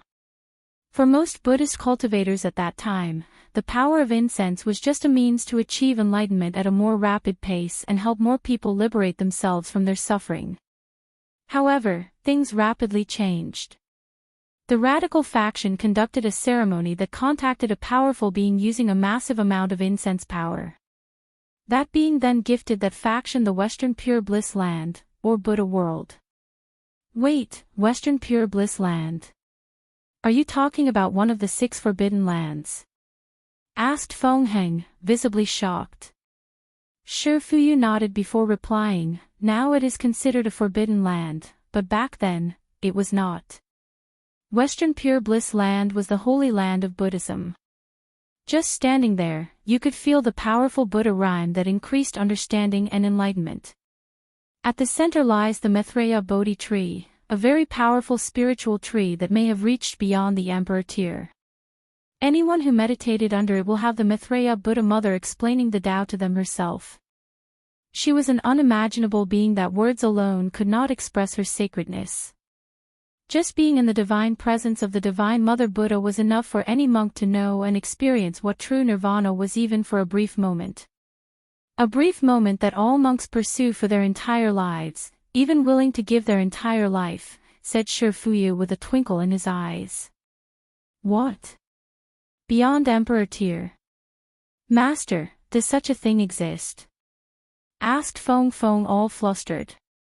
Shi Fuyu looked at his disciple realizing that he must have said something that he should not, so he immediately said. You do not need to think about these kinds of things that are outside of your capabilities. Feng Heng nodded mechanically, but the look of shock was still in his face. After seeing this, Shi Fuyu did not say anything, giving his disciple the chance to slowly process that information that he let slip. And this quiet lasted a few hours. Then, Feng Heng took a deep breath to calm himself down before saying, Master, so what happened between the contradiction of the two factions? And what does any of this have to do with my ancestor, the absolute beginning emperor? Shi Fuyu looked up and down at his disciple. After noticing that he had relatively calmed down, he continued, well, after getting access to the Western Pure Bliss Land, the radical faction labeled the other faction as unorthodox and almost destroyed them. Luckily, the peaceful faction had previously taken control over the heavenly karmic flame, so they still found a way to survive. Master, wait, if the peaceful faction had control of the karmic flame, then how did the other faction refine their faith power? Well, Western Pure Bliss Land also had this ability, so they did not need it. Feng Heng nodded, then he asked, so, what brought the destruction of Buddhism in the end? What about the heaven race you previously mentioned? Be patient, I'm getting there. After eliminating their competitors, the Buddhist sect began to gather incense using more radical means in order to power up the Western Pure Bliss land. They mainly targeted the small 1,000 worlds in our community. By creating catastrophe, then sending a Buddhist emissary to save the world, they could gather very pure incense power. At that time, every time a Buddhist emperor managed to prove the Tao, he would lead the world to conquer other worlds in order to gather more faith. Of course, not all emperors born in that era belonged to the Buddhist sect. Other factions also managed to cultivate one of two emperors back then, and those emperors tried to deal with the Buddhist sect, but they were not strong enough, especially with the protection of the Western Pure Bliss land. The only emperor that posed a threat back then was the ancient desolate emperor of the Tao opening sect. However, since he had some karma with Buddhism, he did not attack them, but instead made a deal with them not to do anything to his sect in exchange for his neutrality. All of these actions actually garnered the ire of all the factions of the world. However, everyone decided to close one eye because of how powerful the Buddhist sects were. However, when we created the One World Nirvana plan, everything changed. Chapter 168. One World Nirvana Plan. What's that? Asked Feng Heng. Just like the name implies, it was a plan that allowed all the Buddhist cultivators to all reach nirvana by combining all their consciousness together, thus reaching a realm, oneself, one being, or one world. That sounds like a brilliant plan, so why did it cause the destruction of Buddhism? It was indeed a brilliant plan, and one that had a high chance of success too. However, there were three major problems. One of was the energy needed to sustain such a powerful consciousness, second was a leader to bear such tremendous amounts of power, and lastly was whether Heavenly Tao would allow such a thing to happen. The problem of leader could be solved as long as a powerful great emperor was born in the Buddhist sect. As for the other two problems, well, they both had the same solution, incense power. As long as the incense power was enough, the energy required for this plan to succeed was more than enough. As for Heavenly Tao, the Buddhists believed that as long as reaching nirvana was the belief or desire of all living beings, Heavenly Tao would not interfere. All living beings? You don't mean? Asked Feng Heng. Yes. The plan of the Buddhist sect was to conquer the entire myriad plane world, then gather faith from the entire world. Feng Heng looked at his teacher with his mouth open, becoming speechless. The entire myriad emperor world is vast and very powerful. Beside the human emperor, the world was only conquered once again in the devil era. Sure, Fuyu could guess what his disciple was thinking. Yes, the Buddhist sect wanted to conquer the entire world, just the great Qin imperial dynasty. After calming himself down, he said, I'm guessing that they did not succeed. Even worse, they did not even begin their plan before they were destroyed. How come? The Buddhist sect knew that the cultivators of the world would never allow someone else to conquer the world like the human emperor, so this plan was kept the highest level of secret. They planned to only execute the plan after they cultivate a powerful great emperor. Unfortunately, the plan was leaked. Leaked? How? Asked Feng Heng. Well, this is where your ancestor came into this story. Sure, Fuyu paused for a few seconds before continuing. In the ancient emperor era, both Taoism and Buddhists were actually competitor and fought for the title of the orthodox religion of the myriad emperor world. During that time, the five-element palace was the leader of Taoism, while the Tai Profound Gate was probably not even created yet. However, after the incense era, Taoism was completely suppressed by Buddhism to the point that the five-element palace was forced to close their mountains for generations, only coming out when they decided to fight for the heavenward battle. As such, the Tai Profound thrived during the incense era with the absence of the five-element palace. However, they were only considered an immortal land, not an emperor lineage, as they did not cultivate a great emperor of their own. Immortal land? Interrupted Feng Heng. Just know that they are more powerful than supreme land, but way weaker than emperor lineages. You will get access to this information when you become more powerful later in the future, replied Shifuyu, so he just nodded. Your ancestor actually got the news about the one-world nirvana plan from the heaven race. How would the heaven race get access to such a powerful secret? Let alone leak it. Shifuyu sighed before continuing. The plan actually needed a tremendous amount of faith, and as the heaven race was born out of incense and faith, they were the perfect people to use as a catalyst to execute it. Furthermore, the Buddhist sect wanted allies before executing the plan. With this plan, the heaven race would have access to a tremendous amount of incense power, as such they could deal with the problem of the low population of their race. So, they were the perfect partner. As for your ancestor, no one knew his exact connection with the heaven race. However, after finding out about the plan, he secretly rallied all the cultivators of the world against Buddhism. After a brief pause, Shifuyu continued, your ancestor was a heaven-defying genius with a deep and scheming mind. He was very low-key during his rise and his reputation was not very loud. Everyone knew that he was powerful, but no one knew how powerful until the heaven-will battle. In that battle, the Buddhist sect had pooled together all their resources to cultivate a terrifying genius. Using all the incense power of the entire sect which by that time had spread through thousands upon thousands of worlds, they created a Buddha golden body. I remember that day when the golden body was completed. Buddha lights enveloped all the continents of the myriad emperor world along with multicolored lotus. The chant of countless people in myriad worlds chanting reverberated throughout the entire world community we are located in. It was truly a majestic sight. Unfortunately, it was useless, said Shifuyu with a sigh. Because of the ancestor. Yes, because of Li Taishuang. In that generation's heaven will battle, he alone faced all the heaven chosens of the Buddhist sect and killed all of them, even the one with the Buddha golden body. At one point, the owner of the golden body even sacrificed the lives of all the heaven chosen to increase his strength. After all, he was the embodiment of the hope and wishes of all the Buddhist monks, he was the aspiration of an entire era. However, it was futile as he still failed under Li Taishuang's sword. After that, your ancestor proved the Tao and took the name of Absolute Beginning. Shifuyu took a few second pause after talking up to here, then the hand that was behind his back was secretly clenched as he continued, do you think that things are over? No, this was just the beginning. After proving the Tao, the Absolute Beginning Emperor showed his ruthless side.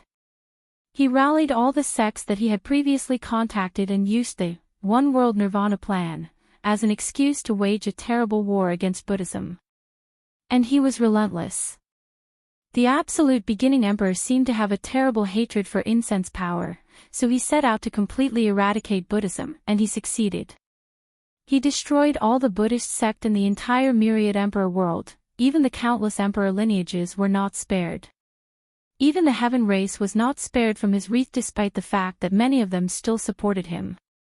As for the Buddhist sect, no matter what method they used, it was simply useless.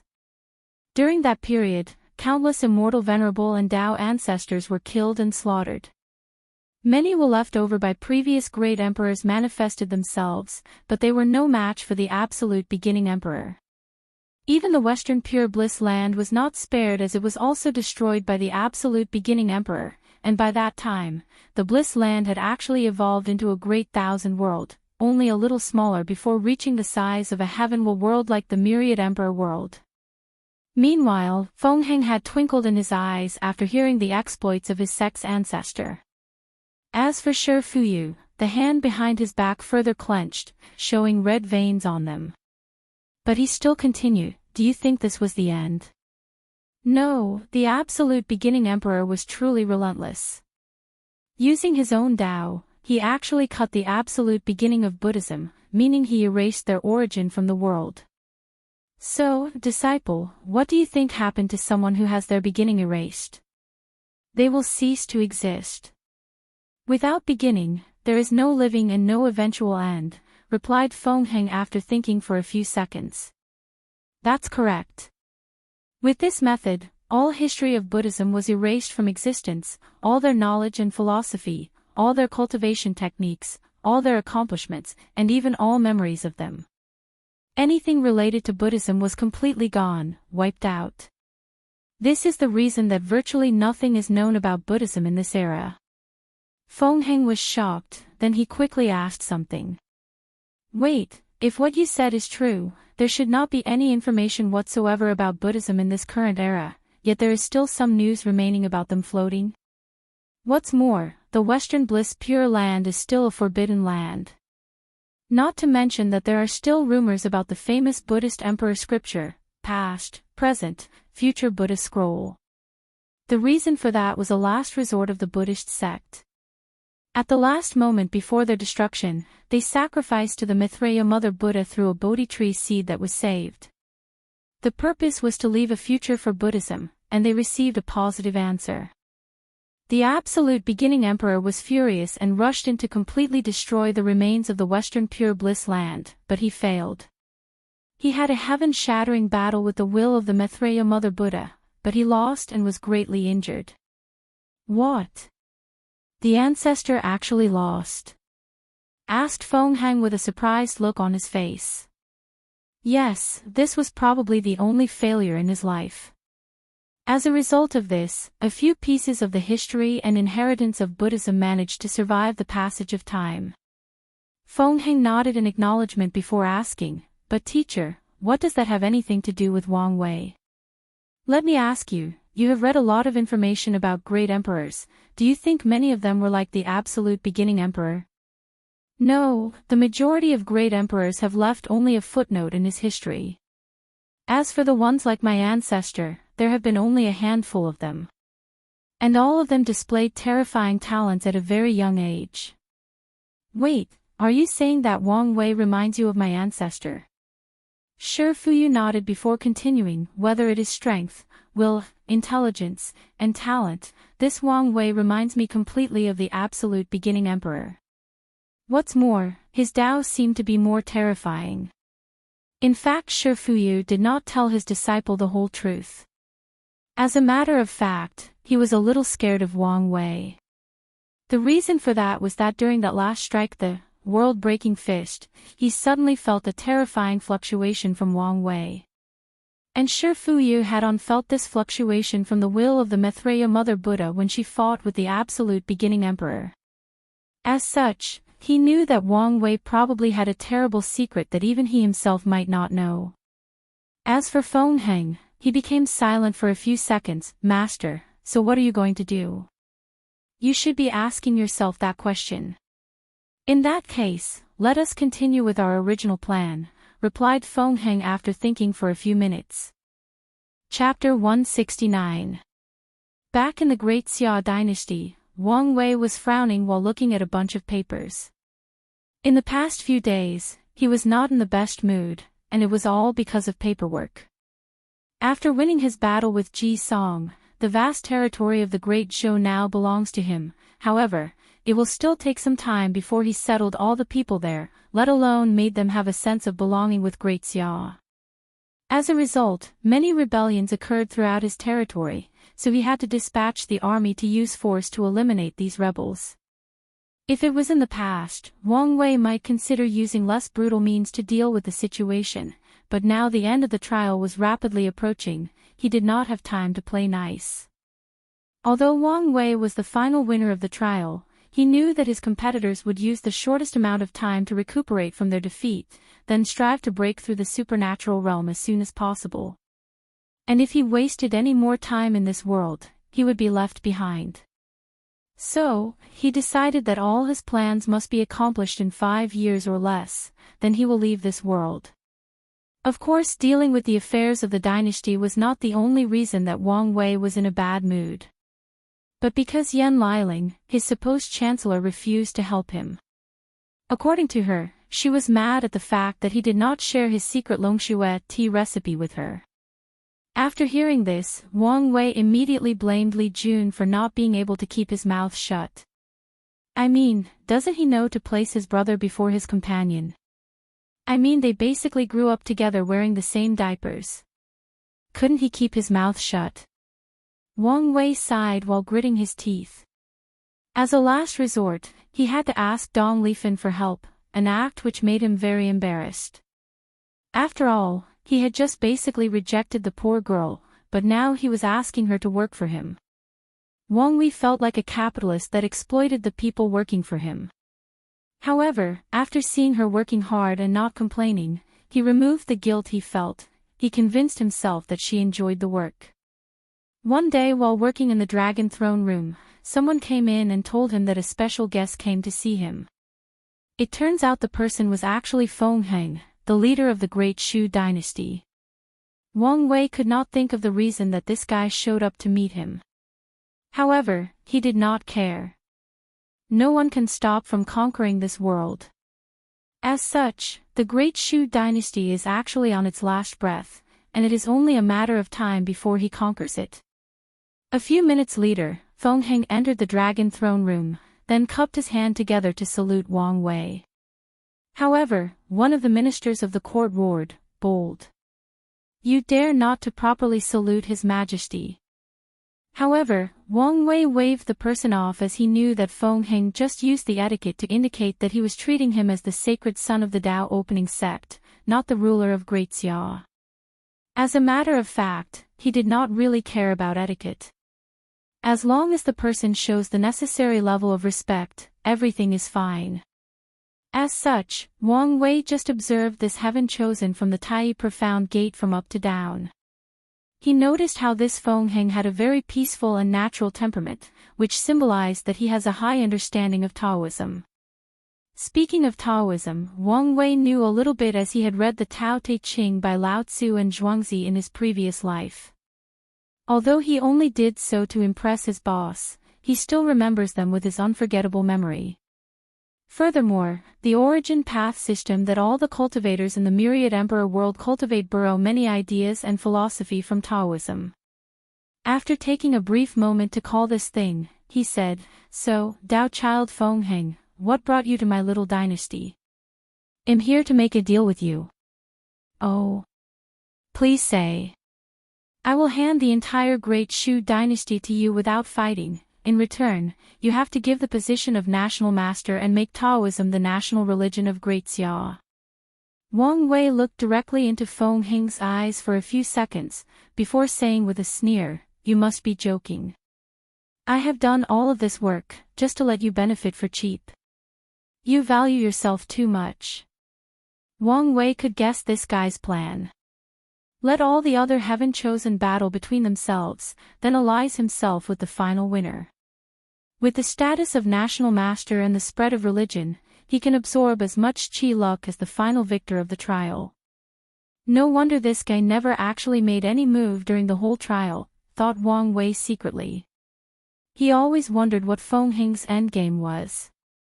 During the whole trial, he had many opportunities to conquer more territories. As the first person to truly conquer a dynasty, he could have easily invaded the Great Wu back then and conquered them. Or, he could have attacked the Great Zhou when they were fighting with the Great Wu. However, he did not do any of these. He remained neutral, just protecting his own territory. Now, it seemed that he was playing the long game. Meanwhile, Feng Heng was not that surprised that he was rejected, so he continued, "What if I add the Western region?" "What do you mean?" asked Wang Wei with a frown. "During all my years in the trail, I have successfully spread Taoism throughout all the dynasties in the Western region, and they are essentially under my control. I can see that you are the kind of person who likes to have the best when doing things, so you should strive to have a 7-color rainbow chi luck. However, to achieve that, you will need to conquer the entire world, even the Western region." Wang Wei nodded in acknowledgement, then replied, "You are right, but I do not see where you matter in that situation. Even without you, I can still conquer the Western region." "You are right, however things are not as simple as you think. To the desert people of the West, Taoism is not just a religion, but a form of salvation for their poor living environment, a kind of sustenance for their soul. So, anyone who threatens their belief, they will never accept it." "What does that have to do with you?" asked Wang Wei. However, he had an inkling what Feng Heng was about to say. As the Taoist ancestor of this world, I have a lot of power, replied Feng Heng. As long as I tell these people that the Great Xia is a threat to Taoism, millions of people will not hesitate to take arms and fight to the death against you. I mean, you can imagine the burst of power these people will bring out when believing that they are fighting for their religion, their beliefs, their ways of life. Feng Heng paused for a few seconds before continuing. As a matter of fact, I know that despite all of this, your Great Xia will probably still win in the end. However, at what price?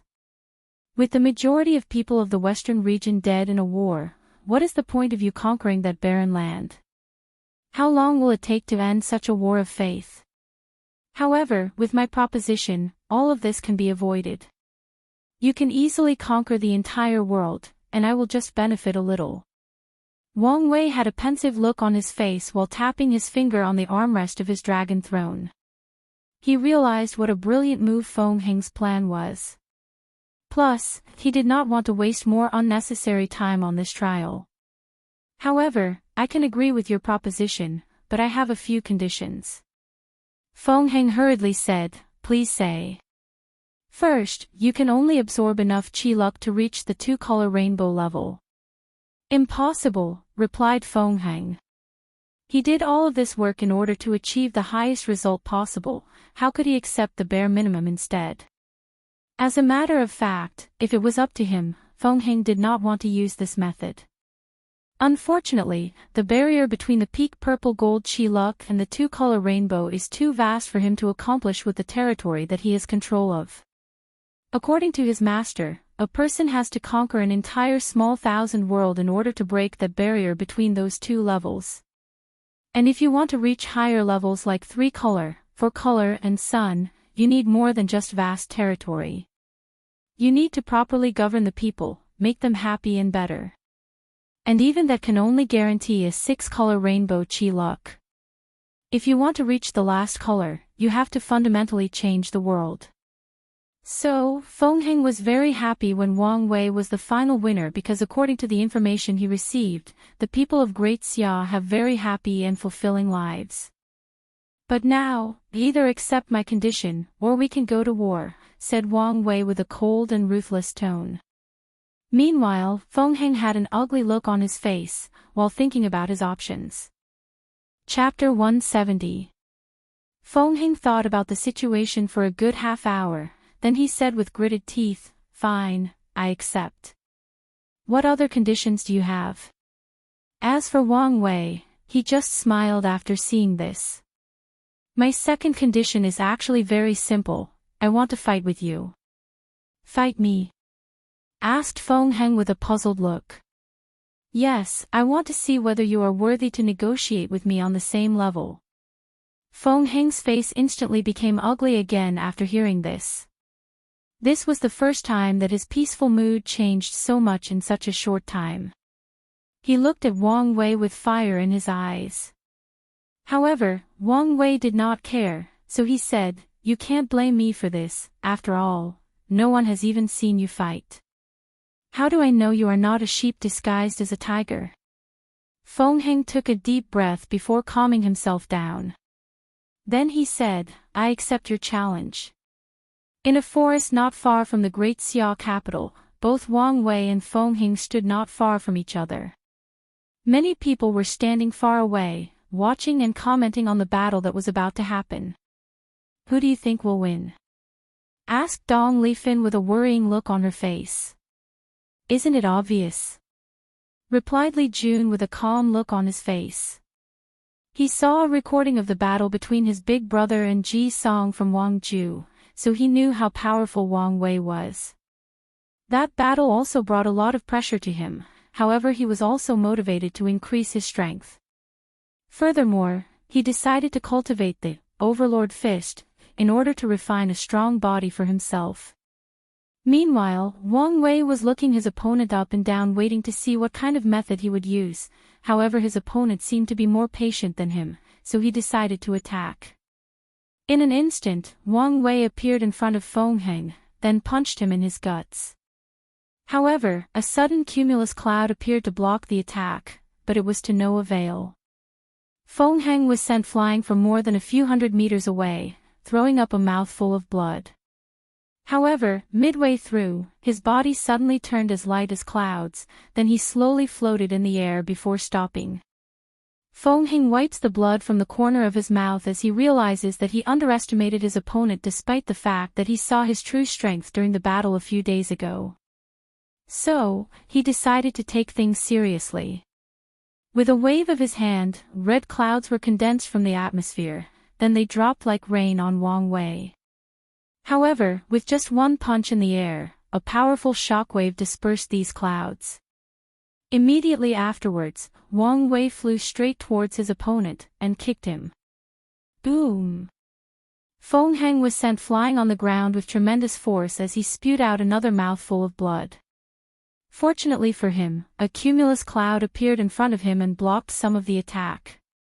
And this was not an ordinary cloud, but one that turned as dense as metal, but it was still no use under Wang Wei's kick. As for Feng Heng, he did not hit the ground as expected. He used the same previous tactic by turning his body as light clouds, then slowly landed on the floor. Feng Heng frowned as he looked at Wang Wei in the sky, then he used another attack. This time the clouds turned into a dead gray color before rushing straight towards Wang Wei, who just watched as the attack hit him without even leaving a single scratch on him. However, this attack was not a simple one as Wang Wei felt an extremely creepy energy trying to penetrate his soul and corrode it. He snorted coldly, then this energy was instantly vaporized. Then he looked at Feng Heng before saying, "Interesting use of yin and yang Dao. Turning a cloud which is water in nature and imbued it with fire nature. Then, transform it from a weak substance into one as solid as metal, symbolizing the transformation of yin into yang. Not to mention the last attack that contained extreme yin nature, capable of directly attacking the soul. However, if this is all the strength you have, today's battle will officially be the worst day of your life." Feng Heng had a frown on his face. Not only because his attack seemed to be useless, but because his opponent seemed to be able to read the nature of his attacks in just a few minutes. After thinking for a brief moment, he decided to use another tactic. With a wave of his hand, countless swords materialized in the air, then they rushed forwards. Meanwhile, Wang Wei looked at all the swords rushing towards him and guessed that his opponent decided to use 5 element spells from now on. He was not that surprised as the Taoist sects are known for their amazing and wonderful spells. So, he rushed straight towards Feng Heng, ignoring all the swords that hit him. These swords could not even break his innate field, let alone his skin. However, Feng Heng seemed to have anticipated this, so he moved away from Wang Wei. A burst of red clouds appeared under his feet, swoosh. In an instant, he appeared a few hundred meters from Wang Wei. As a result, for a few minutes, a game of cat and mouse chase occurred in this battle. Wang Wei frowned as he observed this situation. He was quite surprised at how fast this Feng Heng actually was. Although he looked like he just teleported, Wang Wei knew that this was just because of how fast this guy moves so that it appears that way. Of course, this is not the reason that Wang Wei actually stopped chasing. The real reason was because one of Feng Heng's attacks managed to break through his innate field, and he was puzzled. According to the intensity of the attack, there is no way in a million years that such a level of power could break his defense. After pondering for a few seconds, Wang Wei once again rushed towards his enemy. This time he observed every single sword that hit. After a few 100,000 hit him, a slight break a few centimeters appeared in his innate field, then the swords hit his skin before being bounced off from it. Wang Wei stopped again and looked at Feng Heng and said, "You are the owner of the yin-yang eyes." A slight surprise appeared in Feng Heng's eyes before disappearing. Then he said, "What are you talking about? Your attacks seem to be able to find the tiniest of flaws in my defense and attack them. These flaws are so small that even I did not notice them, yet you could see them and directly target them. Only the yin-yang eyes had such ability." "You are wrong," replied Feng Heng while shaking his head. "This is my natural innate ability, but I do not have the yin-yang eyes." Wang Wei looked at him deeply as he could not tell if this guy was telling the truth. The only thing he had to go on was the slight surprise in his eyes when he first mentioned this, but Feng Heng's soul fluctuation remained calm after he denied it. However, he remained suspicious. Wang Wei waved his palm, a giant blue dragon manifested, releasing a powerful suppression. And to his horror, Feng Heng found himself unable to move as Wang Wei rushed towards him. With a desperate attack, all the swords floating in the air turned into countless needles, then rushed forwards. Meanwhile, Wang Wei ignored these needles as he let them attack him. However, to his disappointment, none of them seemed to attack his weak point. So, lightning appeared on Wang Wei's body, then he instantly appeared in front of Feng Heng. He proceeded to slap him in the face. Bang! Feng Heng flew from the sky with tremendous speed and force. And this time, he did not have the ability to slow down his fall. Boom! After landing on the ground, a powerful shockwave traveled from his landing spot. Countless trees were destroyed, and a deep hole could be found with the shape of a human body could be seen from the air. After a few seconds, Feng Heng managed to unbury himself from deep underground, then he vomited blood for a few seconds. His face was slightly deformed as his skull was bulged inwards, and many of the teeth in his mouth had fallen off. He raised his head and looked at Wang Wei with gritted teeth, while the latter had a frown on his face.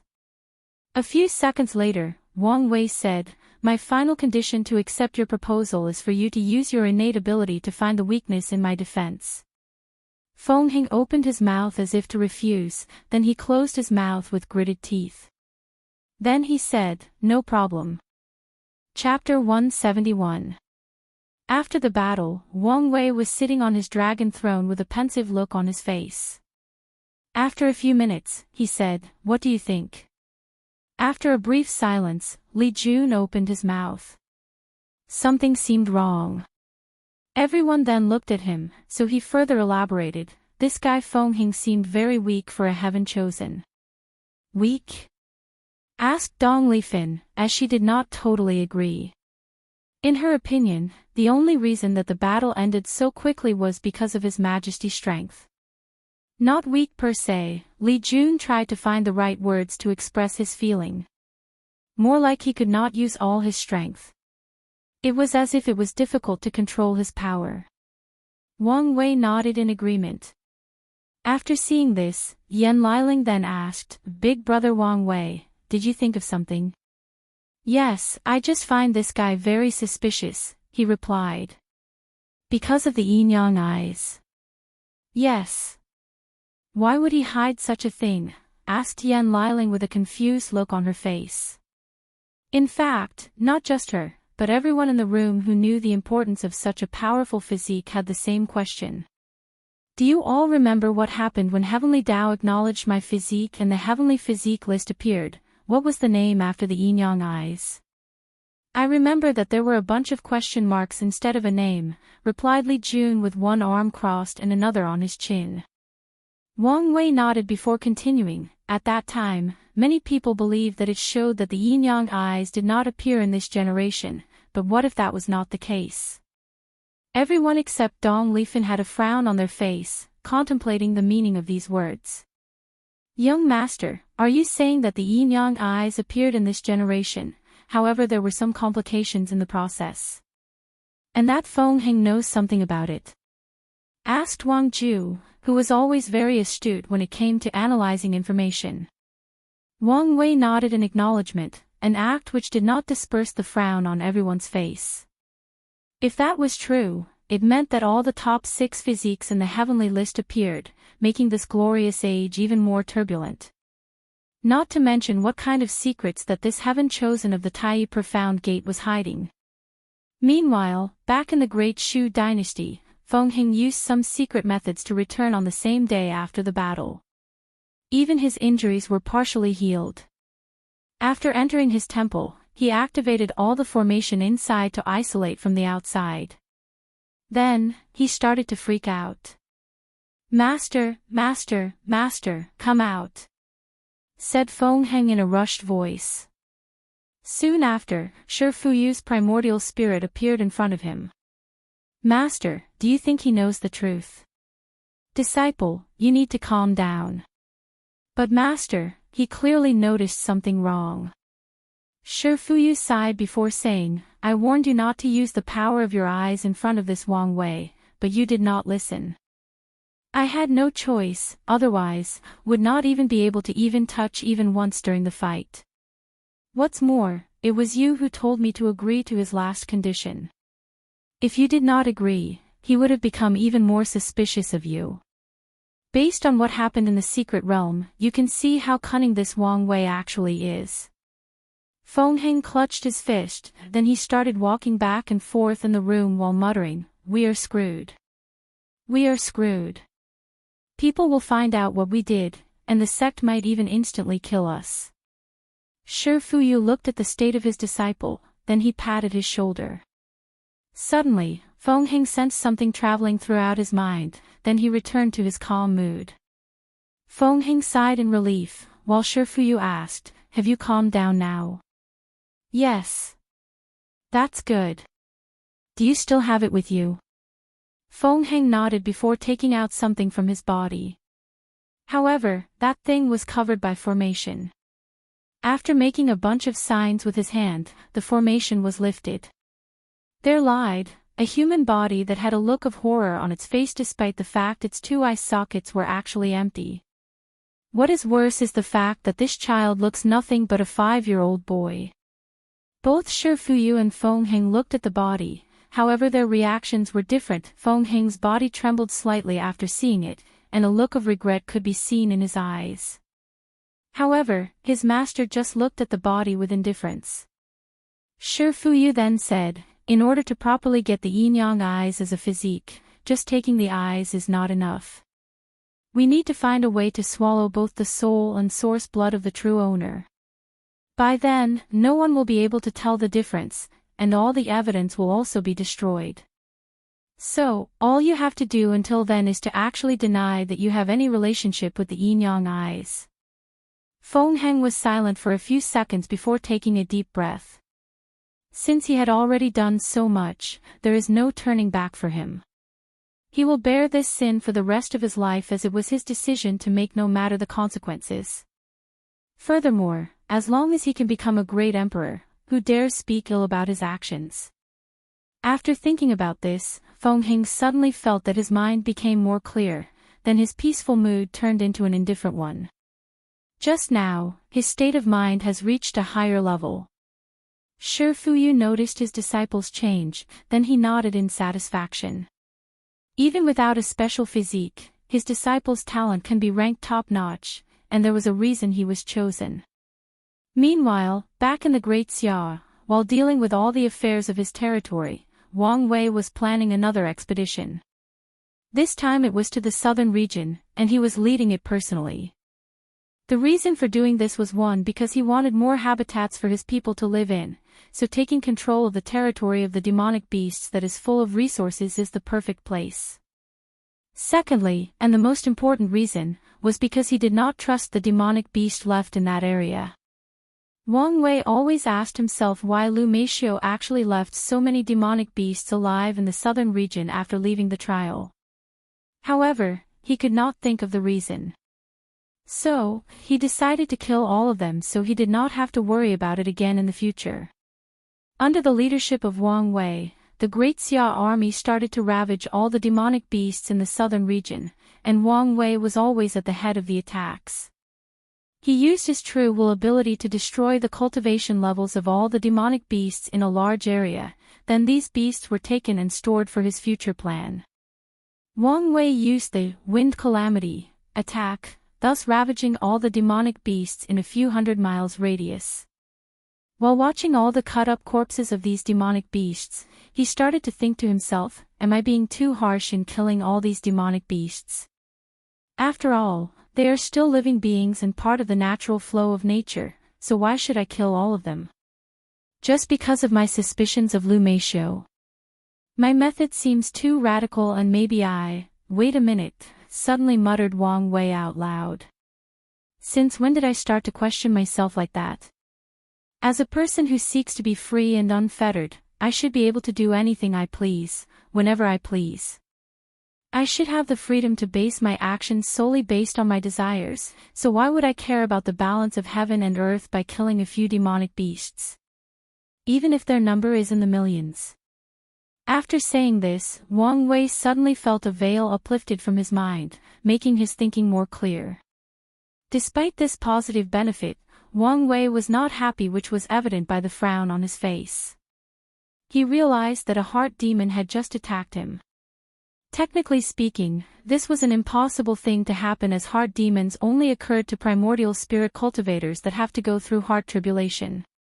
What's worse was the fact that Wang Wei knew that this was not the first time that this had happened to him.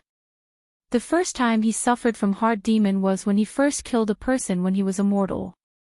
Back then, according to normal situations, after all he had gone through in the pagoda trial, he should have only suffered from discomfort after killing someone. However, he had nightmares for days instead. The first time that such a thing happened, Wang Wei might have considered it as a rare thing, but twice showed that something is wrong, so he started thinking of the reason for this to happen to him. You're tuning in to the Path of the True Immortal YouTube channel. Don't forget to subscribe and join us on this journey to catch the most captivating stories.